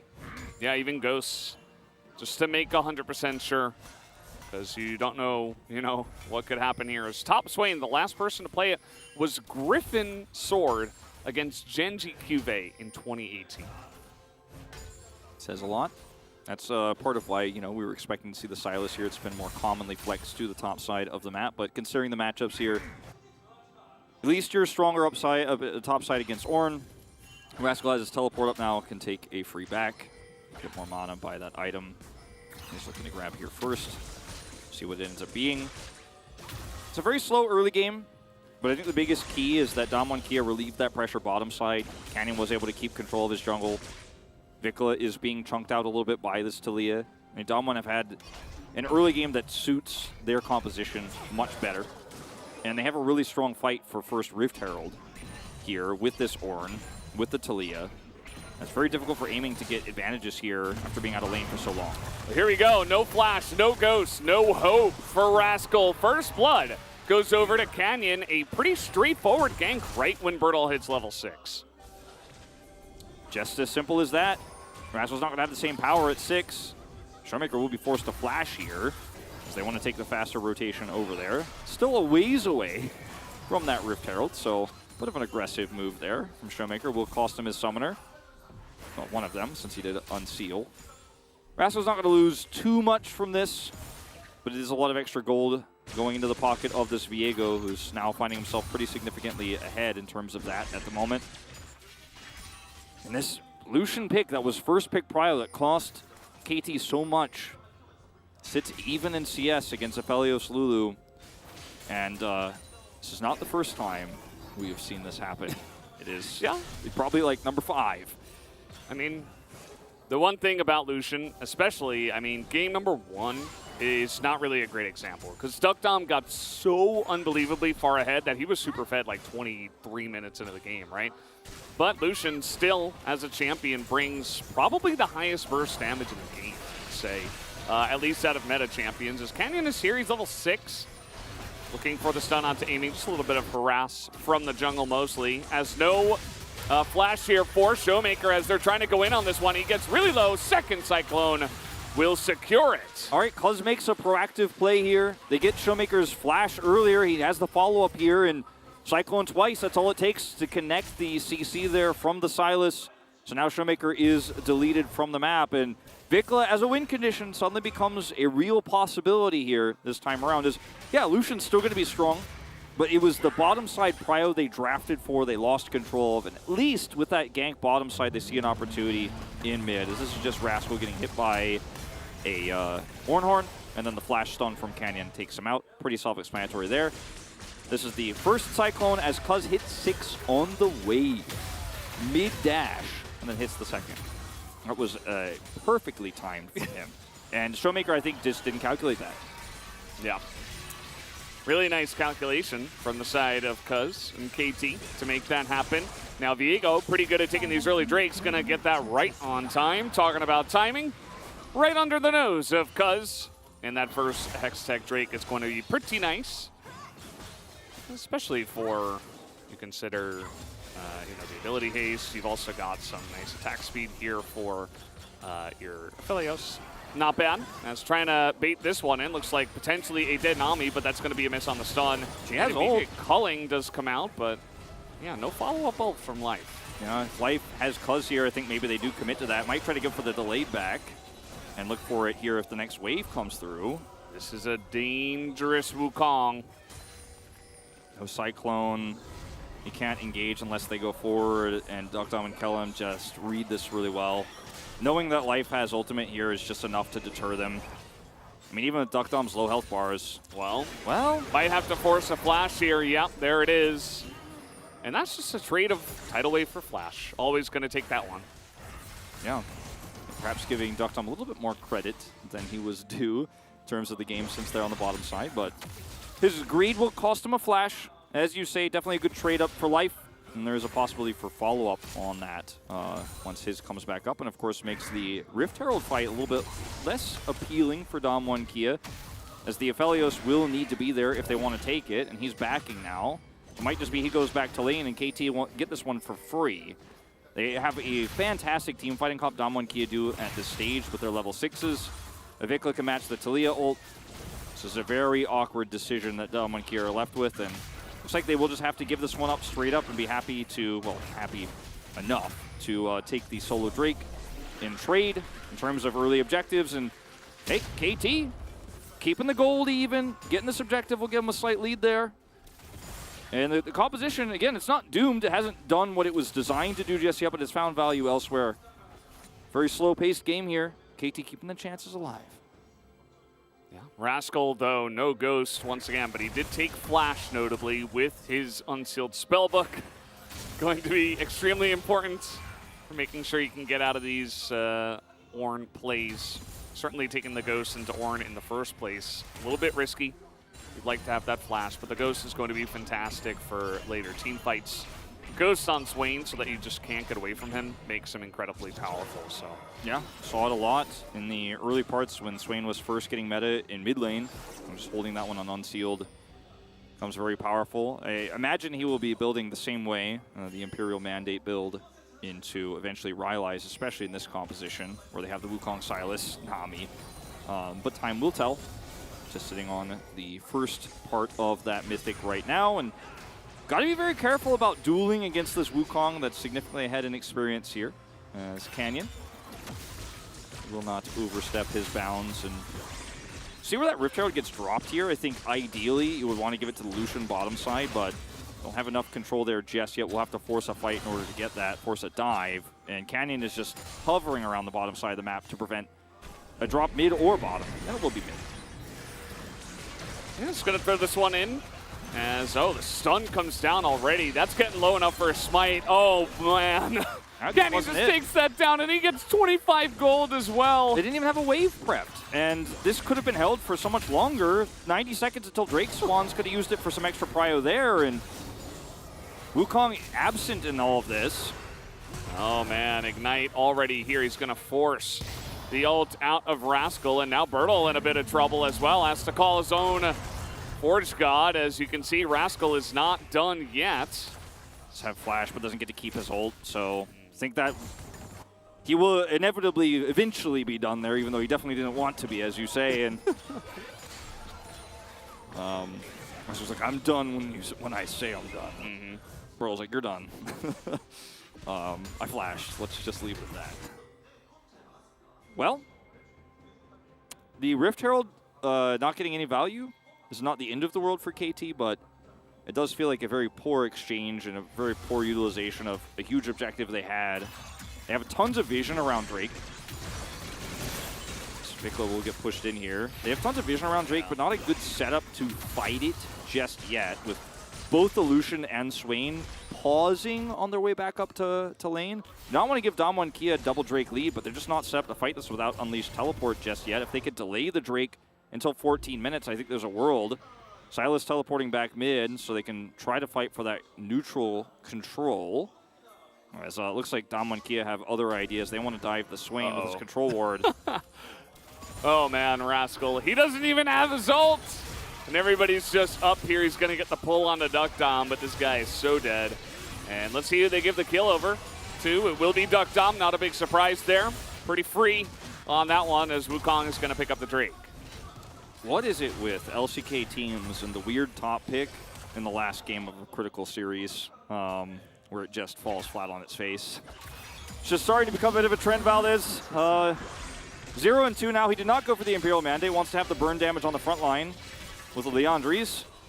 So that mystery is solved. And it is Duck Dom, who won't be getting plates at this stage. He normally comes up here and gets plates, but he's looking for a turret. He's like, found a little bit of control. Oh, in goes Vikla. He's got wild growth on himself. This is some massive Silas in so many different ways, as now the Taliyah wall's coming in. Tidal wave as well, but Rascal is right here with the teleport. And looking to turn this one around for the side of KT. 2 kills now to KT, as that one is going to be buffered here nicely by Bertle, but I don't even know if this Gravity Moonlight Vigil will help them. A double kill now for KT, as a huge turnaround has come in. Even a flash traded for a Gale Force. Duck Dom will at least be happy with that. Yeah, if Life gets that bubble, though, I mean, that's a dead Aphelios. Still going to be dead turret here, as Cuz is also topside with his Cyclone. And they turn the lane swap around on its head. And I thought this was a very poor call from the outset from KT, because obviously Duck Dom is topside there, and I thought the ability to set this one up with self-cast Wild Growth wasn't going to have any longevity to it, but they do all end up rotating over. The Swain gets on top of them with the teleport, and that's enough damage to actually turn this into a huge win. First turret, and suddenly a huge gold swing into their favor. As you go back to this, Rascal Death on the top side of the map. This one is the least interesting of the 2 replays we're going to be watching here. As once this explodes, kind of sets up for the next one, with this Rascal teleporting in behind it. It's kind of like the set play, which is here. So Vikla is here. Damwon Kia have 3 members and a Taliyah. So when he goes in with the Wild Growth on himself, I'm like, this probably doesn't end well, because Canyon will also get Wild Growth. But then the Taliyah ult here comes up a little bit too late. The teleport comes through, of course, for Rascal, and he locks them down. And Taliyah doesn't actually join the fight. Showmaker just stays mid. He's like, oh, it's just too doomed. I'm a little bit late. This was, better coordinated here for KT. Duck Dom was too vulnerable alone to actually collapse in himself, even though he has that top push. So I was very worried for KT, but they played that very well, and Damwon Kia just couldn't respond quickly enough. And that's, as we show the plates here, only 1 goes down this whole game. First turret blood, quite significant advantage that KT hold in their gold inventories. Yeah. Not picking the Swain top to win in turret plates, but that is what happens in this game. That one Cloud Drake, by the way, is going to be really nice for the side of KT. There's a lot of stuff to dodge from the side of Damwon Kia, namely the Ornholt ult, rather, the biggest one. As Rascal's been bullied a bit. They're really getting on top of this guy over and over, as the crown is not going to have much value here against the Swain. But okay, meanwhile over here, Ornhorn dive set up. Tidal Wave is up for life. This could be massive. They have Cyclone too. Rotation is coming up, but it feels late from the side of Damwon Kia, as now Bertle comes in with the better Ornhorn himself. As you see Showmaker and Canyon getting onto that backline, Life is left out to dry and left all alone, as now we've got Nami here for Canyon. So many different things as the Viego goes in, looking for the kill on Cuz, as second Cyclone comes in. Bertle getting a little bit excited himself, as Rascal will just stay by. So KT end up losing the Nami here. Very big. Like the attempt to dive there with all of their big ultimates is a good one. Unfortunately, it's just a little bit too slow, and Damwon Kia have the better Ornhorn coming out, and they're just able to react and play it on their terms, whereas KT are trying to force really hard. Vikla trying desperately to run up here, grab that minion wave. We'll lose some of those, but Rascal's going to grab this turret down here, so extra money in his pocket. And the state of the game here, I think, especially in this dive, really shows that Damwon Kia will struggle unless they are all together, but they react so well here, and this is like max range value out of Birdall's Call of the Forge God here, getting everybody, even hitting life there on the far end of things, allowing them to turn this fight around. But you can see the strengths of KT's composition in a straight-up 5v5, and with the Swain and Silas getting accelerated, things can look very badly when we actually get to that breaking point of those 5v5 fights, and might just be on this second Drake for either of these teams to take here, the first Mountain of the Mountain Soul. Teleport comes through. This is going to be a big turning point here potentially for KT's draft. Look at the leads they have across the lanes. Yeah. And this Mountain Soul, every single Mountain Drake is going to be big for both sides. So probably going to be seeing a lot of fighting over that. I talked about the crown before, and not only is it Swain, but it's also Lucian. So good luck having that in the fight. I don't think it's going to happen very often. Vikla will be able to steal some ults to get that down. It's just it's a bit worrying to me, as they will be lacking some AP damage. Yeah, especially early on in these fights. Going for Morello's next as well, just to handle the Swain. Yeah, it's like full utility on this Talia rather and than Silas. Yeah, I mean, look, there are a lot of threats, and the Crown will get value on a hard engage from KT. KT are like really playing this slow. They want to win a fight here and not just take the Drake itself, but we'll have to eventually commit to that. It only will if you play really far back, yeah, and you don't get it procced before a fight begins. Like, if the fight begins with Vikla and Cuz going all in onto the crown, speaking of, probably not a win for KT. Yeah. You know, probably not the way you want to take it. I would have much preferred either a Leandris or a Ludens here, especially the Ludens, because of all the extra pick you can have when you're threatening in neutrals with the Lucian. You hit Lucian with a Ludens proc, and he goes down to half. Oh, we're going in. Vikla is like, no, I'm going out. Decides to get out of there with a Heartbreaker, but now it's Birdall, who is left all alone, and everybody else on the side of DK is just running. And you can see that Showmaker has to go into a stopwatch very early on. He is going to have to flash this one. In goes Vikla, and they have the tankiness. Vikla's got Zonya's already as a big Moonlight Vigil comes in, but it's not big enough. Rascal also does end up breaking his stopwatch here to survive, and they're going to take out this turret. They're going to look for another charge. Damwon Kia just keep coming up empty in these exchanges. Oh man, Canyon nearly goes down, and that's that burst damage of the Lucian, even this early on in the game. And the point I was making about Ludens, before that fight breaks out, is if he has Ludens win, the Lucian comes forward and he hits him, he goes down low and he won't be able to repeatedly do that. But without that extra burst damage, Talia can't really threaten the Lucian, and who does? And Aphelios, that's also low range.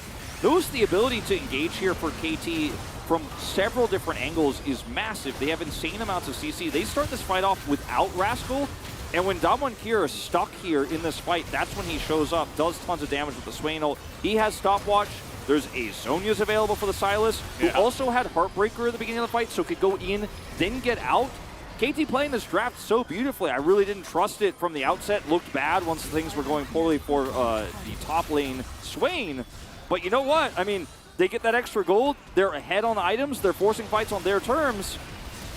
Man, KT, full map control right now. Drake control theirs as well. And, Vikla on the Silas. Yeah. You know who called for it? Cubby. And he was right. Yeah. Shout out to Cubby. That's, sometimes when you get into a best-of-5 series, you want to try all these different things and, specific stuff that you tried for the series. But sometimes it's better to go back to comfort. Just go back to what you know, what you've had success on the entire season. There's a reason why you have, right? So very glad to see this working out for Vikla. And also the top Swain, which we definitely did not see coming. And we're still not sure if we like it yet, but it's working out in this comp. We talked about how it could work, and then we were like, well, it probably won't, but now it is. From ahead, looks pretty good. Canyon's just dead. That is the value of Illusion. Yeah, and what did we talk about when we saw the Lulu lock in?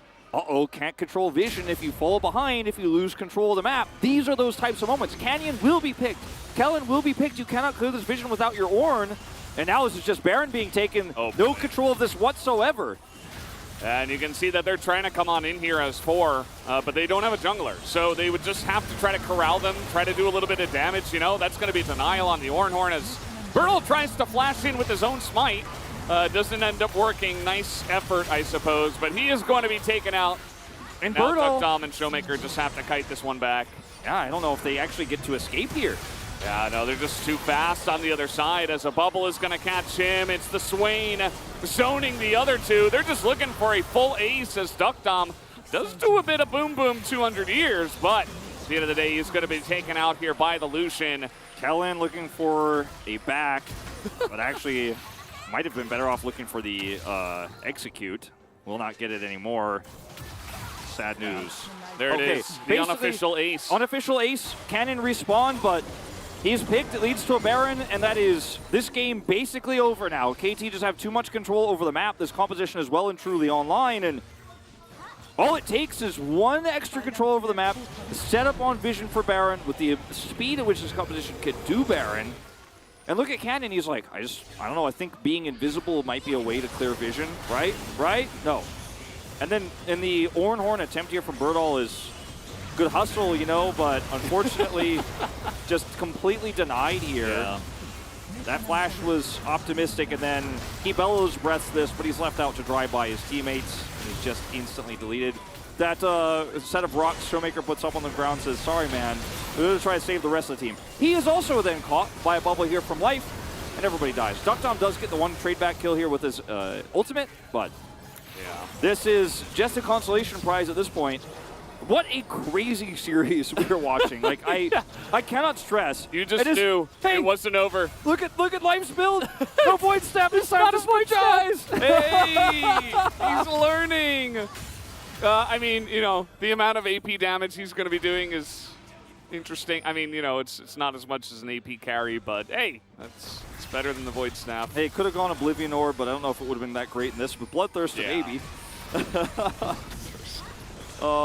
Yeah, this is a very one-sided game, actually, this is turning into. Last couple of fights have been 100% KT, and the confidence with which they're taking them has been very impressive as well. You get Vikla back onto Comfort. He looks good. He looks pretty good on the Azir as well, but, you know, not quite as good as the Sylas. Yeah. And an interesting builds here from Showmaker. You know, you were talking about the Ludens. The Leandries is good against all the health stacking that you have on the side of KT, but it feels like the damage out of Showmaker is pretty negligible. Dom's not really online yet. The game is too accelerated. Like, how does aiming ever get, how does he ever lose neutral? Like, who threatens him? Who actually stops him here? There's nobody anymore at this stage of the game who can threaten the Lucian. You get close to Lucian, he just kills you 1v1. The Gale Forces on you is just going to lock him out. Thanks for the turret. Appreciate it. I would like you guys to be away from this so we can take this in peace. We don't need any more bloodshed in this game. We've already spilled 11 kills all over the Rift. And we will, you know, take the Talia ult and say, you guys can come back to the lane once the turret's gone. The amount of control they have over this map, like, look at the controllers on top and bottom. I don't think the vision control could be better, actually. I think this might be it. This is peak vision control. Yeah. Nobody can check. It's just very interesting to me, like the developing discussion as well, even that we're having about like the Lucian versus Sivir. We have a little bit of downtime here. Yeah. The Lucian is getting so much value even after going even in lane. Like they didn't get a lot of prio on bottom side. I think they gave over the first Drake, right? And even so, it gets to a position where it's just such a huge threat. A couple of mid-game fights where you hit, you know, 2 items, you go Gale Force and RFC, and then all of a sudden you're just chunking anybody that you see down to half health. It is such a threat, and it gives you so much power so much earlier on in the game, whereas Sivir is very much, well, he's going to be fine here. Almost caster cursed him. Yeah. Sivir needs basically at least 3 items, but really 4 items, right? So it gives you that spike earlier on. For me, the Kraken Slayer spike of Sivir is a different type of spike in terms of raw team fighting, which I thought KT were going to be looking for early with this draft especially, because they have a Sylas, Wukong, Swain, right? So, you know, you take a big ultimate fight on like 2nd or 3rd Drake, like, that's when the Sivir can really be frustrating, especially against Aphelios. We could talk about a lot of different other matchups like the Zeri Sivir some other time, but the Lucian, I think, was a lot more difficult to pilot and was reliant on aiming having a pop-off performance with his team getting ahead, and that is exactly the world we're living in now. So all the weaknesses don't matter if you're this far ahead and the Lucian just has free reign. No one can stop him. And again, no one could clear wards. There is not one player on Dom1 Kia's side who could fully clear wards outside of Ornn, and even that's debatable. If he can get in there and like clear one with his slow attack speed hammer trying to deforge a ward, smelt an ward in the jungle. And right now, KT are just waiting on the Baron spawn timer, and then they're going to group on it and say, yeah, come through all of our vision and all of our CC and burst damage. Good luck coming to Baron. We invite you. Yeah. It's pretty interesting as well. Earlier on in the series, there was zero focus on Sylas at all. We didn't have either team pick or ban it in the first 2 games. And then it comes out here against an Ornn and against a Lulu and against a Viego. Most importantly, I think that Taliyah and the Aphelios ults are kind of not great for the Sylas, but you're getting so much value. Like, all of a sudden, it's like, oh yeah, Sylas is just able to get through here. And even picking it into the Taliyah, they're totally fine to do that. As what is Aiming going to buy? Looks like a control ward. Yeah. Don't know if he got an elixir there or not. I don't think so. As still holding on to his boots, so we're not quite at that stage of the game just yet. But he's got a lot of money. And look, Dom1 Kia here. What's your angle? What's your engage? It's only Birdall, and they're just losing this war of attrition here over waves as well. And I think Dom1's best case scenario is a trade of objectives, and they're trying to buy enough time for that to be a potential option for them. So KT just keeps saying, no, we won't start one. I mean, look at these lost minions here on top and bottom. Dom1 are just priced into forcing something here. The Swain is help pushing top lane as well as, yep, that's the Lucian. He tries to counter engage, in goes Canyon, a 5-man knockup with that one as Aiming nearly dies in that backline, and now Vicla's going forward with Rascal. They say we can still win this fight, even without our Lucian, as they get into that backline. Duckdom is going to flash, but he immediately gets popped down by Cuz in this one, and immediately there is no DPS on the side of DK. The Showmaker's not able to do much. So many low health bars, but they are pushing to maybe end. It's not fair that they can have a Sylas, a Swain, and an Ornn. They have the Ornn ultimate, so essentially they have it. And this comp, this duo of solo AP laners is not meta. It's not something we've seen before. KT, brave enough to try it, facing match point here, down 0-2 in this series after an hour-long pause. Life does damage, okay? He's got 22 stacks on him and dies, all right? And we have a game number 4, which I'm not sure anyone could have predicted with the crazy way the series has been going. KT finally get themselves on the board. It wasn't easy, but they're finally able to crack the base of Dom1 Kia. I'll say it. On our hands, we have a series Valdez. We're going to at least a game 4 here. And KT, in the face of O2 and match point against them, bold enough to make this call. No nerves. They looked cleanest and least nervous when they were at their most mortal in this series. And I think that, like I said before, considering the circumstances, if they reverse sweep here, it will be a historic day here at the LCK. And for Dom1 Kia, they played out the early game very well. They shut down the Lucian in the lane. The Swain was also dove twice. They fell behind, but then just a few poor fights and really punishment from KT over an overextension towards the Rift Herald. Then that big overextension bottom side where they got the Ace and Baron. The game was over at that moment. Solution was fed so many kills, no one could clear vision, and everybody's calling for the reverse sweep here on the KT side of our audience. Still a possibility here, but they will now have to face off against Dom1 Kia's side selection twice in a row to make it happen. Absolutely. For me, I probably would have given this POG to Vicla. I'm not sure who you voted for. I did vote for Vicla. I just think he did way too much for his team. It was like too much. It was too obvious. But yeah, it was really good stuff from him. Very proactive, looking for fights, good calls by the team, getting fights on their terms. And unfortunately, I think Dom1 Kia's comp just fell too far behind too early on. Wasn't a fan of the Showmaker build, but obviously that wasn't the reason they lost. But yeah, some questions to be answered now for Dom1 Kia going into Game 4. We'll have to see if they can pull it back into their favor, or will KT pull off a potential reverse sweep? We'll have to find out, guys, after the break.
보였다. 하나 더 보였다. 많이 때렸고. 공 앞에부터 빠르다 하자.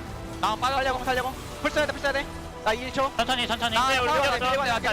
대고 좀 봐줘. 나 딜 못한다. 오케이. 나 2-5초 대공아. 나 딜 못해. 아예 써봐. 볼만해. 앞에 높을. W 2초. 탈리아 끌었고. 나 2-5초. 탈리아 높을. 탈리아 못 쫓아가. 쫓아가면 끝날 때 탈리아. 제가 쫓아갈게.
The night beckons while you dream.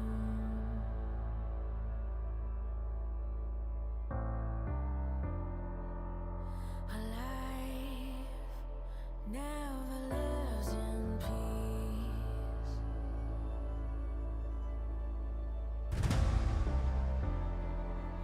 As you stand upon the edge, woven by a single thread, and fate may fall down upon you, while the devil is knocking right at your door.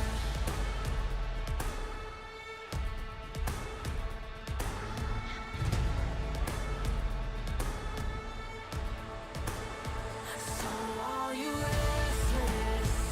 Each night you hear the drums of war.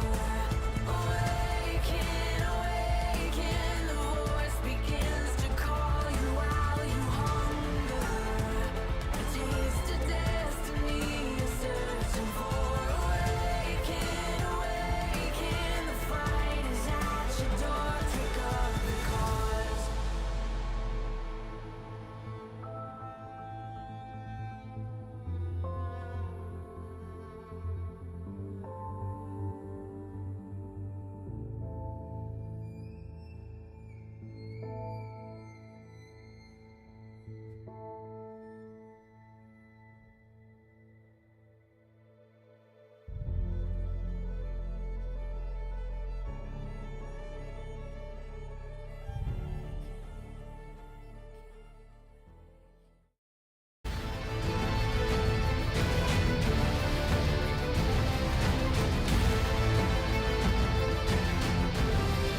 렛더 파이널 스피드 시작하겠습니다.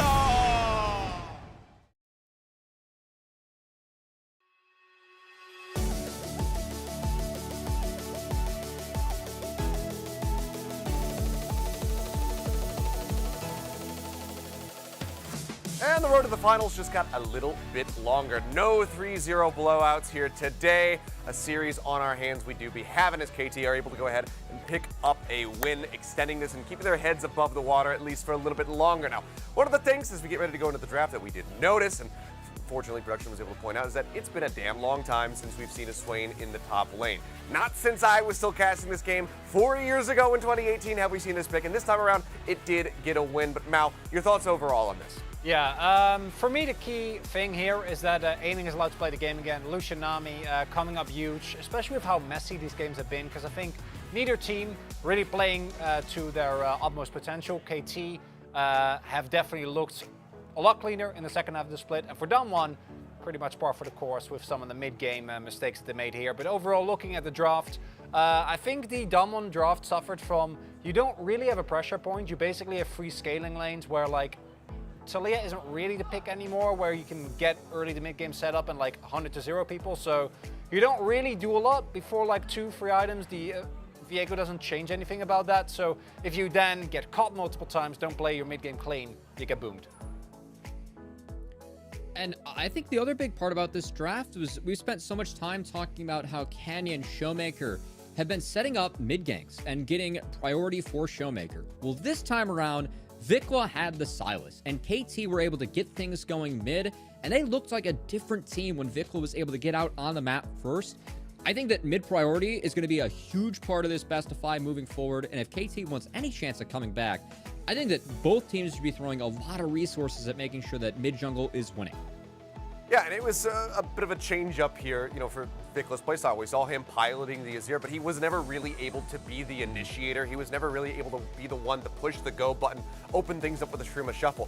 Now with the Sylas in his hands, he very much was the person who was initiating fights, as we'll see as we jump into our highlights here, just cracking things open with these deep dives. Yeah, I really want to commend Vikla because on the Azir, it wasn't like he looked bad, but his Ahri and his Sylas both have in common that this player, he's a maniac. Like, he'll go in, and in this case, all works out wonderfully.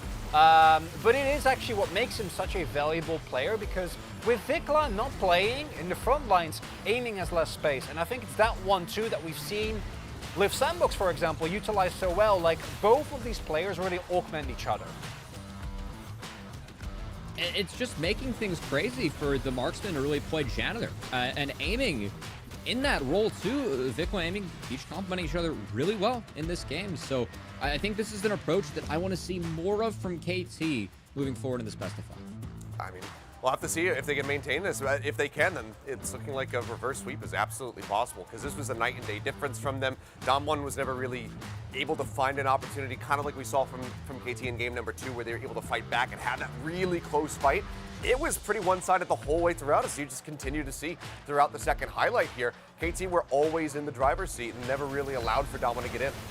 And this was actually markedly close, because if Bertel was able to actually get the smite up there, then the Baron comes through and KT, or DAM1 rather, might buy themselves a little bit more time. But from this point, KT just completely take over, and me and Cubby were both very, very skeptical of the Swain pickup. Yep. But overall, kind of worked out.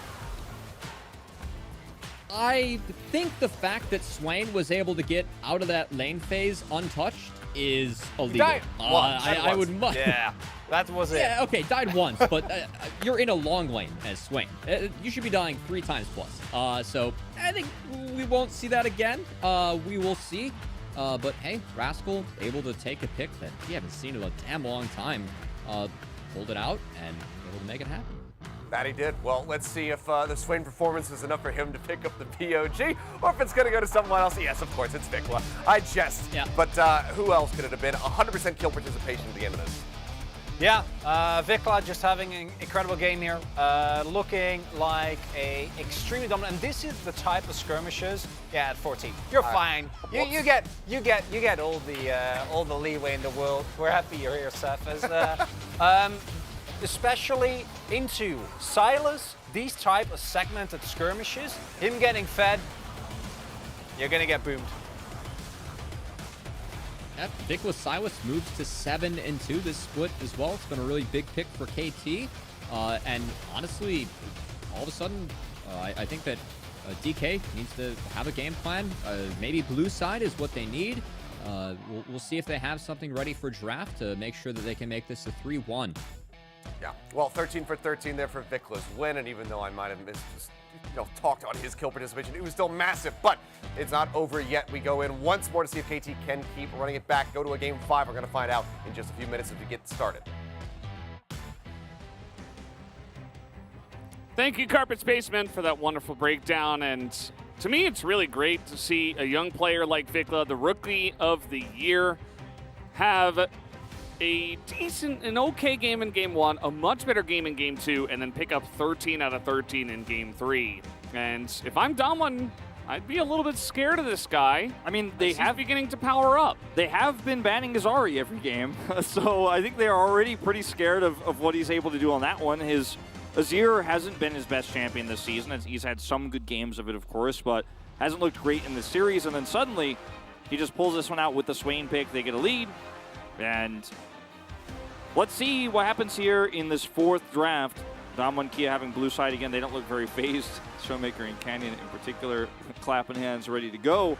I think that this game was, as Conkler pointed out, a lot of mid-game errors from Dom1 Kia in terms of getting these carries fed for KT. Good proactive plays and skirmishes for KT too, but Dom1's handling of them left a lot to be desired. And neither of these teams are playing to their full potential, and I hope as the series goes deeper, potentially, we do see that start to happen, as Dom1 Kia, surprisingly to no one, will pick blue side, and I'm hoping that we do get to see from Dom1 Kia a different answer for Showmaker, because KT might also consider banning the Taliyah this time around as well.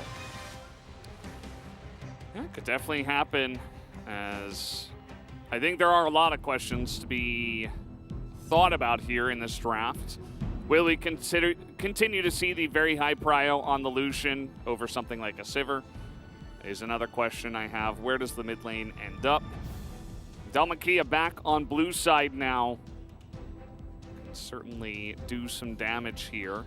So they were able to win on red in Game 2, but not in Game 3, as Renata Glask is going to be first banned. Yep, just continues to be the case. No Sivir, so you won't even get to worry about whether they pick it or not this time, Valdez. It's just off the cards. I expect that Kalista will also be banned here from KT, despite the loss from them on their Kalista earlier on in Game 2. Still a very strong pick for bottom side. And it opens up a lot of possibilities for aiming to show us his expanded champion pool. Dom1 Kia will take away Rascal's Renekton. It's also becoming a common trend here. And this first pick is really going to tell us about the direction Dom1 Kia want to take this draft. Will it be the Lucian first pick? Will they be given something like a Yuumi? As, I think there's, again, a world where you ban Taliyah as KT here in this 3rd slot. Has been so good for Showmaker. Yeah, I don't think it would be too surprising. It does leave the Yuumi open, but I mean, Yuumi's been open in other drafts, not so far in this series, but in other drafts in our first series that we had just yesterday. Lucian's banned, so not going to be pairing as well with the Lucian either. You know, there's only so many champions that go very well with Yuumi. There are some that go okay with Yuumi. Jhin. Sorry, we always have to bring it back to the Yuumi Jhin. Yeah, of course. Let's see what this final ban is. I don't even want to speculate. We've gone so deep down the rabbit hole in this series of first picks that will be the Zeri they take away instead. This is kind of asking for, if you take the Aphelios or we will, kind of scenario here, I think, for KT Rolster. And does open up the bid prio quite a bit here, too. I don't think it's our first pick. Taliyah angle for Dom1 Kia. Trying to read his lips. I think he said Aphelios. No, Ahri is available. Now, Showmaker hasn't been known for his Ahri this season. So that's one that I was also considering for Vikla here as being a possible red side pickup. But now they can take the Aphelios, and Silas into Ahri has been not great in recent history, of course, on 12-14 with the nerfs to sustain, but in the past has been a pretty solid response. I don't want to call it a counter per se, but a soft counter and a big response we've seen to Ahri a lot. So they do get the Aphelios. They don't have to lock in Sylas right now. They can take away some strong jungle picks for the Ahri. Vi, I don't think they want in a draft with the Aphelios just yet. Aphelios, Tom Kench. I mean, with so many bans to the bottom side, with no Renata Glask available, I think it's fine. If he pulls out Zed now, that would be insanity. I like the Sylas pick here. You could still take Tom Kench, and if they try to run a Tom Kench lane against your Aphelios, like Jinx Tom Kench here, then they lose a lot of jungle picks, obviously, in this second phase. So I feel pretty good about this for KT right now. Obviously, Sylas was unpickable for Dom1 Kia, but they want to see what the bottom duo is going to look like before they actually make that lock-in. Neela available, and so is Yuumi. Neela is one of the picks that goes very well with the Yuumi, of the ones we were talking about earlier that were left available. I had kind of forgotten she was off my radar right now. I don't think the pick is very strong, except in some very odd and unusual circumstances. We've seen it find success in challengers in other regions. Neela Yuumi into the Aphelios Lulu. The Lulu the choice over the Tom Kench because they don't want to get bullied now in this lane, which is why I like the Sylas pick here, going back to it instead of the Tom Kench, because this would have been much stronger into Tom Kench than it is into Lulu. Now you're going to ban away the dive potential here of the Trundle, and probably Poppy, I imagine, will be the second ban here for KT in that final slot. I think that's not a bad idea. Canyon's certainly played his own fair share of Poppy. The Wukong, another consideration. Canyon has played a ton of that.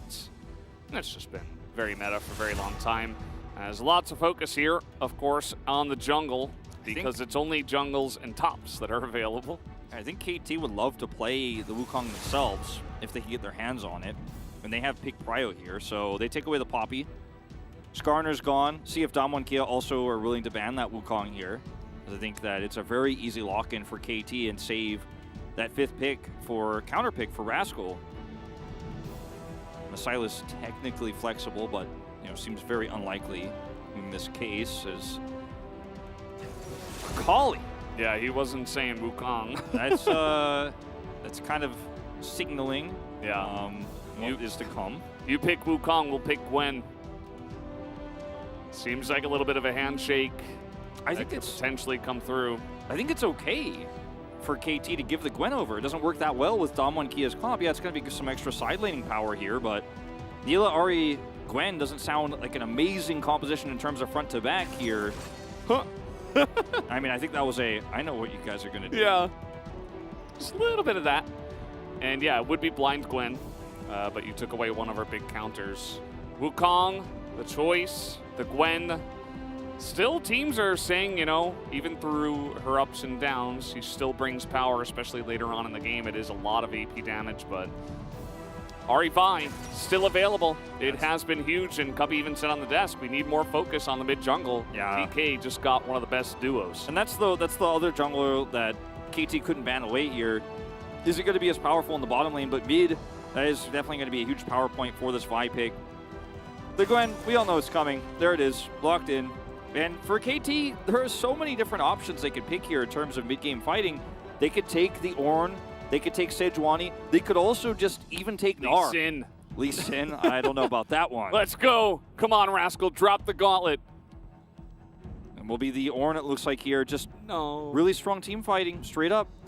And they are by far the better team comp in terms of passing the mid-game and is starting to scale. Because the Neela pick, very strong in the mid-game, good for setting up team fights, but I think if Dom1 Kia do not get very far ahead with this Vi Ahri and the Gwen, potentially, this game is on Canyon, straight up. This comp falls apart so fast like a house of cards. I think KT have the way better draft here overall. Neela Yuumi can be very oppressive, but that's okay. KT will be happy to just use Lulu Aphelios and just weather the storm. Vi not going to be very strong at diving pre-6. It feels like KT have a 5-man unit, and then Dom1 Kia have 2 strong together, and then 1 Gwen in the top lane. It's like, yeah, I mean, there is strength within the picks that they have chosen, but how does it work together, I think, still remains to be seen. I think Canyon has to get the Ahri ahead. Showmaker has to have a pop-off game. And then definitely happen. If there is enough resources given, of course, top side for the Gwen to get ahead and be able to side lane very comfortably. That's a win condition too, even if the Neela doesn't work out. Now the Neela could, with a level 6 all in the bottom 2v2, find some success down there with the help of the Vi, and then the Neela gets ahead, but I mean, even in the games Neela has won outside of the LCK, it has not been about her. The game that she won yesterday, not about her. Just feels like a pick that overall is very experimental and is just about her ultimate more than anything else. And we'll see if Dom can pull it off here tonight. It is a very difficult draft to execute for Dom1 Kia, but if it gets ahead, extremely powerful. Can definitely do some damage, that is for sure. But again, Vikla gets his hands on the Sylas and leading the charge here with KT Rolster into Game 4. Let's see how it goes.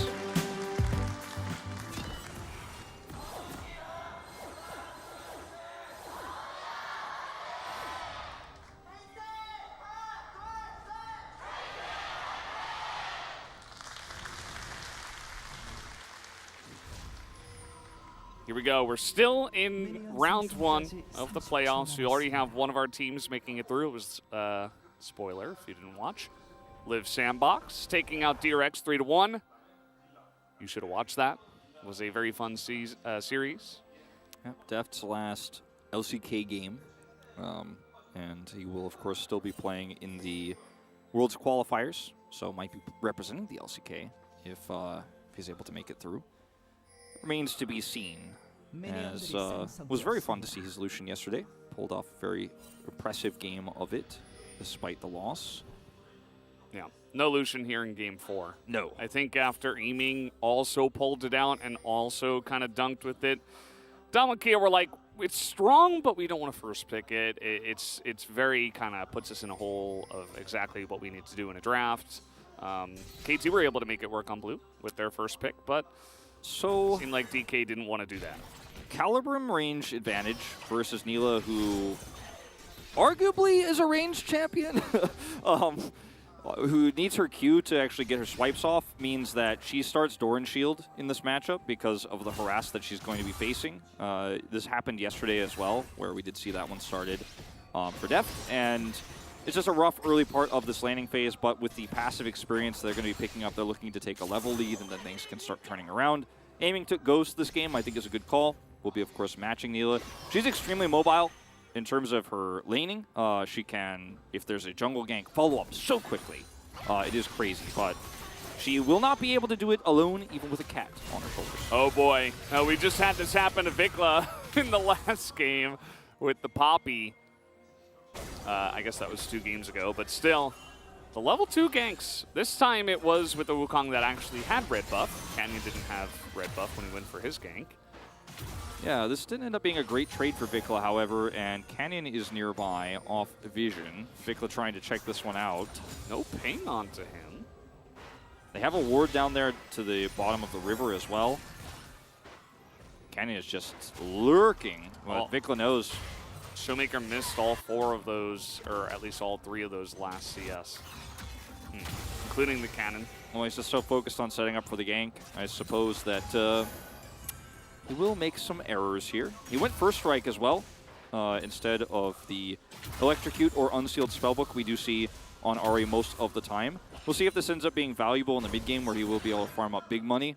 Right now, minor value, but isn't going to be the same value as electrocute trading against the Sylas. So, not sold on it yet. Very unusual. We're just going to be giving up Pry on the bottom side here for Dom1 Kia. Top side as well, kind of being pushed in early into the Gwen. Mid lane with the Ahri Vi. That's kind of what you're looking for in terms of early plays. Cuz is down towards the bottom side, maybe looking for a gank, but Canyon is right here and a level ahead. So that will be shut down immediately. Gravitum was available, so you could see how they were trying to set that up. Things get much better for the Neela here very soon, but just not quite there yet. It's okay. Unseen. Cuz now coming on up, and Showmaker doesn't have flash, so he is pretty much down. And he's going to be taken out eventually. We'll see who they give the kill to. It will be Vikla, who once again is going to start off this game very strong as we are going in on this bottom lane. The damage is coming in. The Prowling Projectile is going to take out Life. with the help of the damage from Duckdom. Flash response from aiming is clean. This is what I was talking about, the all-in potential. You start to get your abilities online, you hit level 4, and you can actually make it happen with the extra sustain the Yuumi is going to give you, especially in a heal-less lane here for aiming and life. And it will take an extra turret shot here, but it's not the end of the world. Just want to shove this wave in. Aiming, surviving is pretty massive because he will not lose all of this farm. If it were he who was picked and not the Lulu, this would have been a huger lead for Duckdom and Kellen. So it's a 1-for-1 across the map. My biggest issues here for Dam1 Kia are that Neela gets ahead, but in terms of win conditions here, you're feeling much better about the Sylas getting that first blood kill in the mid lane, plus the extra assist for the Wukong. Big trade in the top side as we do have Ghosts available for Bertle if he wanted to try to chase that one down, but he's just going to back away after a little snip action. And let's take a look at some replays. Yep, level 4 here for Vikla, but this is really just about Cuz. He rotates up, which means the stun is going to connect no matter what. There's no minions to protect him. He knew that the Wukong was nearby, so thought maybe he had a better chance of getting up. Doesn't have flash. He's dead no matter what. Now this is the all-in here. Uses the Q to, of course, extend. Has the dash. Yuumi gets on him. He's sped up. Exhaust comes through. And then look at Vi. Just lurking. Coming over. Could have actually maybe, if he came earlier, grabbed a double. But he waits. Will not be able to do so. Neela, very strong in these types of skirmishes. Now has a Noon Quiver pickup. And the experience lead that passively is given over here to this bottom duo is going to really start to add up. Your life now 2 levels down. Yeah, note that I'm glad you pointed out the Noon Quiver because it is not a Dirk start, which has been a lot of the choices for our Neela players, including aiming, who did go into the Eclipse, which we weren't too fond of that one. But the Dirk itself helps you get through this early part of the lane, allows you some more burst when you do go in for the play. So there's not a lot of... it's just a good early game item. You can build into something else, of course. Yeah, it's flexible. Delays your builds. If you do go for that one. Gives you a little bit of extra passive wave clear too. Kill the minions faster. Needles. Mostly avoided here though. And now the response from Rascal looking for a solo kill. Not going to happen. Bertle not taking too much damage in this one as now the Vi is in the bottom side. They're trying to burst down this Lulu, and they will be able to. The damage coming out from Duckdom now. Cuz trying to make the play, but the Yuumi is so strong, and the re-engage does come back in. As aiming maybe baited into this one, or perhaps it was Dam1 Kia who were baited into this fight. The kill goes to the Wukong, and that's a second one. Finally, Showmaker goes in. He's got a Yuumi on his back now. He's taking so many turret shots here. Cuz does not hit level 6 off of the wave.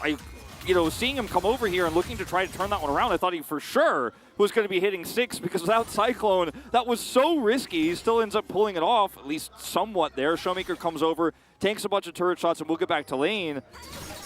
Rascal, meanwhile, I'm going to hold my breath here for a second. He keeps taking crazy trades. Oh, Rascal. Don't know about this. His life is coming over. Does not have level 6, does not have level 5.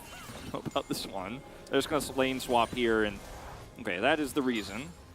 He was holding on to that wave and trading so aggressively so that aiming could catch this. Makes sense now, and this game is certainly off the hinges, but I still like the position that KT find themselves in as Vi ults at level 6, has the level 6 advantage over Cuz who comes down here, and aiming plays this beautifully with Calibrum, the extra range, has the Crescendum as well, extra damage switches over to the Severum, just barely, which gives him a little bit of extra damage here and healing. Does end up getting picked off by Showmaker in the end, but in live, KT will grab the Rift Herald here. It's still a 10 CS lead for aiming, who picked up 2 assists in this game, and we haven't seen the Neela get ahead and that end up being a big win condition so far. And so on paper, this is good for Dam1 Kia in controlling the bottom side, but still down in CS, not having a huge impact just yet. The lane swap here not going to favor her too much either. Definitely looking towards a lead for KT right now across the board. We'll see if Duckdom can prove us wrong, or prove me wrong. I'm the one who's saying it, but yeah, I mean, I don't know if you're on the same page as me, but I'm not. We're all kind of on the same page. It's been a pick that's come out many times for a reason. We can acknowledge that, but it also has not been the main carry portion of many teams. As I feel like Dom1 Kia definitely not really responding too well to this lane swap. We saw Gwen go very late to the top side and a plate go over for free to aiming alongside of the Rift Herald. And Dom1 Kia didn't even get the Drake. Nope. So and now they're coming back down. Okay, I mean, they're going to make this play happen. Vikla is so dead. Like, unbelievably dead. As down he will go, and that is a third kill now to the Neela. That's without the Neela ult as well. It's just straight up a Vi ult engage. They have the follow-up damage, and that's Ahri Vi. Ahri Vi, very powerful. And Neela still has the ult here, so engaging and trying to stop this Drake, I think, is unrealistic here for KT. Just going to be going over for free. A very late first Drake here, but it belongs to Dom1 Kia. Rascal's going to get another plate up here with this Demolish, but I mean, yeah, KT are like chipping away at many different plates. Like even the aiming came down and got a plate down here while those shenanigans were happening in mid. Ornn gets a Demolish on top lane. Yeah, I think that the gold is still favoring KT, but this Neela being so fed at this stage, though, starting to become a huge problem, despite the CS deficit here, as Dom still hasn't bought his Mythic yet, but he is sitting on so much gold at this moment in time. And we're going to watch this one more time as just Vikla, unfortunately, on vision here. And he's just instantly Vi ulted. Showmaker goes forward with the charm. It's Flash Vi ult. Goodbye, Silas. And that's 500 extra gold because of the shutdown going over to Dom here. Picks up his Gale Force now, so has even more mobility and gap close here. And he's starting to get so accelerated that the burst damage from Vi, Neela, and the Ahri is pretty intense. As vision hidden. Yeah. Another lane swap. Interesting. There was a question mark ping from Dom1 Kia. It's almost like they knew this was happening. As now we see in vision, Bertle's playing it very passively. I guess because there's no objective and there's nobody bot lane, it's very suspicious. So they're like, well, maybe they're swapping again, which they are. But how long can they wait? I mean, this Gwen is immune, as we know. Yeah, and notice that Dom is very slow to respond to go bottom side here. There's no Rift Herald to fight over, and he's now fighting over CS with the Ahri in mid. Rascal did take the wave, and aiming loses one bottom side as well, but Neela isn't getting it either. So this is really just quite a ring around the rosy we're watching. The teams just decided that bot lane wasn't part of the game anymore. Yeah. They're like, yeah, actually, never mind. And for Dom1, I mean, with Ahri Vi, they're still trying to make plays. The Gwen is getting ahead in the top side, becoming a real problem for Rascal on the Ornn. And you could see that it feels like both teams just want to play around this for different reasons. Yeah, it's just, you know, before we were 5v5 bot, top is the new bot, which AD carry is going to get more fed, is literally just a 5v5 up here. It's a K-Rat, all random all top. Okay. That's definitely one way to put it. Yeah. But yeah, it looks like our teams are going to back away. They will back away. I think the winner of this is Dom1, though. They didn't really lose too much. Neil lost some farm, but Aphelios didn't get any either, didn't get any plates, and they can actually group up now to deal with this Rift Herald as the Gwen is winning against Aphelios top side, of course. Here we go again. The Apotheosis finds two, but everybody just blasts away. The Cyclone, Cuz is in there all alone. He gets a second knockup, but nobody can get in, not even Vikla, who has the Ahri ultimate and has to flash anyway. As the trade was not great, kind of forced by that Rift Herald. Yeah, no Aphelios in this mid-fight. Birdall wasn't here either. If they have the Aphelios ult, this looks very nice, as Aiming is trying to use his range advantage here to say Aphelios is the new top laner, Rascal is the new bot laner, and we're just going to 3-man it in mid, as Vikla doesn't get the kill, but does a ton of damage in that last exchange. We're looking for Dom potentially here with this turret, getting the minions gone, and Rascal picks up some plates bottom. It's got a lot of money. It's on the Ornn, though, versus the Neela, who's starting to become so incredibly fed here, where the other gold goes. But Aphelios getting free farm. Like, identifying the game state in this fourth game is really difficult to do, but I'm really liking Dom1's position here because the big money is on this Ornn, which doesn't feel amazing. Yeah. We'll break this down again with the Rift Heralds coming in. It's, you know, KT wants to be in a position to potentially get plates, but the counter engage comes in from DK. And the turn onto Cuz is beautiful. I mean, it's 4v3 here. Yumi's here, Aphelios is top, Rascal's bottom. So this was just, I think, really hopeful, to be totally honest, on the turn there with the Wukong. They have Lulu, but even still, the burst damage is really high at this point. It actually has taken the Wukong, who's not that tanky, out of the fight. You look at the gold leads here. And despite Aphelios having a massive CS lead, it's Neela who has the advantage there. And yes, there's a small Sylas lead and a pretty big lead on the Ornn. But this Neela pick becomes more and more threatening the longer this game goes on. Until Aphelios can actually get items. He hasn't backed in a long time. He's just now going to get his own Gale Force. But he won't have the same impact in fights as the Neela will with Ahri, with Vi, with the Pylon. But Damwon Kia need to keep up this tempo. They need to constantly be fighting, constantly looking for these skirmishes. They're behind in gold overall, in part due to this Ornn, well, almost fully due to this Ornn, as he will grab a whole turret. Yeah, I mean, and meanwhile, Birdall just rejected going bot. He's like, no, that's not a thing. As now, Ahri coming on in, setting up the play. Duckdom will collect. Just like that, the Lulu cannot survive against this pressure. Like, Ornn is still bottom. Eventually, you're going to need to fight. I mean, you would assume so, right? That's a whole turret, so like, yeah, you spent all that time getting bottom turret, but we got a turret and a kill. This gold lead that KT holds is not forever. Look at the potential souls in this game. We have Cloud and Ocean being taken down, so it's Infernal Mountain or Hextech Soul. It's a big one. As this fight so difficult to take without your AD carry, he's not here, cuz... Yeah, KT not in position to take this one, as the clone is going to be dunked on by Canyon, and immediately he just gets blown up because of that, and now there's a front line here for the Aphelios, who just dunks on the entire team of Damwon, and they are on the run. They are off to the races. Big ult from aiming. Can they chase here? Looks like the answer is no, but it is going to be a 1-for-1 on the Drakes now, and... this game is just absolutely crazy. We're just constantly fighting all the time here, and Damwon Kia had the hard engage this time, but are just a little bit too ham on the push. So, what soul is it? Hextech Soul, which is pretty incredible for both compositions. I think the Neela is going to like it a lot because she's very low range, has a lot of combo potential, but getting the extra slows will be massive. As we're going back here to where, yeah, Rascal got bottom turret here, but they have Yuumi and Ahri and a lot of CC. They have Vi as well. Watch this clone value. Because it's like, yeah, please ult me. I'm very happy with that. Yeah, totally fine. Here I come. Just goes right back over the wall. The Ornn is great from Rascal, gets a follow-up knock-up. And Neela has to be peeled for here. There's no turnaround. She doesn't have long-term damage in the fight. She's kind of a burst and ult. And did we win the fight? Uh-oh, I'm out of here if we didn't. Not a really long-term fighter, whereas aiming gets the big ult there and is ready to chase and has long-term damage because he's Aphelios. That is how his kit works. Hers does not work that way unless she has an insane front line and you're very far ahead. She is ahead, but it was all about Cuz's ult and the clone, as you mentioned.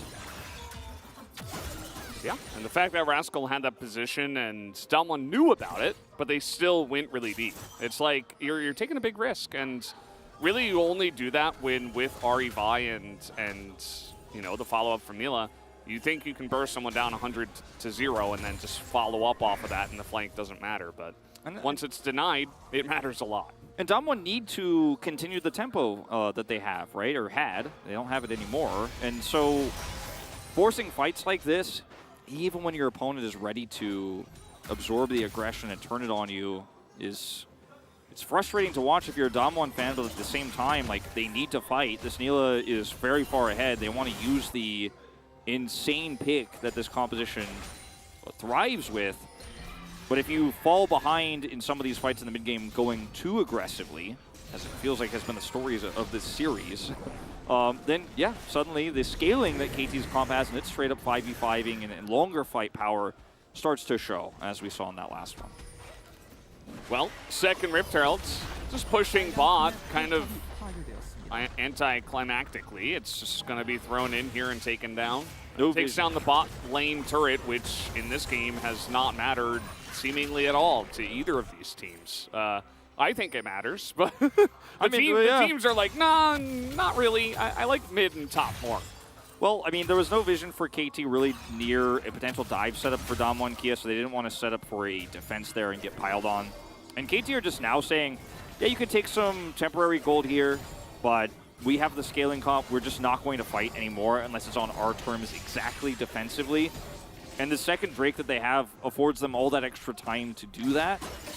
So Damwon Kia kind of trying to catch up here and match the pacing. They get a turret, but Sylas is now free farming top side. Rascal's free farming mid, or rather bottom, and it's essentially just KT kind of taking the 1-3-1 and doing it early here and just avoiding fighting altogether so they can get this Aphelios to a second item. Now Rascal, who had a ton of extra money, also picks up Force of Nature, which is going to be pretty impactful here, versus Birdall, who isn't going to have a Void Staff anytime soon. It's also utility build here for Ahri, so not a whole lot of magic damage there. His frontlining becomes incredibly strong from now on, so he's just a tank to slow down fights and give aiming the power, Viklo the power, to do a longer fight's worth of damage. There is a Lord Dominic second, at least, for Duck Dom that does come in, and, I mean, pretty interesting.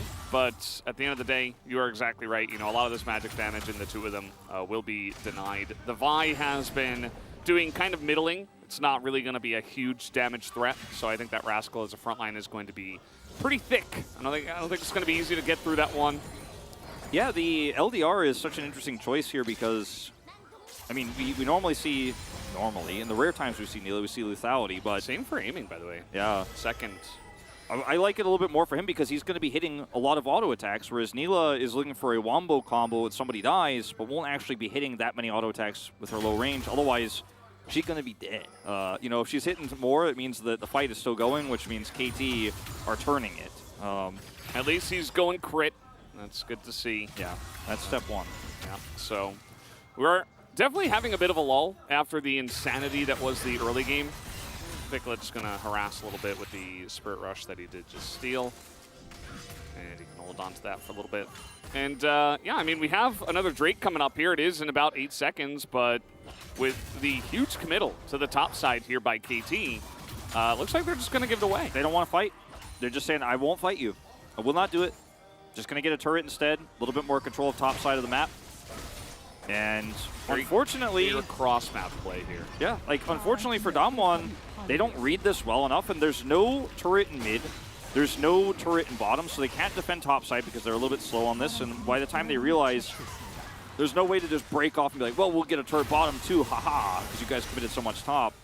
KT will just get this turret essentially for an exchange, which is not much more gold Damwon can pick up cross-map. So a solo Hextech, important, but again, not that important in the grand scheme of things for attack speed and ability haste, because these fights are, for them, over in a blink, or they're over in the wrong kind of way.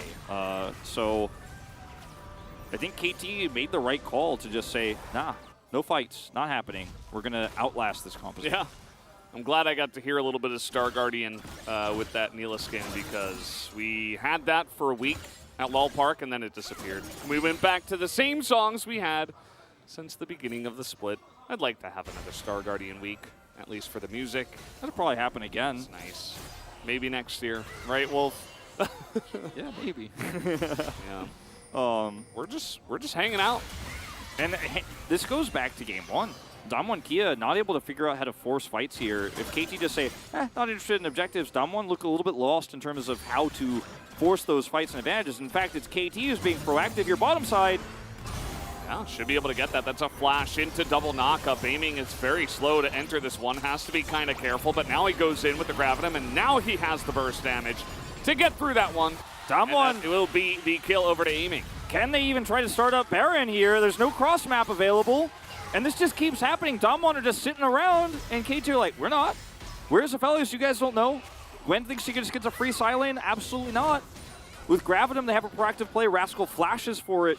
The communication here between the KT players is really on point. They have a clear win condition in this game. Outlast Damwon and take turrets off the map in any way we can. Who cares about objectives? We got that one Ocean Soul. That's going to be one Ocean Drake. That's going to be enough to slow down the Soul. And that's all we're worried about, because the individual elementals, despite the buffs, don't impact Damwon Kia's comp as much as the Soul will. And if they could just kind of sit back and get this Aphelios up to 3 items, that's the win condition.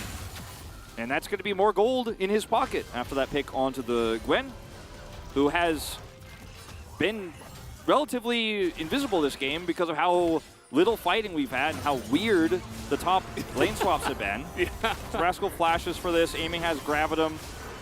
Holds the activation, of course. Gale Force comes through. The ult comes afterwards. And Gwen is pretty tanky here, but will go down eventually. Yeah, nicely handled there by KT. was a fake from Cuz. Not actually going to go in on that one. Definitely a good call. I think a question to ask now is, do KT fight over the next Drake? We don't have IE yet for aiming. Very similar builds, pretty much mirrored builds here from the 280 carries, but the Neela is ahead because of the gold lead we talked about with all the kills that she has picked up. Should hit the IE first. And they're giving her a lot of money here, taking these Raptors. So will KT decide to go for that fight? Because they love fighting, as we know. They do subscribe to the, the Genji Live Sandbox KT family tree that we have here in the LCK. They fight when the win conditions for that fight are right. And I think the answer to your question is, depends on the lane states here and where Damwon Kia are on the map. If KT have Prio, I think they absolutely force the fight. They have 2 teleports right now. And if they can hold on to those for Rascal and Vikla here, they've got angles they can take. And even without Prio, maybe they could force that. But I think without a large amount of control or a really hard disengage or really hard engage opportunity for Vikla or Rascal, like if they have a teleport ward, which they do not have right now, I think they will let Damwon Kia have it again and try to look for something else on the map. As you can see here, the vision is being shown. There's some wards to flank onto here for KT around Baron. They could also group up and start that one and make it a trade of objectives. I think KT kind of just want to avoid this at all costs without that third item for the Aphelios. The IE is where KT will say, now we're ready to actually fight straight up. They can use this Baron to buy further time. Yeah, pings to Baron, even just threatening it. Just deny the vision and then say, oh, we could be doing it. They're not going to because it's very risky. But a potential way to trade. Lots of vision for Damwon Kia around the Drake on the bottom side of the map, which if KT want to fight for that one, they gotta get a little bit more prio than this. Double mask, or not double mask, but mask build here. The purple build for Birdall coming through as well. Means that he's hoping to add some longevity to this team fighting composition for Damwon Kia, or the lack of team fighting they have in this composition. In terms of extended fighting, I actually really like this build from Birdall. Almost gets a turret, as KT's bluff on Baron has been called, and Damwon Kia saying, we're going to take Drake, but also a little bit more. That 600 gold into Birdall's inventory here is no contest. Yeah, KT move in as a 5, and immediately aiming in life, have to go the long way around. That is the threat of the insane amount of pick that DK do have in this composition. KT can't win this fight unless they can start to push the Gwen back and pick her off first. Otherwise, they're just going to have an incredible flank angle. Damwon Kia will here with Birdall. Aiming has taken the safest path to join with this team. He's not getting picked, is what he says, but this flank is definitely an issue. Birdall gets blue buff. And Birdall's the biggest issue. He's going to have a nice angle here for the Needles. We'll see if it gets effective damage down as Cuz and Rascal trying to chip away at this as the turret goes down. The ultimate steal here for Vikla onto the Vial pushes Birdall away. He wants to all in on him if he gets into range. They could just turn on the dime. The damage is there, and it's going to be taken down by Cuz as now they're trying to go onto Canyon, but Rascal, it is a huge cluster in this one. The Apotheosis gets insane value from this Neela, but do they have the follow-up damage is the question. The answer is absolutely yes, as they are going to wipe KT on this Dragon. Wombo combo style, they have the big Apotheosis. They're looking to end the game and end this series. And KT, they were split there. Half the focus on Drake, half the focus on collapsing onto the Gwen. Vikla steals away the Vi ultimate. He wants to ult the Vi. KT not all on the same page. The biggest victim here is Aiming, who has to instantly stopwatch. Cannot do that longer damage in the fight. And Damwon Kia pushed to end the game. This is over, I think. Ooh, they're a little bit slow. They're a little bit slow on that turret. No, they're not going to go for the end. And it's only Lulu for now, but immediately Aiming comes back and they decide, okay, let's take a deep breath. We did just give up the Drake, if we lose a big fight on their Watch Vikla here. He wants to go into Birdall so badly, and look at Aiming. He's the target. They're trying to peel with this call to Forge God, but he instantly is charmed. There's so much CC into him. He's in the stopwatch. So during the Neela Apotheosis, there's no trade back damage. No damage in this composition for KT outside of the Aphelios that's instantly blown up. And even though they have their own bit of Wombo, they have the Cyclone coming through, there's not enough follow-up.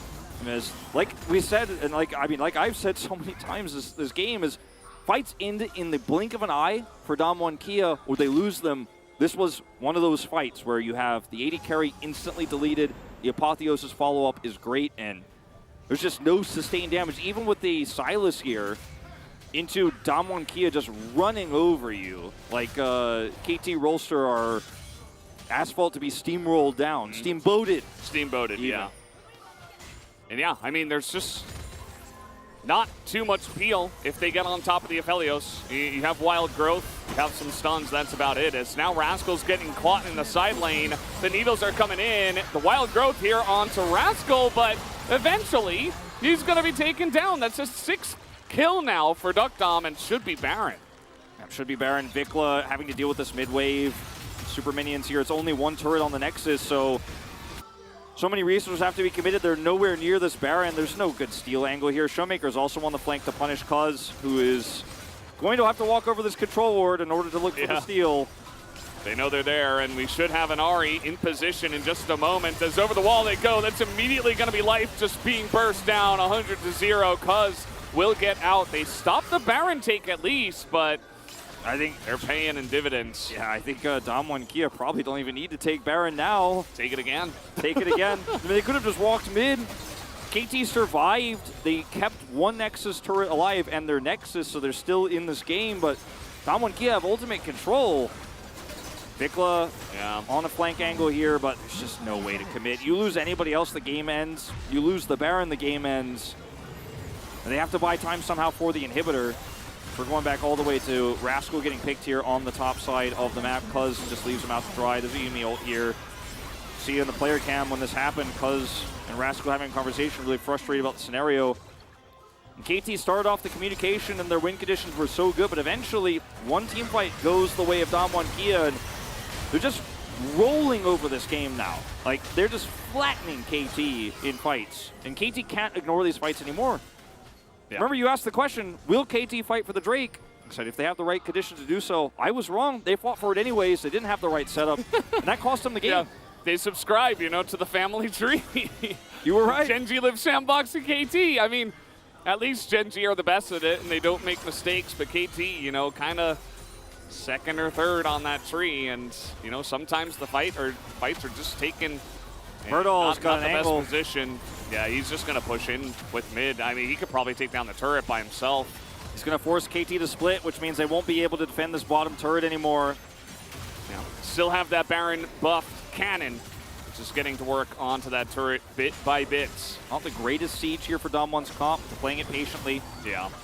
You just have charms, basically. Other than that, it's just more pile-on, right? So, you know, if they find a pick, then maybe. But until then, they'll just be hanging out, letting the Baron buff do the work, do the heavy lifting for this siege. Birdall has a Dasher's Tooth, and I just think he ends the game eventually. KT they have to make a call. They have to actually engage. They have to hard commit one way or the other, or Birdall will just kill the Nexus. Hey, they're going to go on to Birdall here. That is a lot of CC, but the needles are enough, and he slows everybody down. They can't chase, and just like that, because of that committal, they lose their bottom inhibitor. They had to make a choice. Cuz nearly dies. Zingo Showmaker trying to make a play now onto the Aphelios is going to force a Ghost End Flash out of aiming. Still has his ultimate here. One Hail Mary, KT.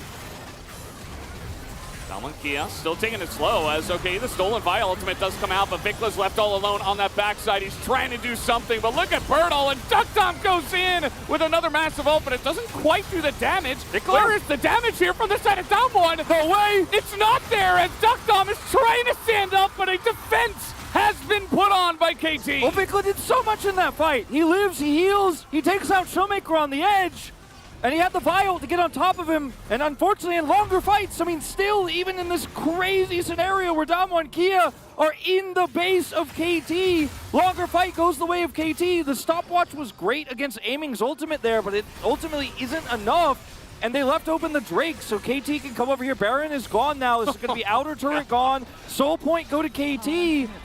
And Damwon and Kia, they just could not get it done. And I was yelling like, KT, you're going to have to commit. The commitment there almost looks like it's what does them in because they collapse onto a Gwen. But in that longer fight, the turret gets so much value here. Flash is expended from Showmaker as well. And watch Vikla in this moment. Vi ults onto Duckdom. Now he's also on top of Showmaker here. And the stopwatch goes down for Canyon. Vikla buys time here. Showmaker can't do anything. When the Apotheosis is there, there's no follow-up damage. Aiming is free hitting. And then Vikla gets the kill on the side with those extra heals. Duckdom gets focused down. and it's a clean fight here for KT on the defensive. Yeah. Suddenly, you know, we were saying like, all right, well, they stayed alive there, but the game is basically over. Damwon Kia bots the execution of the siege. Inhibitor up, 3 minutes on that bottom one, and KT is still hanging by a thread here. It's just, if you're going to go in as 5. It was like 1 by 1, and Rascal got such a massive knockup onto the 2 damage dealers in the front line.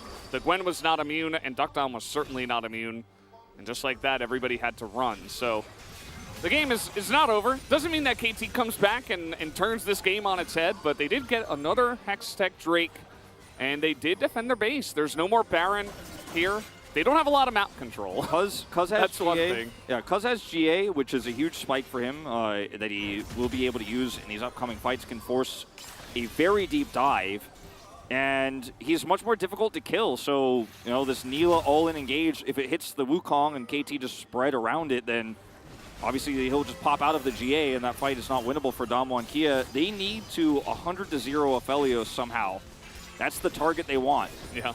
And, you know, he eventually himself will get a GA if this game goes much longer, and then that also becomes a condition for victory for KT Rolster, but whew, I actually did not see this surprise fail in the base coming, and I was ready to start thinking about who I was going to write down for POG. I really thought this one was done and dusted.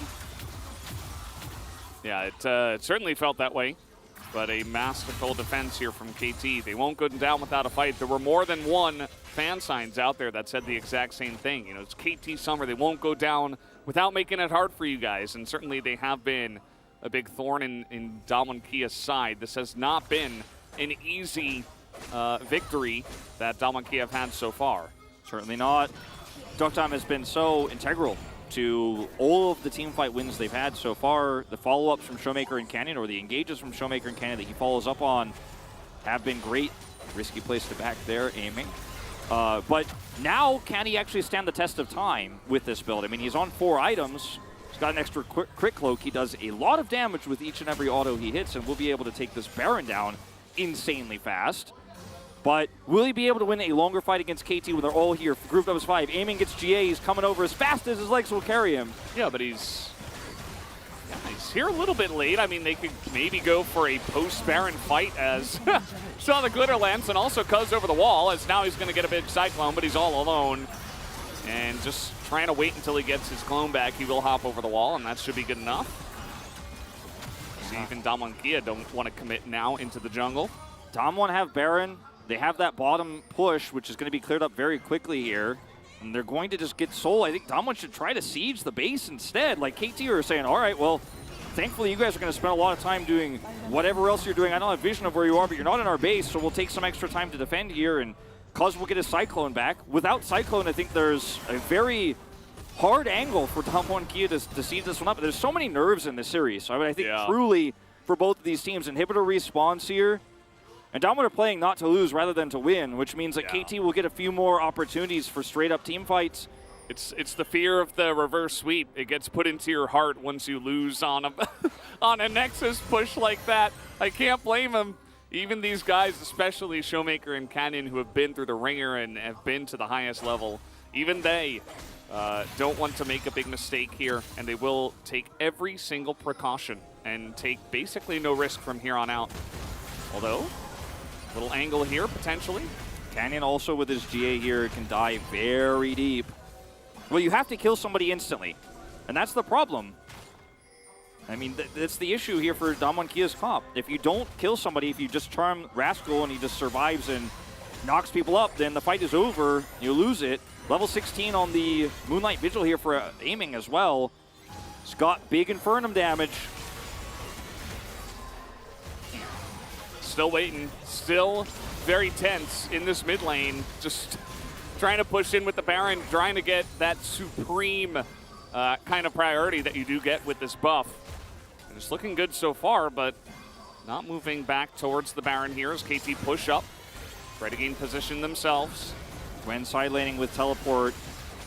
So there's a flank angle potentially here for Birdall if he comes in and tries to collapse. Love the control ward, just to make sure that Cuz doesn't pull off any shenanigans. With a clone engage. Damwon still didn't even get that Drake, by the way. After that whole exchange, getting Baron, they're like sat here on 1600 gold, and the Baron buff. KT are just going to group up for this. Flank angle for Showmaker. He's got a Yuumi on his back. Bertle's got a massive push in top lane. As this should go down. Okay, that's Hextech Soul on in. As, yeah, we're getting into the backline, but there's no follow-up for Damwon Kia as Bertle now. He's going to teleport into the fight. They want to take this fight down, but look at the backline. Apotheosis comes out, but it doesn't matter because the Aphelios is just doing the majority of the damage. Cuz blocks everybody with Cyclone. Nobody can get in. They're going to try to end. They're pushing bottom lane here. Yep. There's an inhibitor to block. You got to back right now, KT Roaster. They're coming in. Bertle's got so much damage. Okay, so the inhibitor will go down, but they won't lose their base. Pushing mid. They're pushing mid too. Yeah, I think you can just split. This is very well handled by KT as long as they don't lose the fight. And it should not be lost as Duckdom is going to go to the GA, but he will get taken out. And Bertle will not have enough, or will he? He's living. This is maybe a Gwen angle. No, it's not going to be. And KT, they defend and they bring us to a game number 5. Unbelievable. Damwon Kia had everything. They had a Fed. Neela, they had basically full build. They got Baron. They had 2 inhibitors down. It was down to 1 Nexus turret. They didn't siege with Baron. They didn't get Soul Point. They didn't take the Drake. They put it all on the line on one final fight where they're looking for a flank. And Cuz just says, no. Cyclone blocks all follow-up damage. They put it all on the Gwen teleport angle. Yep. And that's that. We're going to game 5. I do not believe it. I just do not believe it. I cannot believe this is happening. Let's go to Kongnung, they say, for KT Rolster. And the reverse sweep angle is now real. This must feel so terrible for Damwon Kia. How are you going to pull it back from here? KT have finally joined the server, it feels like. And it all comes down to one game, one best of one now. We saw the power of the Neela. We saw the power of Apotheosis in team fights.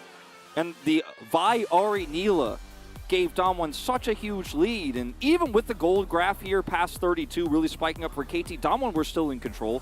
They still had that Baron. They were still winning team fights. But when they took a Baron, after failing to kill the Nexus, they were never the same. They never sieged up, and it was only Bertle was left in the side lane, and he can't turn that if the rest of the team isn't there. They're cut in half. And KT, they stay alive in this series. It is happening. That sign said KT are still hot, and they definitely are now as they're on a little bit of a streak. And we do have an update, by the way, on the pause here, so let's throw that up on screen. So this is essentially just explaining what the reasoning was behind the decision for the refs for that pause. Yeah, so as we were talking about before, you could see in point 2, they had to figure out if the undo on the store was intended or not, which is impossible to prove basically unless aiming is saying in comms like, yo, like, I'm trying to make this bug happen, like, you know. So it was hard to verify, and that's what, at the end of the day, why the refs made their decision, whether you agree with it or not. That's the explanation. Yeah, well, there you have it, guys. We are going to a game 5, but first we'll take a break and go over to the analyst carpet space.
얘네 백도 말고 왔다면서? 백도만 막으면 돼. 다이얼 있어요. 나 엄청 빨라. 나 변이 된다 들어오면. 대광이랑 우리 둘이 막을 듯. 우리 둘이 막을 수 있어. 안전하게. 안전하게 할게. 안전하게 할게. 라클만. 나 그래도 혹시 모르니까 한명 리콜 할래? 내가 갈게. 예, 여보. 나 이겼어. 안 와도 돼. 대만 살아야 해. W 1초.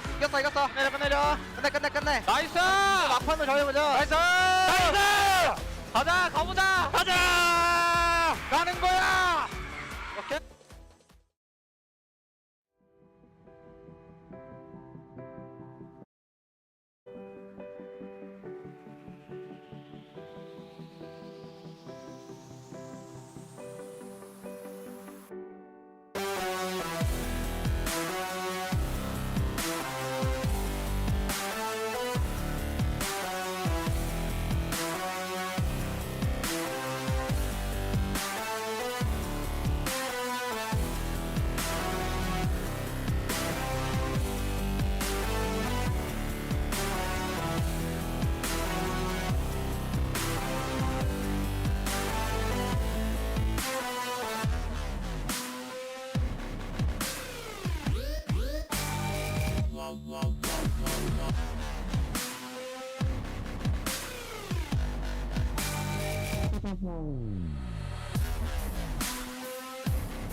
And we are not done yet. Damwon Kia unable to close out the series with a 3-1, and that takes us now into a Game 5. KT continue to fight back, now extending this all the way, looking for the reverse sweep, and looks like momentum's pretty much built up on their side right now.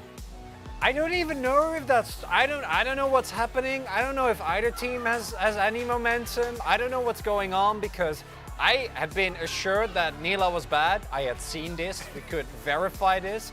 And then it gets picked up here and I'm like, we're going to a Game 5, which we are, but Nila was actually the best part about this composition. It was the, I think both Showmaker and in particular Canyon not having a great game.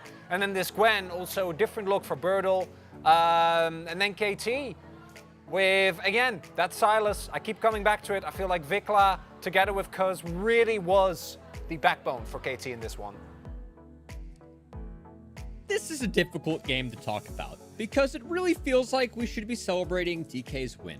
But unfortunately, you have to kill the Nexus in League of Legends, and they got 98% of the way there, and, you know, sometimes things happen. We don't round up.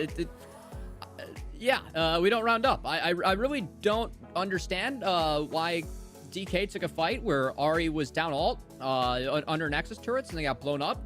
And hey, DK is going to have to bounce back in Game 5 because here we are. But he also flashed into, being under the Nexus turrets as well. He inserted himself into that position. So it was, a little bit of a head scratcher all around. But I mean, the pressure now mounting for the side of Dom1 very much need to clear their heads, much like we've seen KT be able to do in these last 2 games to extend this into a 5th and final. But I mean, this Silas, this is the talk of the town right now. This is what everybody's eyes need to be on. Because Vikla, again, I think he's the one that saves the game here. There's a really nice knock-up from Cuz, able to find a multi-man Cyclone, but the reason why that fight is close is because the backline completely zones, and this is what keeps them in the game. That in of itself would have been enough, but I think this is what broke Dom1's spirit, kind of. The next fight that we're about to go into just looked very sloppy, they weren't in a good position, and they just kind of got run over. Yeah, and usually I don't love to talk or harp on builds, but I gotta say we were talking a lot, Chronicler, about Bertle's build, wanting to see the full AP Gwen. The Demonic Embrace, the Nashers, it somewhat helps in side lane pressure or pushing power, but I think in fights it was really lackluster. Yeah. And, your goal was to get rid of the Aphelios. That's really is the linchpin of this composition, but in the last fight, they were not even close to getting Aphelios off the map, and that's why DK ended up falling. I mean, you mentioned the last fight. Let's go ahead and take a look at it as our second replay, just diving straight into it. Yeah. It's way too deep. Cuz is completely zoning away the entire backline. Canyon goes insanely deep, and this is the type of scenario where Aphelios is like, this is free. I have to do nothing here.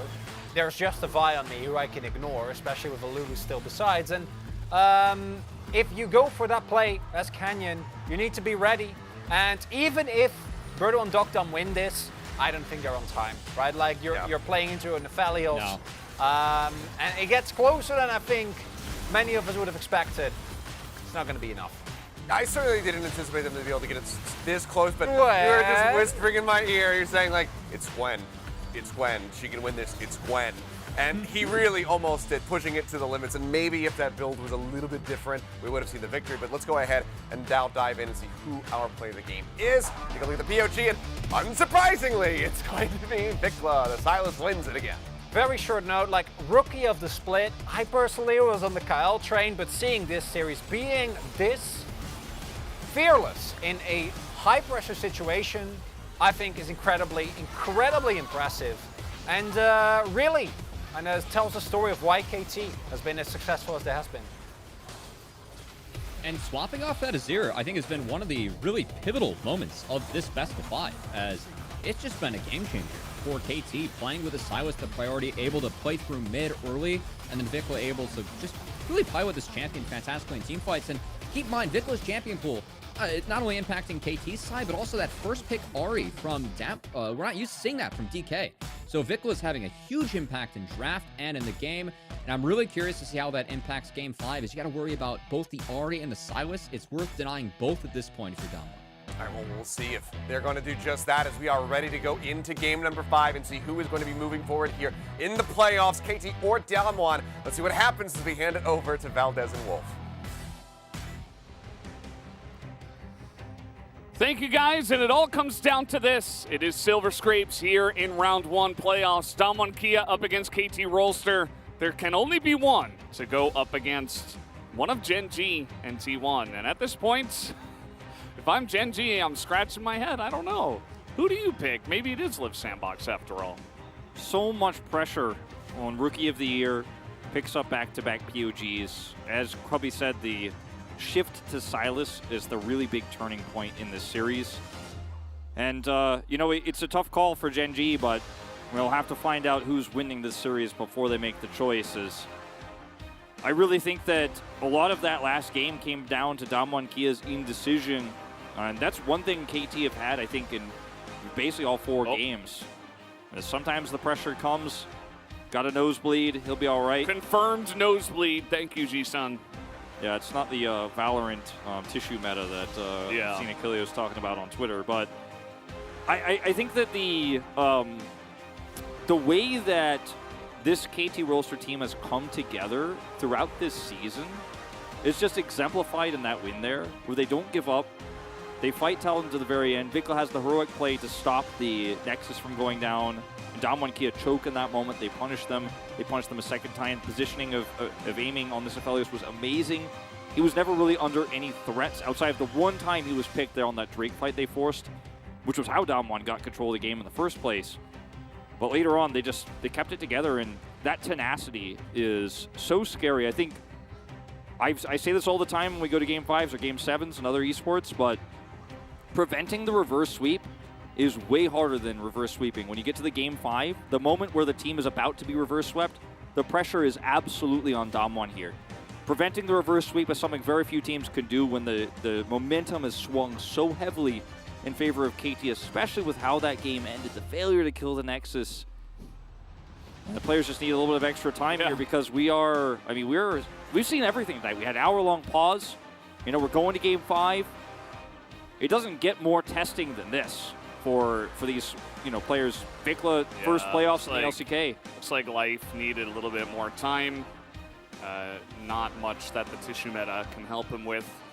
Vikla looked to be the most stressed to me, but I mean, he's been fantastic. Like, he comes in, he gets silenced twice and carries twice. Like, what more can you ask from your rookie player to come in here and do that for you in a playoffs match with all the pressure on the line? I mean, you might not even get that out of some of your veteran players. So really cool to see that he's doing it. I hope that Life is okay. I would like him to play the game and to not, not to have too much of a health issue. Yeah, the nosebleed, it usually just ends up being a thing. Like, if you have a nosebleed, you just wait it out, and then you're fine. Just don't want to have that dripping on his face or on his peripherals, and we have to pause. It's better to wait it out. I think that's They do reasonable. not have a support sub. No. But they do have a top and jungle and mid sub. Call Rebel. It's like getting on a motorcycle riding to the studio. Let's put like Gideon down there. Make him play alongside of aiming. No, all jokes aside, really hoping that Life is just fine. As we were really zooming in on how hard we're clutching the tissues. Oh, I thought I didn't quite see for a moment. I'm like, we're all children of Costco? Question mark? With like dogs, I'm not really sure. Hell yeah, I'm a children of Costco. Put me in there. Not a sponsor. Yeah, no, unfortunately. Maybe one day. Wink, wink.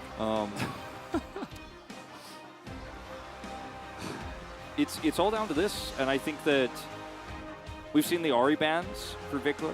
They took Ahri away. Didn't work. It worked in terms of the composition, but it didn't work in the end. Showmaker wasn't able to win out in that 1v1 on the side, where Vikla actually takes him out. They defend the Nexus. They push through. 2014 summer, 2018 summer, 2022 summer. Gotta watch playoffs live, it says. Come down here to the arena. Yeah. It's not a direct, it's not an exact translation, but yeah, it's not a direct order either. I know it can be difficult at times. I do not know what's going on there. Is that a beard? Not 100% sure. Like, maybe it's wool because he's played the last Sage of Wani. It's not a sheep though. Like, I don't know. Yeah. I think it's supposed to be like he's aging in the top lane. For the record, oh, it's a rock. Life is still not in his seat. There he is. There he is. Oh, the hero. He gets a round of applause. He's back. He's ready. We can play the game again. Man, this series has really had a little bit of everything, hasn't it? Like, everyone who's in this crowd tonight is going to experience one of the best playoff series we've had in a long time. And I would argue this is a better series, in my opinion, than the Dam1 Gen G series because that felt like games traded. This feels like a huge momentum shift. Each game has been down to the wire. Is it the highest level? Is it as high level as that semifinals last season? No, but it's certainly one of those games that makes you like clutch the edge of your seat because there's so much downtime. There's so many fights that could get decided in a split second in that fourth game.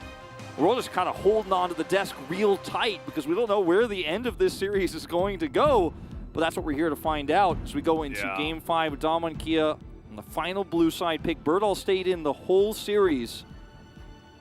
Here we go. That's definitely something I wasn't expecting. I thought that Nuggery would come in at some point, but you know, he shook off some of the craziness. He went for some insane plays, and then he's looked solid from there. So I don't mind it. I think that the faith in him has been good. Now, note the Sylas first ban. That is extremely telling that they're like, no, okay, no more of this. Like, Vikla has to play at least something else, not Sylas, even if it's Ahri, even if it's Azir. Like, we don't care. Just not Sylas. Well, I think the first pick Ahri that Dam1 Kia went with last game was not an issue, and I think it certainly could be chosen again here with the Sylas gone. And if you ban it, then Talia stock goes up, and Dam1 Kia have kind of identified, like, this guy is the problem. You know, we have to make sure that this guy is not going to be able to carry. This Azir hasn't looked good. They'll ban the Ahri. In fact, so 2 bans onto Rookie of the Year here, and you know, now your options are somewhat limited as KT into that Azir, or perhaps they'll be the ones to pull the Tilly out this time. Not a pick that Vikla is famous for, or has really shown this season. So, curious to see what this final ban is going to be, because Wukong stock, I think, just went up big time. Azir also very strong here. I mean, they'll take away the Lucian. Yeah, jungle, it's been funny. We talked about how we were expecting a lot from our junglers, but there has been no focus on the jungles in the first phase of bans. Now, this is going to be the second time that the Renata Glask does go through the draft, and it will be the first time that it is selected. We've seen Renata Glask be insanely game-changing. Renata will be taken. Is so good with all 3 champions that are listed to the bottom right of your screen on the red side bans for KT. But those are the 3 that she loves playing with the most. She's also okay with Zeri. But into Zeri, she's not that great, and Zeri Yumi is available for KT. And as Dam1 here, there's a huge KT clap in the crowd as everyone kind of realizes, like, is this playable versus the Zeri Yumi? They're like, all right, guys, pack it up. We won. If Dam1 Kia have fallen into this trap because of the power of Vikla's solo lane here, Rascal on the Renekton, these bans we see here are the product of KT having such strong solo laners. Wukong will come through, but what's the AD carry going to be? What's going to be the pushing bottom side that's going to control Zeri Yumi? Very few options left. Aphelios Renata, not a common or strong duo necessarily. And I mean, you could see on the faces of Dam1 Kia players, it's almost as if they forgot about this pick. And Aphelios will be the choice here, because if you don't take it now for Duckdom, you're not going to get another chance. You don't want to play Neela Renata into this lane, I don't think. And he keeps saying it over and over. Appel. And that will be the choice. Not a big surprise. I mean, other than this, I suppose you could have gone for something like a Draven. You know, it would not have felt great. You do have a lot of priority in that lane, but this feels a lot more safe, especially because it's Duckdom. And Trundle is going to be the choice here for Cuz. Yeah, Trundle into Wukong, very strong in the early matchup. And it means that the Renata Aphelios lane won't be able to have very much power on the bottom side. It's not a strong pushing lane anyways, but it pushes decently, obviously, with Renata's loyalty program. So going to be pretty strong there, but not going to be like pushing plates strong. As we will see the Gwen taken away from Birdall was a huge win condition for Dam1 Kia in the previous game, and we did see why this pick has been banned so much in the second phase after our 3v3s are decided. Same ban traded back here to Rascal. Would love to see that, you know, R5 pick given to him here. See what Birdall plays as they thin the pool out. It could even ban Sejuani here, but they're happy to play into Sejuani because they've got Trundle. Really curious what this last ban is going to be. It's not an obvious one. It's a couple of angles. You, on red side, you can decide to counterpick for mid or counterpick for top. And I think the way it's been going, maybe you want to counterpick for Vikla. The Yone is banned, so Birdall finds another ban against him. I think the Talia might be the angle here for Damwon Kia now. Talia Wukong pretty strong, but could be picked away. It's definitely possible. Kellen giving the calls on this one. In terms of bans, it's really tricky. I mean, you could take away Sejuani from Rascal. That's another tank. You could take away the Gragas. But you might not even want to be looking for weak side necessarily. It's really going to depend on this pick for Vikla in the mid lane. Now, which solo gets counter pick, we're about to find out. Azir is still up. definitely there. I suppose an Akali counter could come out. It's still kind of hanging in the balance. There is no Ahri or Sylas. I wonder, you know, if Gragas Vikla, is safe. I mean, yeah, if Vikla's confident, maybe he waits and takes. Oh! The or you take away this. Oh, and you're doing it. He doesn't look very confident in that. Yeah, saw his face. Yeah, and he hasn't really played it this season. It's not been a pick for him. He's prioritized everything else. But maybe he's got it in him. This is another one of those ones where we're like, man, Vikla does it again if he pulls it off. It's a lot of pressure. Corki. No, that champion doesn't exist anymore. So interesting if they actually play this and play it out super slow. Scale it up. No way. We start the season with it. No way. And we end the season one of these two teams. Are you serious? It is a throwback. They took that champion out of the game. He's back. He's back. Oh, no. They're one of the side characters you forgot about from the earlier seasons. He's the villain in the horror movie. It's like, oh, God, he's returned from the dead. The audience has to be told at the beginning, previously on the LCK. All right, Camille will be the final pick here for Birdall, a pick he's so famed for. It's his Camille and Aurelia. That really put him on the map for a lot of people. Got him picked up from Gen G. As we're going to see a very unique weak side pick here, potentially. I don't know about Mordekaiser into this draft, but it can isolate so many of these targets. It means can stop the Camille when she ults. Yeah. Get Dove a little bit less, I suppose. I like the Gragas more. Yeah, the Mordekaiser hasn't seen a lot of play for a reason. It was a Nuggery special earlier on in the season. If you guys want to do like another throwback to champions that were relevant at a different time than this one this season, Corki into Talia. An extremely brave choice because Talia is the type of champion, especially with a Trundle pick here, that can threaten you in lane, has kill pressure in lane if played correctly. It's all going to be about Vikla's laning phase here, and might be Corki has to pick up an early Hex Drinker. That style of game where the game gets very slow. And Camille's hard engage with the Renata ultimate for engages in team fights kind of falls flat when you have the disengage options here of Gragas, the Yuumi ult. And there's kind of some anti-synergy here between the Corki and the Camille. It's really just about side laning. They took away the Gwen. He's going to find a different side laning angle this time around. The Gragas will not be able to match, in theory, depending on the game state, but in an even game. So definitely leaning into that for Birdall, and he's very well practiced on this champion. But overall, I think in just the straight-up well-roundedness of these compositions, I have to lean towards KT because Corki's damage isn't what it used to be. That's Duck Dom. Looks just like him. Uncanny. It's a very good drawing. We'll say that. There's been a lot of praying on both sides. The fans, this is a moment of desperation for everybody. They just want their team to win, and it's on the ropes for both.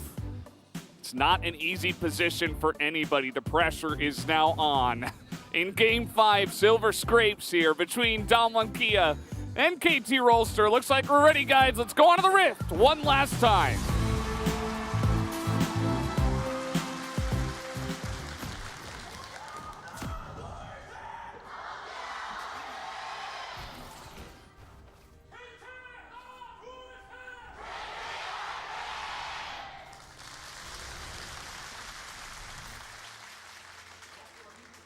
So,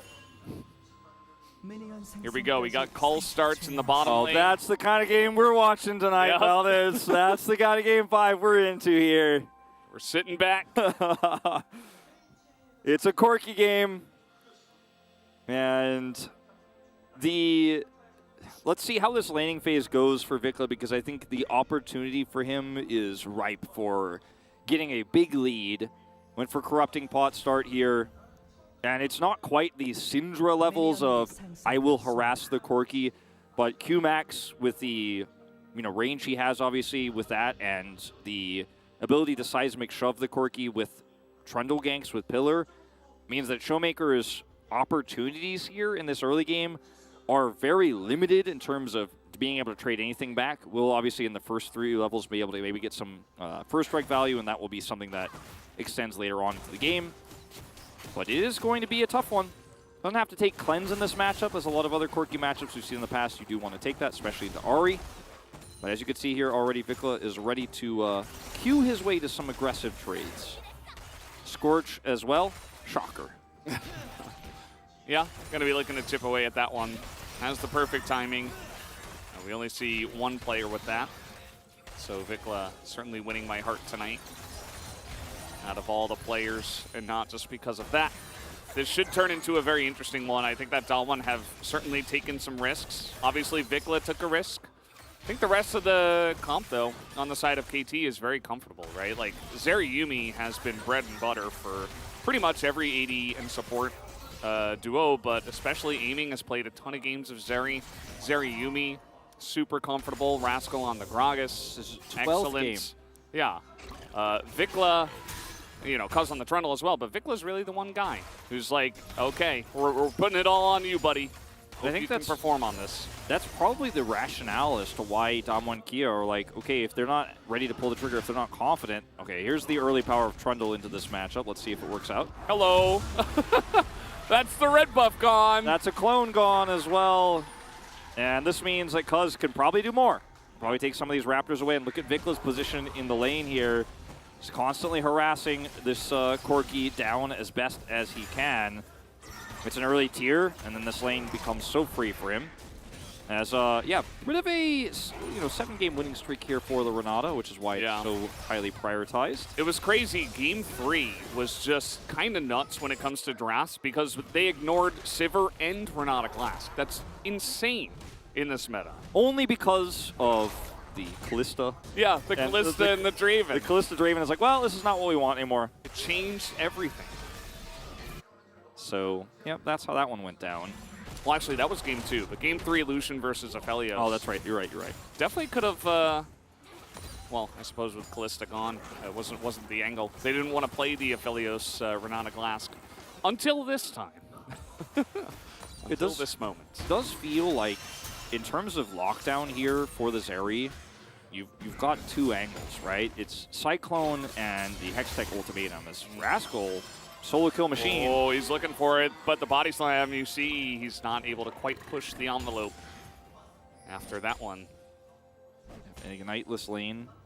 Flash on Burdol here doesn't always, we don't always see that on Camille because it doesn't need it necessarily with Hookshot. That looks very suspicious for Rascal, as he's just going to body slam that, though. It seems like he did not realize, in fact, that was coming in. So the flash comes in, but now Cuz is here. Canyon's traded more. Uh-oh, Canyon trying to go forward. He can't go back, and that is going to be the kill to Canyon as he pushes it forward. And Cuz will take it down at least. That's massive for Canyon to actually take that one. It looked like maybe Rascal was just going to get away with this scot-free. That's also an assist. First blood going over to Damwon Kia in a situation that was well baited and almost looked disastrous there for Damwon Kia. They're the ones who trade up in the end. And down here on the bottom side, this push is starting to stack up as well with all these mini waves with the loyalty program. So the power of Renata in this lane. Handshake trades also can be deadly if she can pull that off. Naming just going to try to farm it out here under turret. Probably not going to lead to anything at this moment in time, of course, despite the Drake being up. Never traded on the top side, no jungler down here. So another reason why I think Rascal didn't see that coming necessarily is because it looked like there was a prio setup for early Drake with this Wukong. Didn't actually pan out that way. So KT at least don't lose that control with the trade top side. Yeah, still waiting on that one. I said we had double cull start. It was actually double culls for 80 carries, but also for Damwon Kia. I didn't even realize until now the Corki has one as well. So yeah, he picked it up late. Did start longsword. And yeah, this is the fight, of course, topside. Canyon goes back in, and once he sees Cuz, he's like, well, it's do or die here. Pillar comes up, but actually kind of helps him out. Gets the stick onto Rascal there, and will just barely, with that last auto, take him out. I think that could have been played a little bit cleaner there from KT, but either way, at least Canyon identifies early. I'm going in on this. makes it work. Now KT with a little bit of control here, bottom side. They have mid-prio, trying to take first Drake. Considering it, but they're not going to commit to it. Not just yet. Still very early. You do have, you know, the recent back of your bottom lane, but it's really just Zerker Greaves for the Zeri versus a Noon Quiver for Duckdom, who does get back here and would have been back on time if they really wanted to go for the fight on the Drake. And yeah, just going to be hanging out. 3 long swords now for the Corki. Just looking for a trade here onto Canyon. Force him over the wall. Nice extendo beam, looking for some extra damage too. Because we'll grab Scuttle. Vision still there behind the Drake for Damwon Kia, so that's pretty massive. I mean, there's some extra information there. Did he go W max again? I actually didn't see. He's like really smacking him down there. I don't know. I mean, it feels like he did because that was a lot of damage, but it's still early game Wukong. So, no, he did not. Maybe he got 3 on Q. We just got a tiny shot of it there. You're talking about Zeri, right? No, with the Gragas. Oh, he went for body slam. Oh, okay. I thought you were talking about the Zeri. I was like, yeah, the extendo beam did a lot. No, I mean, it's really Wukong, you know. I was talking about the trade in the top side. No, it makes sense. It makes sense. Everything is going according to plan. Did you see if it was W max though? No. He went body slam. Okay. We had four ranks in that for Rascal. Makes sense. Now Cuz rather is going to start this streak. It's been a 5 games here. It's been a 5-gamer. We're going around. We're going down the road. Hey, just making sure we know what's going on. We got each other's backs on this one. This is the moment where you could try to force an all-in as the Zarya at level 6 if they do commit, especially with Trundle nearby. I think that it should be very carefully played. Duckdom and Kelvin hitting it slightly faster here. Cuz is just going to take this Drake out with the smite. So all calm on the Rift here outside of that trade of kills topside. In some ways feels very good for the Corki, you know. It's not as good as it used to be at doing that poke, but still. Yeah.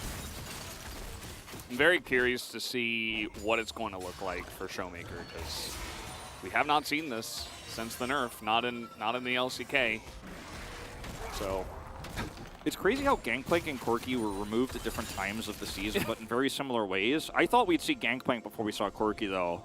I just thought, you know, I mean, what he could do with his... Okay. There's that ultimate you were talking about, as that hostile takeover is going to be key for keeping them alive. And Duckdom is hiding. It's pretty sneaky. He's got red-white. And he's looking for, like, a flank here. This is very interesting. As now Ghost going to be used by aiming, as you can see Duckdom just says, aha, I got your Ghost. Yeah, I can't really win that one without the Yuumi ult or the Zeri ult, so we'll have to back away. Over here, trying to make some fireworks happen is Rascal, as he is going to burst him down, and the smite comes in from Cuz. They're going to steal away the Rift Herald and Talia wall. Oh, but he's going to be denied. He's going to be hit off the wall. Well, just barely stops him. That was very close. Showmaker was tracking the Talia the entire time, just preventing Vikla from rotating over. Really well played by Showmaker. He's actually taking a CS lead now in this matchup. Did not expect to see that. And he's 30 stacks off of his call, so he's feeling very happy about the game state outside of that early Drake and Herald. So the rest of the map you have to be worried about. Birdall was forced to back there, didn't have his teleport until just now as he's walking up. Rascal will grab that extra plate. Man, KT fans are so happy throughout this entire last game, from the draft to the early game. Zeri gets picked and they're like, hell yeah, let's go. Let's watch this from Trundle. Cask. Ooh, that was clean. So clean. 887, right after it hits that. He's like, let's not fight, I got it. Yeah. This fight, man, really close. You know, you can see that Damwon Kia were going kind of all in onto the Rift Heralds. Didn't really seem to have any follow-up plan. They were just like, okay, get the Rift Herald and get out. Birdall almost nearly got away with it. Birdall also almost goes down there. Did lose that extra plate and a lot of CS, as Rascal is going to take this blue buff. Are we just trying to like redefine the meta as we play We're gonna have playoffs? Right, you're going to have to think of a different way than turret plates and how everything else went down last time we had this meta. It's not quite the same sort of funnel situation here, but you get a lead. look for the lane swap, and Aiming's like, I'm getting plates in another lane, and we're just going to be ahead of the curve here. If you swap faster, the enemy team doesn't have a lot of time to react, because I don't think Bertle wants to go on that cat. Yeah, and now nobody's spot, because the swap comes out later. Bertle has teleport, but not before Rascal gets a free plate. Because of the swap is so slow for Duckdom and Kellen, because they didn't expect this, he has to hold this wave, otherwise it just gets deleted while he teleports bottom side and they lose minions, but he stays for it, now could teleport bottom. As Aiming is just hiding in this bush with a control ward, they have this trundle here. Oh boy, and they're looking to set this one up with the pillar as the curtain call, or rather the final chapter is going to come out. And Kellen does have to flash that one. Lots of damage back onto Cuz. But it is a trundle. Yeah, and he's going to have empowered recall too. Like, he's just going to drop this. And okay, I thought he was going to back off, but they want to force. Canyon has Rascal's top again. What happened? He teleported. Oh, and they're gonna, okay, and they're going to there you go. And they're going to swap back down to the bottom side again. This does give Bertle a little bit of extra wiggle room here, and he will shore up the massive CS difference he had lost when he was there on the top side and had 2 back before his teleport was back up. So it looks like he's going to grab a plate here, but full turret does go into the favor of KT Rolster, and they're saying, yeah, it's a slow comp. It's Zeri Yuumi, but we're going to find this lane swap to get our Gragas slightly ahead, but mostly get this Aphelios, or not shut down the Aphelios, but weaken the Aphelios while also empowering Aiming here. 550 gold ahead he is, and yeah, Showmaker also ahead in gold on this Quirky here with the cull he finished, but I believe that's done now, but it doesn't matter as much if he can't get the damage done later on. Cull is complete. He's already upgraded his Muramana, but he's quite a few stacks away from that one becoming a reality here. And now we got the second Drake on the way. It's going to be a mountain, which should be pretty critical, especially for the side of K2, who will actually build more resistances and get more benefit out of the bonus resistance. Hurts those rockets quite a bit. Showmaker has package. Feels like it's been a million years since we've said that. So weird to see the Corki, the secret Game 5 tech from Showmaker. I think that it's very difficult for KT to fight in this setup, unless they can pick Showmaker, force him to package early. And Bertle's got an angle here. There's no prio whatsoever for KT. They're not side laning. They want to force this. Yeah. Package still strong. Still does what we all know it can do, as the wall is going to come in. They're trying to isolate Showmaker, but he has a package. So hostile takeover hits 3, and they're all just boomed in that back line. A double kill now for the Aphelios. Make that a single as well for Showmaker, and they totally own that fight. Yeah, I did just dig up the receipt for the subscription you were talking about that KT also has for forcing fights all the time. As they have package, they have Renata ult. You can't force that with a Taliyah wall. Aiming? Okay. He's actually going to go forward here. 1v3. And he shouldn't be able to get too much else done. Yeah, we'll be able to help defend this turret. Showmaker's going to be pushing freely topside here. And the Corki is well and truly online now. 1-0 and 2. Picked up the early Sork shoes. And this was an opportunity for the Taliyah and the Zeri to actually win a team fight and basically just say, all right, we have a 2 Drake lead now. You are shut out. Like, if they win this fight, their lead is massive, but look at Kellen's ults. Yeah, he this just is waits why for the this wall. champion is on a 7-game winning streak. He's like, oh, you guys thought you locked us out. No, you're locked in. And then it's just a wombo combo of Cyclone, the Renata ultimate, the hostile takeover, and of course the Aphelios ult. Kellen's just like from a million miles away able to shape this entire team fight because the Taliyah wall forces this fight to happen in a choke point. Damwon were 100% prepared for the way that KT were going to engage, and because KT had no one side laning, no one was showing elsewhere, Damwon were like, they're coming. I know they're coming. And Kellen could literally just sit there with his hands off the keyboard and be like, let's wait for the engage. I pressed the R button. Yeah. That was not a mechanical play at all. It was just I press R, they lose. Yeah. I mean, it was a fantastic setup, and he deserves all the props. Oh, absolutely. Cuz trying to make this happen again. He's got the subjugate down, and he's not going to get it this time.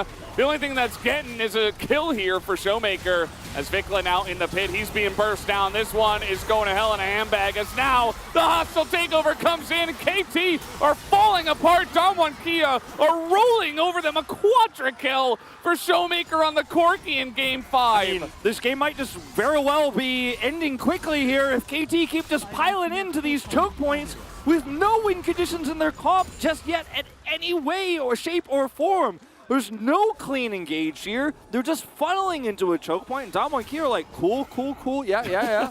All right, I like what you're saying. I like what you guys are putting down here. Like, we will take the gold, thank you very much. I will receive a 5-0 in 2 Corki. You will receive a trip to the Worlds qualifier. Oh, too real. Because, like, look at this fight. There is literally no angle here for KT whatsoever. Vikla ults in here for what? Rascal's not even there. Rascal's not here. Vikla's trapped himself in this pit. He instantly dies. Huz died trying to smite away the Rift Heralds. Aiming is a one-item Zeri. This is not it. I can't find any angles. There's no way for me to even pretend like this was the right call. Nerves getting to KT here. Vikla on his 2-2. Talia is now 2,200 gold behind. Comfort, a big thing for rookie players, especially in a high stakes tense series such as this one that went to Game 5. High intensity. High intensity. Of the 2 wins, he got both POGs. But he is not delivering here with the rest of his team. They had such a lead on this Trundle.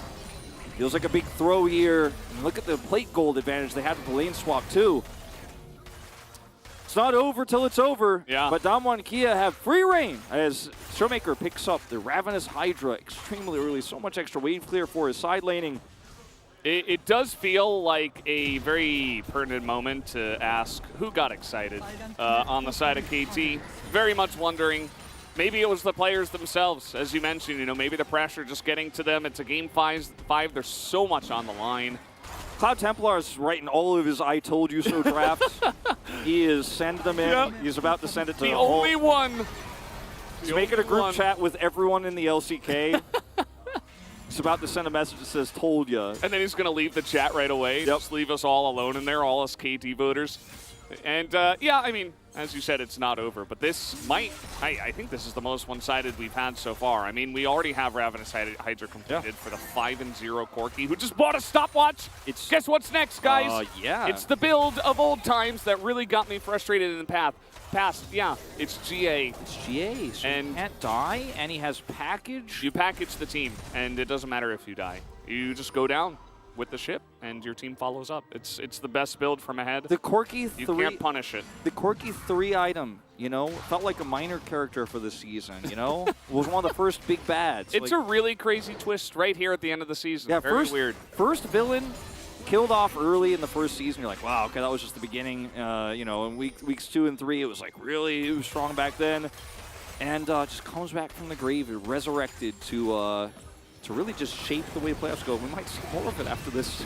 just to put that out there as well. We've got Chovy and Faker waiting. Both 2 great Corki players. Yeah. If you thought this was good, wait for Season 5. Like, we got that on the way just later this week, in 2 days, to be specific. And look, I mean, KT, there's still an angle here with a perfect team fight or a nice Talia shove. Corki gets blown up here, which is so basically impossible with the stopwatch.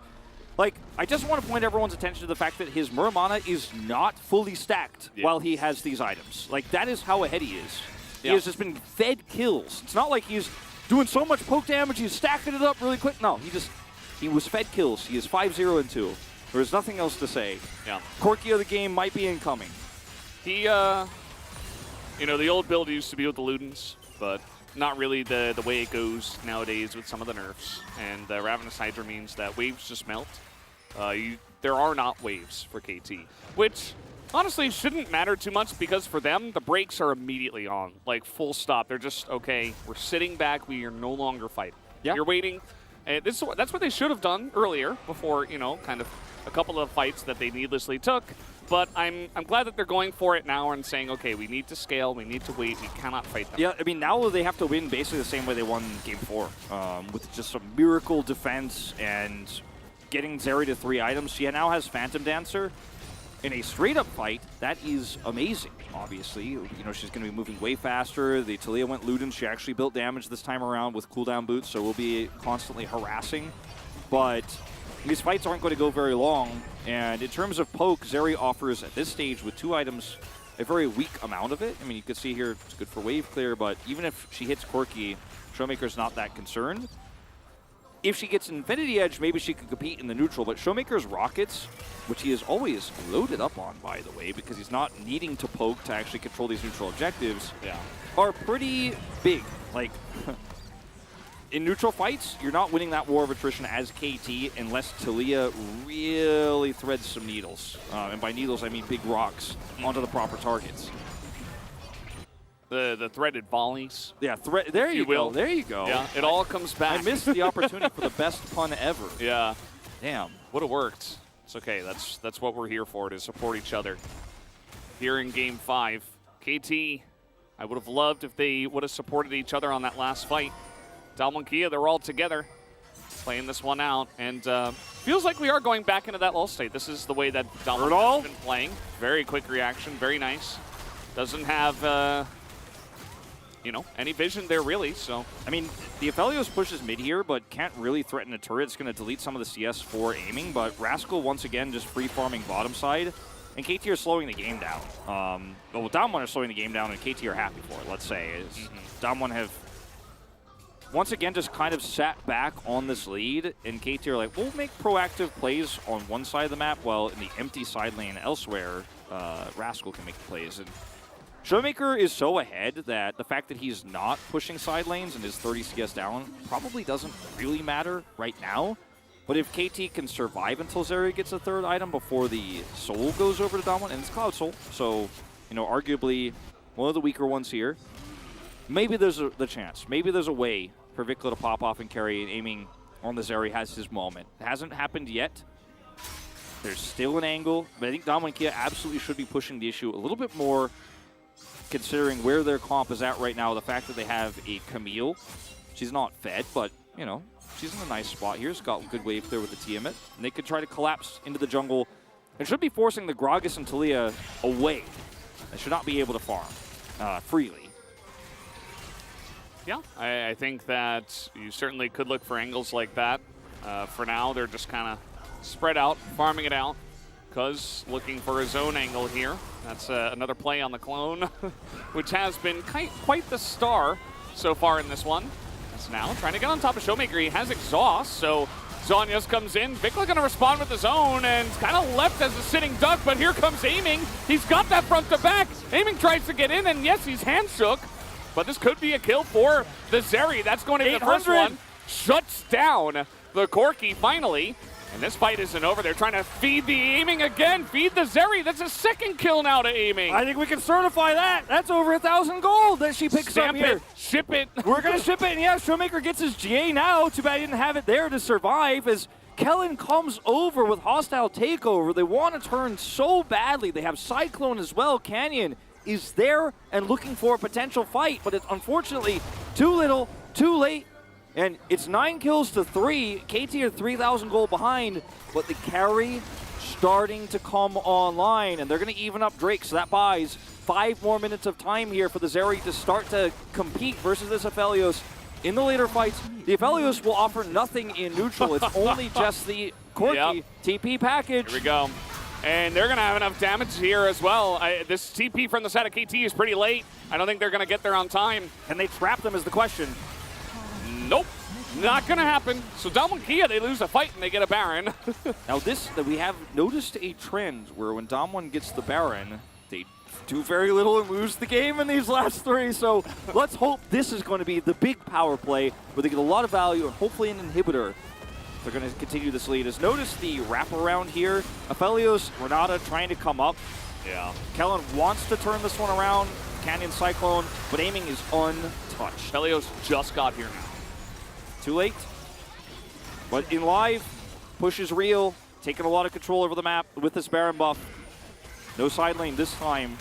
So we're watching the whole thing here. Yeah. Just really highlighting Zeri Yuumi and the fact that it does in fact exist in this game. Things can get crazy in drafts and best of 5s where you're trying to take everybody's trap cards away and change everything up, and eventually leave something really crazy like this available. So even from behind, we'll see if KT can make it happen. I kind of believe in the Zeri Yuumi. If it's going to be any combination, maybe Sivir Yuumi would be the one that's better. And I also have a vote of lack of confidence for Damwon Kia with Baron buffs and their control over the map with leads like this, based on what we've seen in the last 2 games. And sort of what we're seeing here is not a whole lot of forced control, especially considering they have this Camille. Why draft Camille if you're not going to be forcing engages around the map? 004, I don't think, is what they had in mind for Birdall's scoreline here. He wanted to get edges elsewhere so that Showmaker could have a free game. Now, Velios on 3 items. Corki's been on 3 items for a little while here. There is certainly still a massive lead here for Damwon Kia. They have good siege. But let's see how deep they can actually push this advantage. There's only 70 seconds or so left on this Baron buff. And KT, they have IE for the Zeri. It's time for the extendo beat. Oh, well, it might just be time for aiming to go down, but instead she just skates away from all that nonsense. The wall's going to come down. And yeah, I mean, Corki's not what he used to be, but he's still 6-1 in this game, so he's doing some nice poke.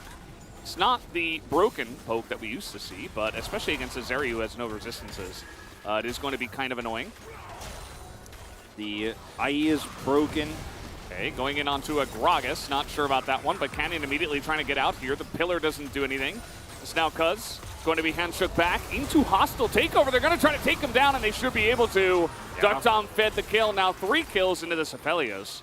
Yep. All they got on the Zeri was Flash and the Immortal Shield Bow, but the pick on the Trundle definitely feels huge here in terms of KT's potential setup for picks to defend this push. But again, with only 15 seconds left here, KT losing a jungle with no objectives up doesn't feel like the end of the world. It's not a back-breaking pick. It's nice. It's extra gold. But it isn't going to lead to further advantages here, unfortunately, for Damwon Kia. It's in 10 seconds' time. Cuz will respawn. This is how he gets picked, of course. Trying to turn this one around with Rascal's Cask here. Hostile takeover is pretty broken. In choke points like this, there's no counterplay. And Cuz just found himself wandering a little bit too close to a very strong engaged support, which does a lot. It's not been about the bailout value just yet. Could be later on with some team fights for Duckdom. It's just been about that ult. The bailout being more of a Callista variety of power. As once again we reset as the Baron falls away. KT all inhibitors up. They will be able to group for a Baron fight here with 3 items Zeri and a stopwatch. Anybody's game to take. Damwon Kia with some big advantages, but it's all about the angles that Birdall and Canyon get. Showmaker, whether he has package or not, obviously that depends on what time this Drake is going to be started up. Did use it on that Baron. It's kind of interesting, you know, that Vikla, he's 0-3, but he kind of set up that play on the top side. It was probably a team call to go in all together, but it was a very fantastic wall, perfectly placed to try to just rope them in, and it got aiming 2 kills, which is really how KT got back in this game. If that doesn't happen, we might just see Damwon, you know, taking every objective and making bigger pushes, but there is a huge threat here for the side of KT. Certainly true. And, I mean, Talia is starting to become a problem on her own. Yeah, didn't go support builds. Nope. No crown there. Full damage, heal deny as well with this build, and will be very potent in straight-up team fights if she can continually thread the volleys. Uh-oh. The caster curse Vikla in a lot of trouble with the second Cyclone. Is not going to extend. And there is a Yuumi in this game. Tons of damage coming out here from Birdall, who is respected. Pretty tanky himself. Got that Sterix as now. That's going to be the Cloud Drake going down. Looks like KT want to get out of here, but DK want to get in there. Birdall, hostile takeover as well, but they do not follow up on this. The power of OK. Nice little play here from Duckdown. Nearly is able to chunk down, aiming all by himself as he engages now. Forced on in. A massive big one, but aiming. He's got a little bit of a front line. Can he make it happen is the question.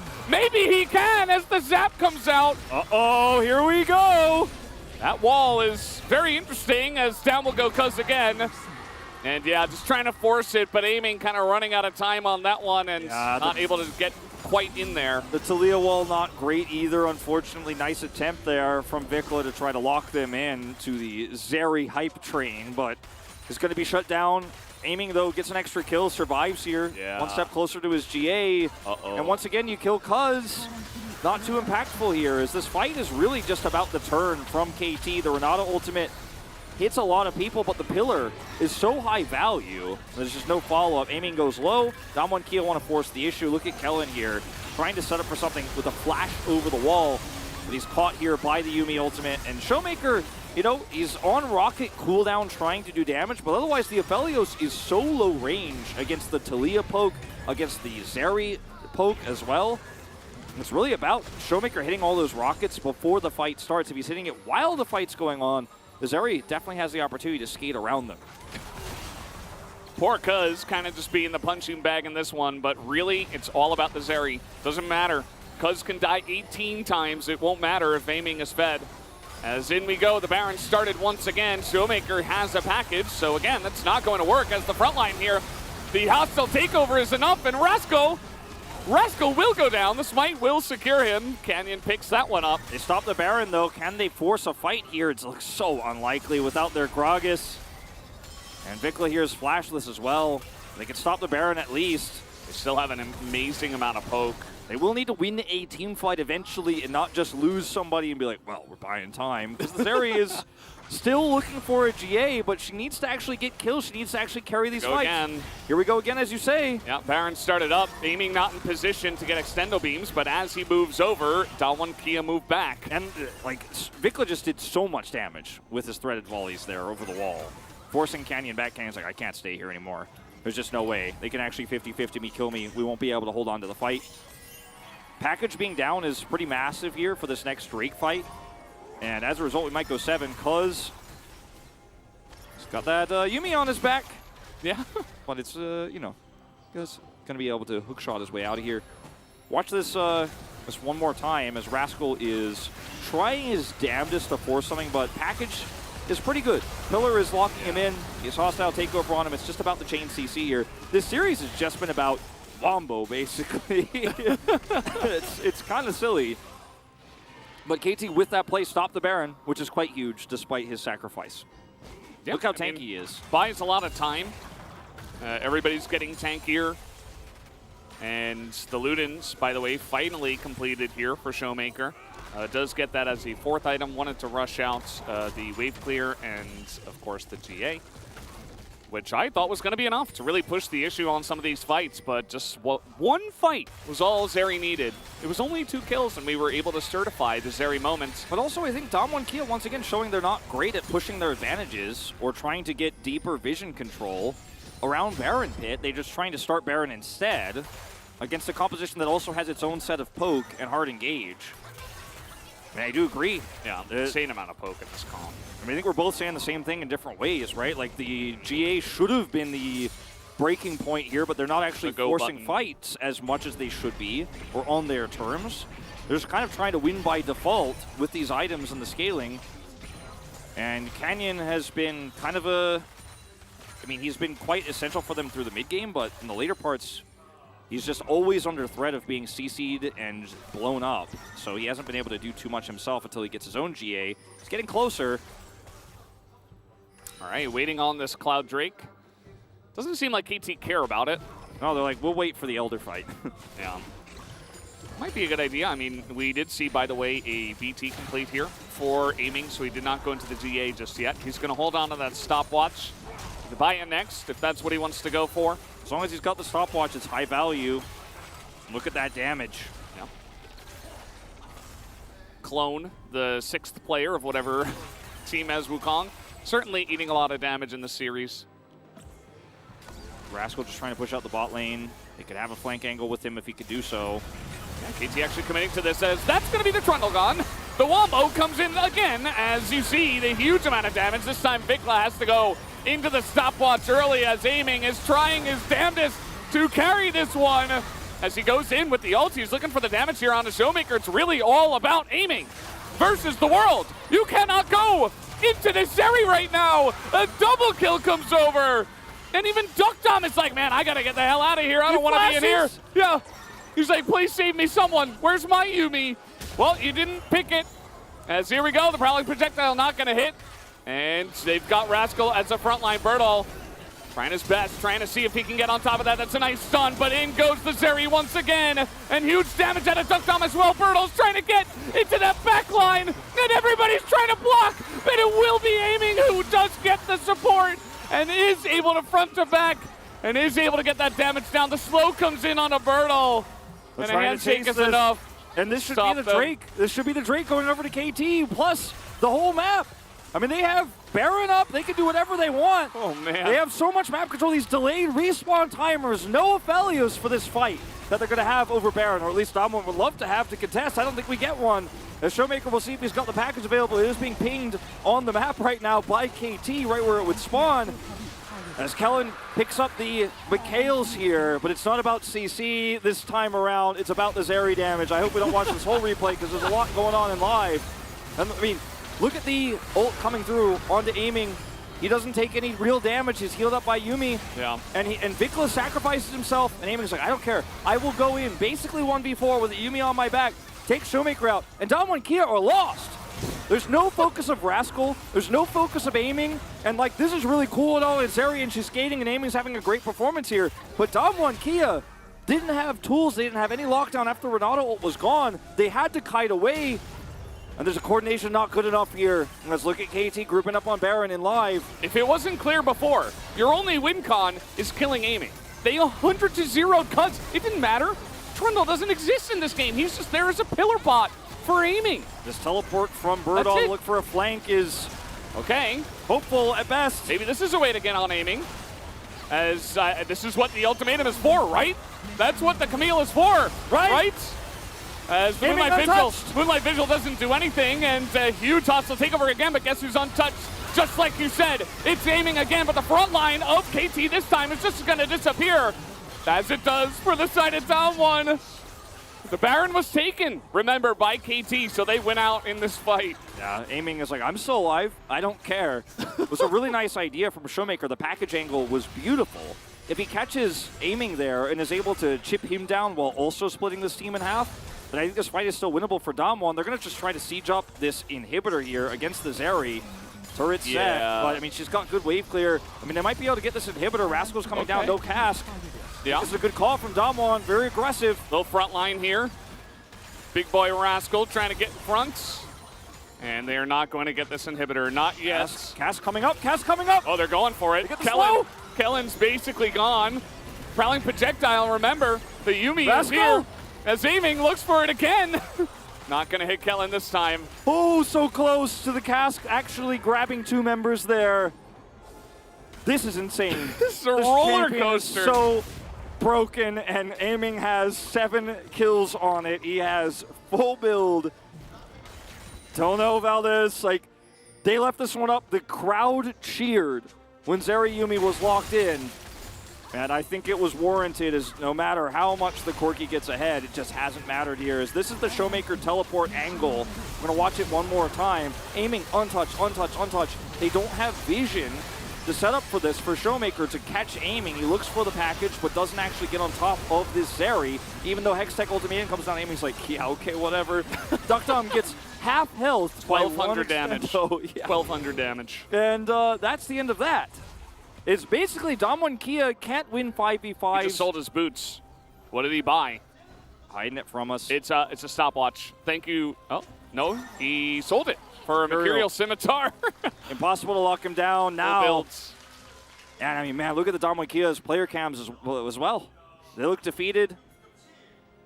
And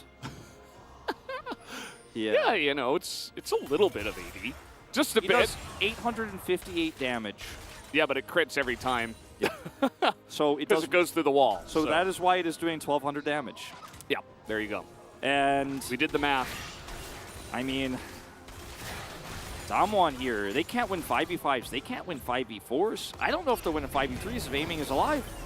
Yeah, I mean, we saw the last time around they were not winning that. It needs to be coordinated. They tried in the last one, like the package was decent, but you got to go all in, 5 people onto Aiming. Otherwise, you're not going to win the fight. You need to kill the Zeri. I mean, look at the damage here. Anybody gets caught. They don't have enough deep vision to actually successfully hit poke, but they can clear these waves and set it for great prio. And Showmaker has to save his rockets for the fight. You know, I mean, or he's got to be landing them. He isn't really hitting them. He's trying to hit Rascal on the front line. And yeah. A little bit of damage on the Vikla, but he immediately just gets healed. Yeah. I mean, Vikla does a lot of poke, too. Like, if you actually try to hard commit in these fights, you get Shrek. Yeah, he has a death cap. I mean, he gets a ton of damage out of your Talia. He puts those rocks on the ground, and nobody wants to get in there. You know, it's so difficult. He can shove you away, he can shove you in if you're Birdall. If the rest of the team gets pushed away or he goes in by himself, it's a disaster. Topside's pushing. Yeah, it's a pretty big wave. I think that KT, I don't think they'll go for any side laning anyway. It's just nice for them to pick up some extra gold. Here's aiming, looking to find Duck Dom. The pillar comes in as well as a wall. They were all trying to get onto that Aphelios. And time to test your nerves now, KT Rolster. This is an insanely late game scenario here. One team fight, one wipe wins it all. And they're just going to start this breakup. Damwon can't push mid. Look There's at the no base. inhib turret, rather. Okay, they have insane damage onto this dragon, though. Birdall's going to try to stop the backs. Do they have enough time to get back? Canyon's trying to stop the backs, too. They're trying to end the game. They might be able to. Look at this. The teleport's coming in. Damwon, they're going to do it. They're going to end the game. Just like that. Game 5 goes to Damwon. They push in. And they say, the hell with Seri. We will take out your Nexus. I'm not going to fight that champion with a cat on its back. I'm not going to walk into 1,200 damage on those crits. I'm not going to do it. We will not do it. They set up the inhibitor push earlier. And look at Danny coming out. He's leaping into the air. And praise is deserved. They made the right call here. What a call. They made absolutely the right call. They stopped the teleport. Beautiful game here from both teams. But KT fall in the end. The Damwon Kia making the clutch call. Who cares about team fights? The end goal is to kill the Nexus. Oh, man. KT Rolster not going to make it this time, not to round 2. It's not the end for you. What a well-fought series from them as well. I mean, I have to choose POG, but no one told me who made the call. No one told me who made the call. Yeah, who made the call? Can we vote for the shot caller? I'm going to go with Birdall. Was it Birdall? Because they said he was the shot caller. He was the one setting up the push. Yeah, and that's he all. That's all the it came backs, down you know? to. You stopped the backs. He did it, and we get some emotion out of the polar bear himself. It's a wonderful day. Stopping the reverse sweep, always harder than pulling off a reverse sweep. Damwon Kia do it here. They beat the unbeatable Zeri. They found the solution. They found the answer. Just don't fight her. Don't fight her. The Camille Wow. pick. We talked about how strong he is on it. The side laning power there. Had a mid lane setup. I am speechless. We saw a little bit of everything in this series, and at the end of the day, one of, Genji will pick one of Liv Sandbox and Damwon Kia now. Damwon has had a big resurgence here. They showed depth and draft, and Damwon Kia has played some close games against Genji. So on one hand, I want to say Genji definitely want to be reluctant to pick them, but it was not the cleanest series from Damwon. There were some shaky moments when they had a lead. It's a hard call to make. I don't know. At this point, I don't know. I don't know who you choose. What a crazy anticlimactic end for the KT fans who were jumping up and down, man. The celebrations were already set. People were calling the venues. The crying's beginning. The KT fan party was already reserved when we got to this late game Zeri. When we saw the Zeri Yumi Started off with this, by the way. Damwon Kia had 2 fights where they were like, yeah, we're just going to win this game. Sorry, guys. Corki had 5-0-2 as a scoreline. Yeah, he was 10-2 at the ending push. He had like 3 items before he finished his Muramon stacks. Had like half of the GA, had the stopwatch, didn't have the full thing, but the guy was extremely fed, and it looked doomed for KT, especially when they fed kills in here. You and I were saying, all right, I don't know if this area is ever going to get that item lead. But then as it was in games 3 and 4, this is the fight, the turnaround moment here where Damwon Kia lose control of the game. But as it was in games 3 and 4, Damwon Kia slowed down when they had the lead and gave time to KT, gave KT agency. So they almost lose it in the end because aiming is given so much gold here. This fight was the most ridiculous. I mean, this one and the next one. Vikla and Cuz don't exist. Do you win the fight anyway? Yes, you do. Because Zeri Yumi is just that strong. 3v5, who cares? Yeah. Look at the rest of Dom1 Kia. Cower! They cower away. Canyon's like, I'll show him. Wait, They have take no that back. CC. Yeah. As this is another one of these moments. I mean, this is actually the craziest one. Like, this one is kind of like, let's just like watch in awe. Bertle almost does it. GA. Duck Dom goes in. He's like, oh, well, I'm dead. This is the Aphelios ult doing basically nothing here as Showmaker looks for a flank angle with package. Doesn't actually hit the Zeri once again. Aiming doesn't care about Hextech ultimatums. I think it's this moment Dom1 Kia realized in comms. We have to actually push. Okay, let's listen to the comms here. It was Bertle mentioned first. They don't have vision in mid. They say, let's go mid. And they notice now. They're like, oh, crap. Just going to cancel their recall. Bertle's calling it out. They can't back, they can't back. Team chase. Done, it's done. Yeah, it's over. Even Canyon screaming at the end of that one. What Excuse me. series, Valdez. We saw the near reverse sweep. We had an hour-long pause. We had This Corki, one had everything. Corki, the main villain, returns, but he's not the main character. It's actually Birdall who's subbed in. Yumi was supposed to win and then they didn't. The real twist. Yeah, the protagonists of KT's story died in the end off camera. It's like the lead actor of this series actually just like couldn't make it to the end of the show. They're like, we're gonna have to rewrite the ending. Yeah. Unbelievable end to that one. We knew it was going to be close, but we didn't know it was going to have everything, right? We had one Dom1 Kia predictor, and his scoreline is on the TV. Cloud Templar, the Prophet. The only one who knew. He got the score right, too. It all comes back to the 2012 Amumu.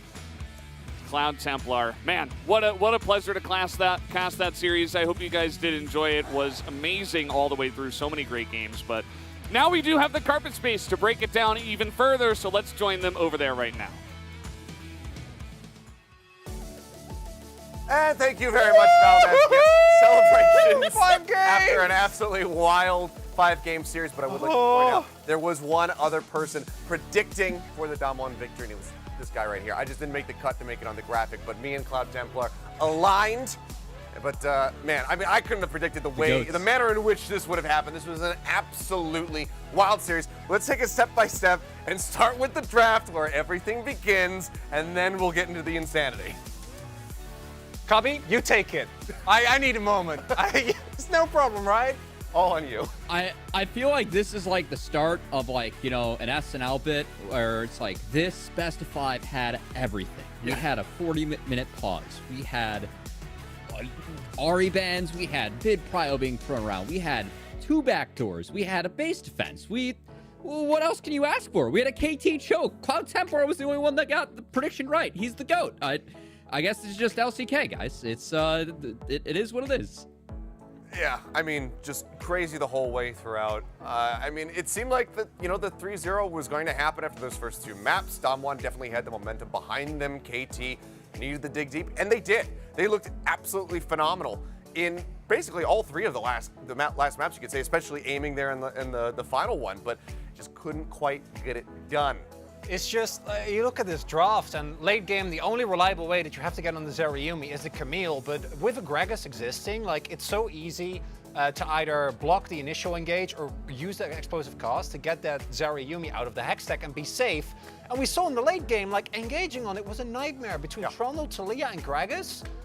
But you don't need to fight to win the game if you can just run it down mid. You know, Atlas would be proud, you know, trading for Cloud Soul. Just not the series. I feel like, you know, some of the effort was there from KT, but maybe just couldn't give up the Nexus, guys. Nexus turrets, maybe. Not the Nexus. I mean, they also had that one fight where they could have taken Baron, but instead they went and took the Cloud Drake just to deny the soul point to it. It was a bit bizarre, but I had to dig deep into my memory bank here to pull up this stat, and you know, obviously our statistician backed us up here. I wanted to know, when was the last time that KT Rolster pulled off a clean 3-0, going down 0-2 in the first 2 maps, and then winning 3 consecutively? And it turns out it was one of the first ever playoff games that I got to commentate, where I called the reverse sweep, with them taking down SK Telecom T1 all the way back in 2016. There has been a couple more recent reverse sweeps, but as far as them getting 3 consecutive to take a best-of-5 series, it has not happened now in over 6 years. Rough stuff. Yeah, Anyway, you cursed it. I don't want to. Your Enough fault. about beating them while they're down. Let's just go ahead and jump straight into the replays. And this is, and we joke a lot about Zeri moments, but this is truly the epitome of KT making everyone strap aboard that roller coaster and make them believe, because at this point they are so incredibly well skilled and aiming. No fear here. And I think one of the wilder parts about this is that one of the reasons that KT got pretty far behind early was that aiming did opt for the Ghost over Cleanse. And we saw some really big Renata ults hit, combo with a Corki package, and Damwon were really snowballing the game forward. But in the later stages, once it got to 6 items, it was actually calculated, because you picked up the Scimitar, and all of a sudden you have a QSS, you have Ghost, you're running all around Damwon, and they really couldn't find any solutions with Rascal playing bodyguard and Tom and Jerry behind him. Yeah, I mean, I kept, even though I have been watching, I've been keeping up to date for the most part with the side of the LCK, but even then, I wasn't fully convinced that aiming was going to be able to win out in some of those moments. But again, I've got Chronicler sitting next to me saying, like, it's Zeri, it's Zeri Yumi, it's just going to happen. Just wait, it's going to happen. And time again, he was correct. But as we get ready to go into this last highlight, I mean, it's the one that you all expect. It's the ending of the game. Aiming, unfortunately, despite how far ahead he was, didn't really get an opportunity to play the game in the end. Yeah, and this is the worst way to lose. It's perhaps also the most KT way to lose. Yep. As they get the Drake, but the moment that, like, you don't see this is why your alarm bell's got to start ringing, right? Like, but they don't actually have a wave there. Like, they don't read the play until it's already way too late. You got to kill the mid wave before you go for this dragon. You have Talia. Just wait. You can stall an extra 15 seconds, but big mistake. And the more experienced team wins out on the day as that core of Damwon, they hold strong. And honestly, what a day, because we came into today not only heavily KT favored, but also we saw substitutes being made by DK, and we're like, oh god, like, yeah, they're really looking for something. You know, like, what form are they going to be in with Bertle, who we haven't seen play all split, not even in challengers, and they dug deep and found something. It seems like whatever they needed, they were able to defy expectations to come out with a win today. Yeah, well, ye have too much faith in KT, I suppose, is the way it goes down. But let's go ahead and see who takes away the POG for this one, because I think it's a bit difficult. But it is going to be Kellen bringing out, the Renata that we haven't gotten to see pretty much at all until this point, because it's been banned away in every game. I really like it. I think he had an incredible game on the Renata. His early couple of ults were the reason why these fights were so one-sided. This is what got the lead, right? This is the moment where Cubby screams, "Where is my cleanse?" I really did like the Ghost into Camille. You don't really have anywhere to Ghost, but I was proven wrong later. But this was really impactful for Damwon, because not only did it set that up, but also KT opted into another fight where it was a quadra kill for Showmaker, and Kellen, this Renata was on the ban list all day, and we saw why at the end, as sometimes all it takes is throwing out the book. Unfortunately, that meant Bible going back down to challengers, but it sure feels like throwing out the book paid off for DK in the end with Kellen. Very small shout out. I see your Bertle shot calling, Vote Wolf. That's the thing. I wasn't sure where this was going to go. Like, do you just go for the person who made the base race call because it ended up closing out the series, and you completely avoid having to go up against aiming? It was it's so impossible, to tell which way this is going to go. But well deserved there by Kellen in the end, because he didn't get it on his Nami earlier. But what a wild ride this has been. But I think we're ready for the interviews. So if we are, if that's the case, then Jason, take it away. Thank you very much, guys. This is Jisun for the POG interview of the 2022 LCK Summer Playoffs, brought to you by Uri Bank. And this is Samon Kia advancing to the second round of playoffs with a crazy series against KT Roaster. Congratulations, guys. KT Roaster had one of the best momentums in the LCK, but you guys stopped them, and you guys are the one heading to the second round of playoffs. How do you feel? I came here for a 3-0, but it's 3-2, so it's a bummer, you know. 아쉬움만 남고 그래도 3대2로 너무 But still, you guys made it to the second round with an epic series. Well, to be honest, we have a long way to go, so I think we really have to work harder. Showmaker, how do you feel? 오늘 뭔가 Well, today, 빠르게 이길만 했던 것 같은데 I think we were able to get a very quick 제가 좀 victory, 아쉬웠던 것 but I 같아서 was underperforming, so it's a bummer. And I was like trying my best. I'm so happy and relieved that we actually got the win in the end. KT 상대로 되게 많이 We 되게 well 잘할 것 같아 생각했었는데 knew that KT is gonna do a great job today. They were popping off today, of course. But I think we also stepped up. We did an alright job, so I'm pretty happy. 너무너무 다시 한번 축하드린다는 말씀 전해드리고 Congratulations one more time for this victory and Showmaker. We were so curious about the starting lineup. It was Birtle you guys were starting with instead of Nuguri. I guess you guys have gone through a lot of prep for this matchup against KT Roaster. Tell me about it. 패관 수련을 하는 동안 Birtle was just like having himself locked up in a room just practicing League, and he was trying many different picks, and he was really confident these days. And we wanted to give him a shot.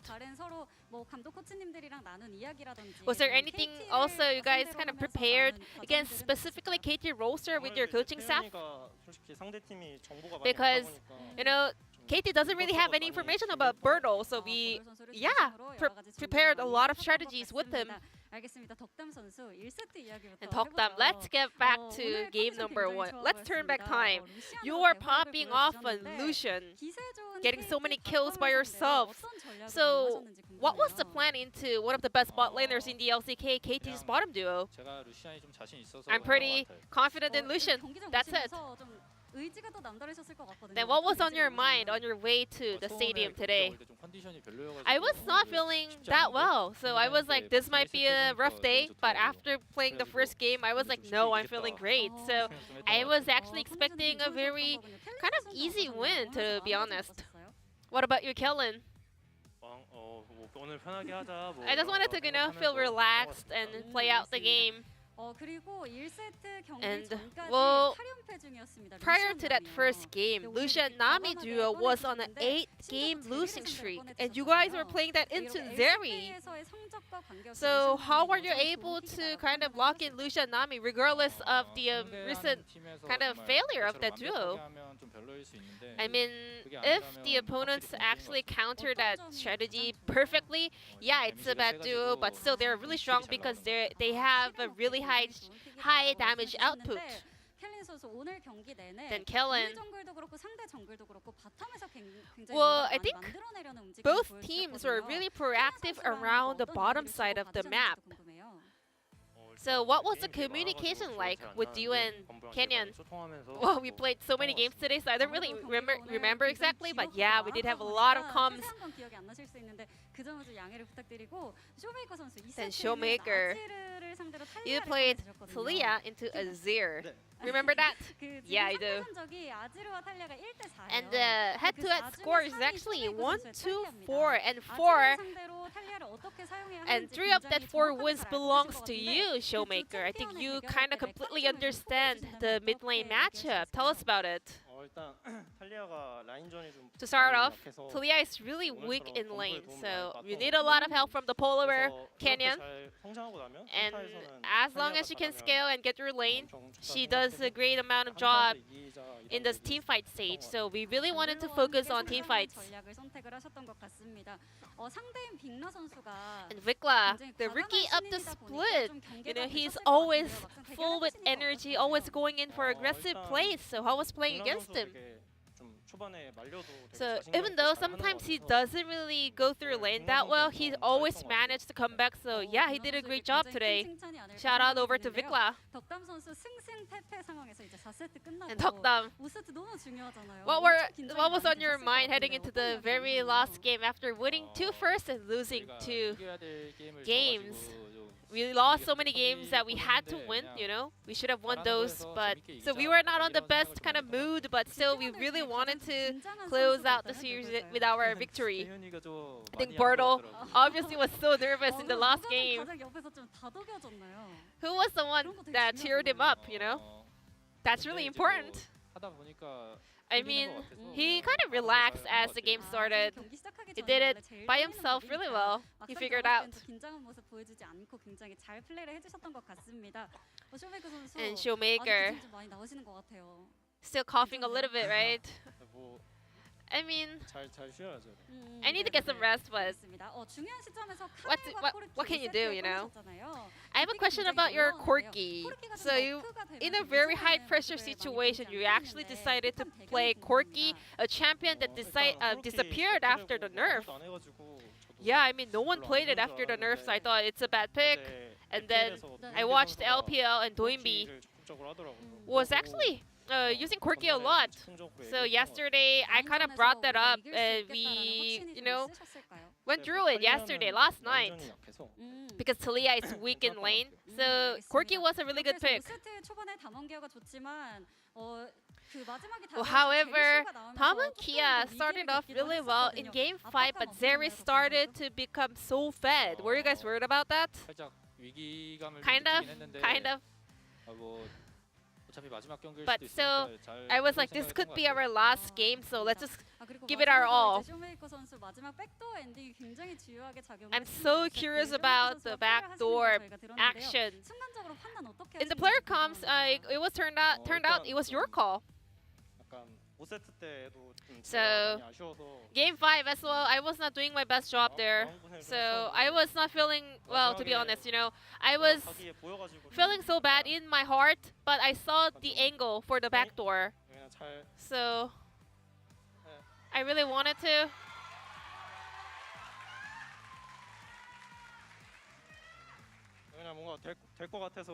I saw the angle, you know. I knew it's gonna go well, so I told my teammates, let's go for this. It was a very heartfelt series, and congratulations on that. And also, thank you for so much love, all the fans out here. And you guys will be heading to the second round of the playoffs. Your opponent could be Genji or T1. Who do you prefer? I always want to be Peanut, my old teammate, you know? But I'm not sure who they're going to pick. Kenya, who are you expecting? I think we're going to play T1. Just my gut feeling. And we're about to check out the result shortly after this POG interview, so stay tuned. And yeah, playoff round 2. We'll decide who is going to be the finalist. Showmaker, any last words to close out this interview?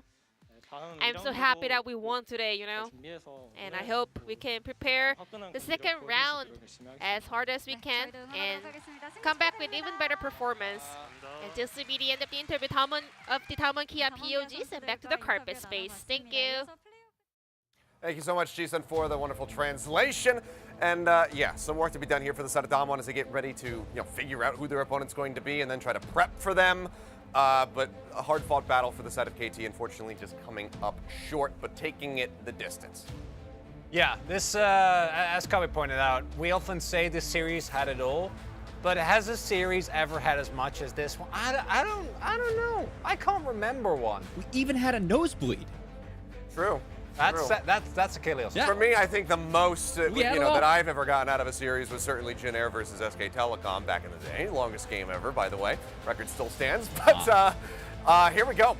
The selections have been made. And as we can see, on Saturdays, tomorrow is an off day. We will have Genji taking on Live Sandbox. They've elected to have them as their opponents. This is kind of what was anticipated. But then it will be T1 versus Damwon Kia.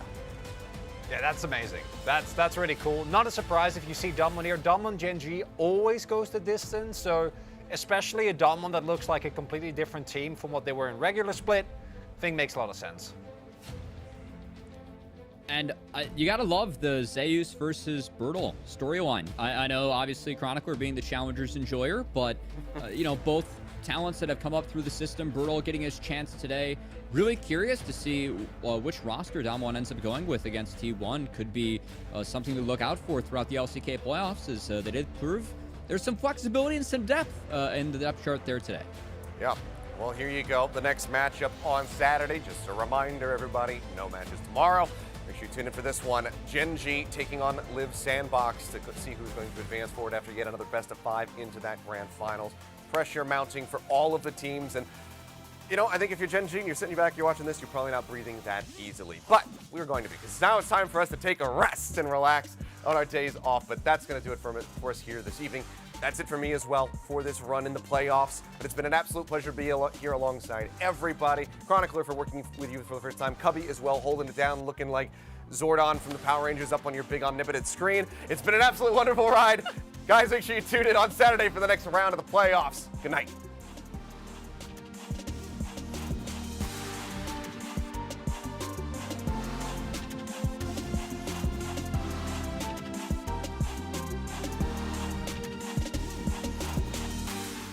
Standing on the edge of this big love. I'm not looking down, baby, I'm ready to jump. I never believed love could set me free.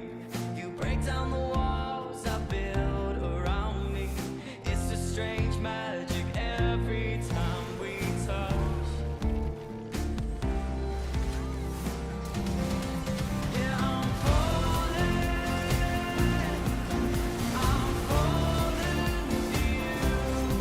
I'll keep falling, I'll keep falling for you.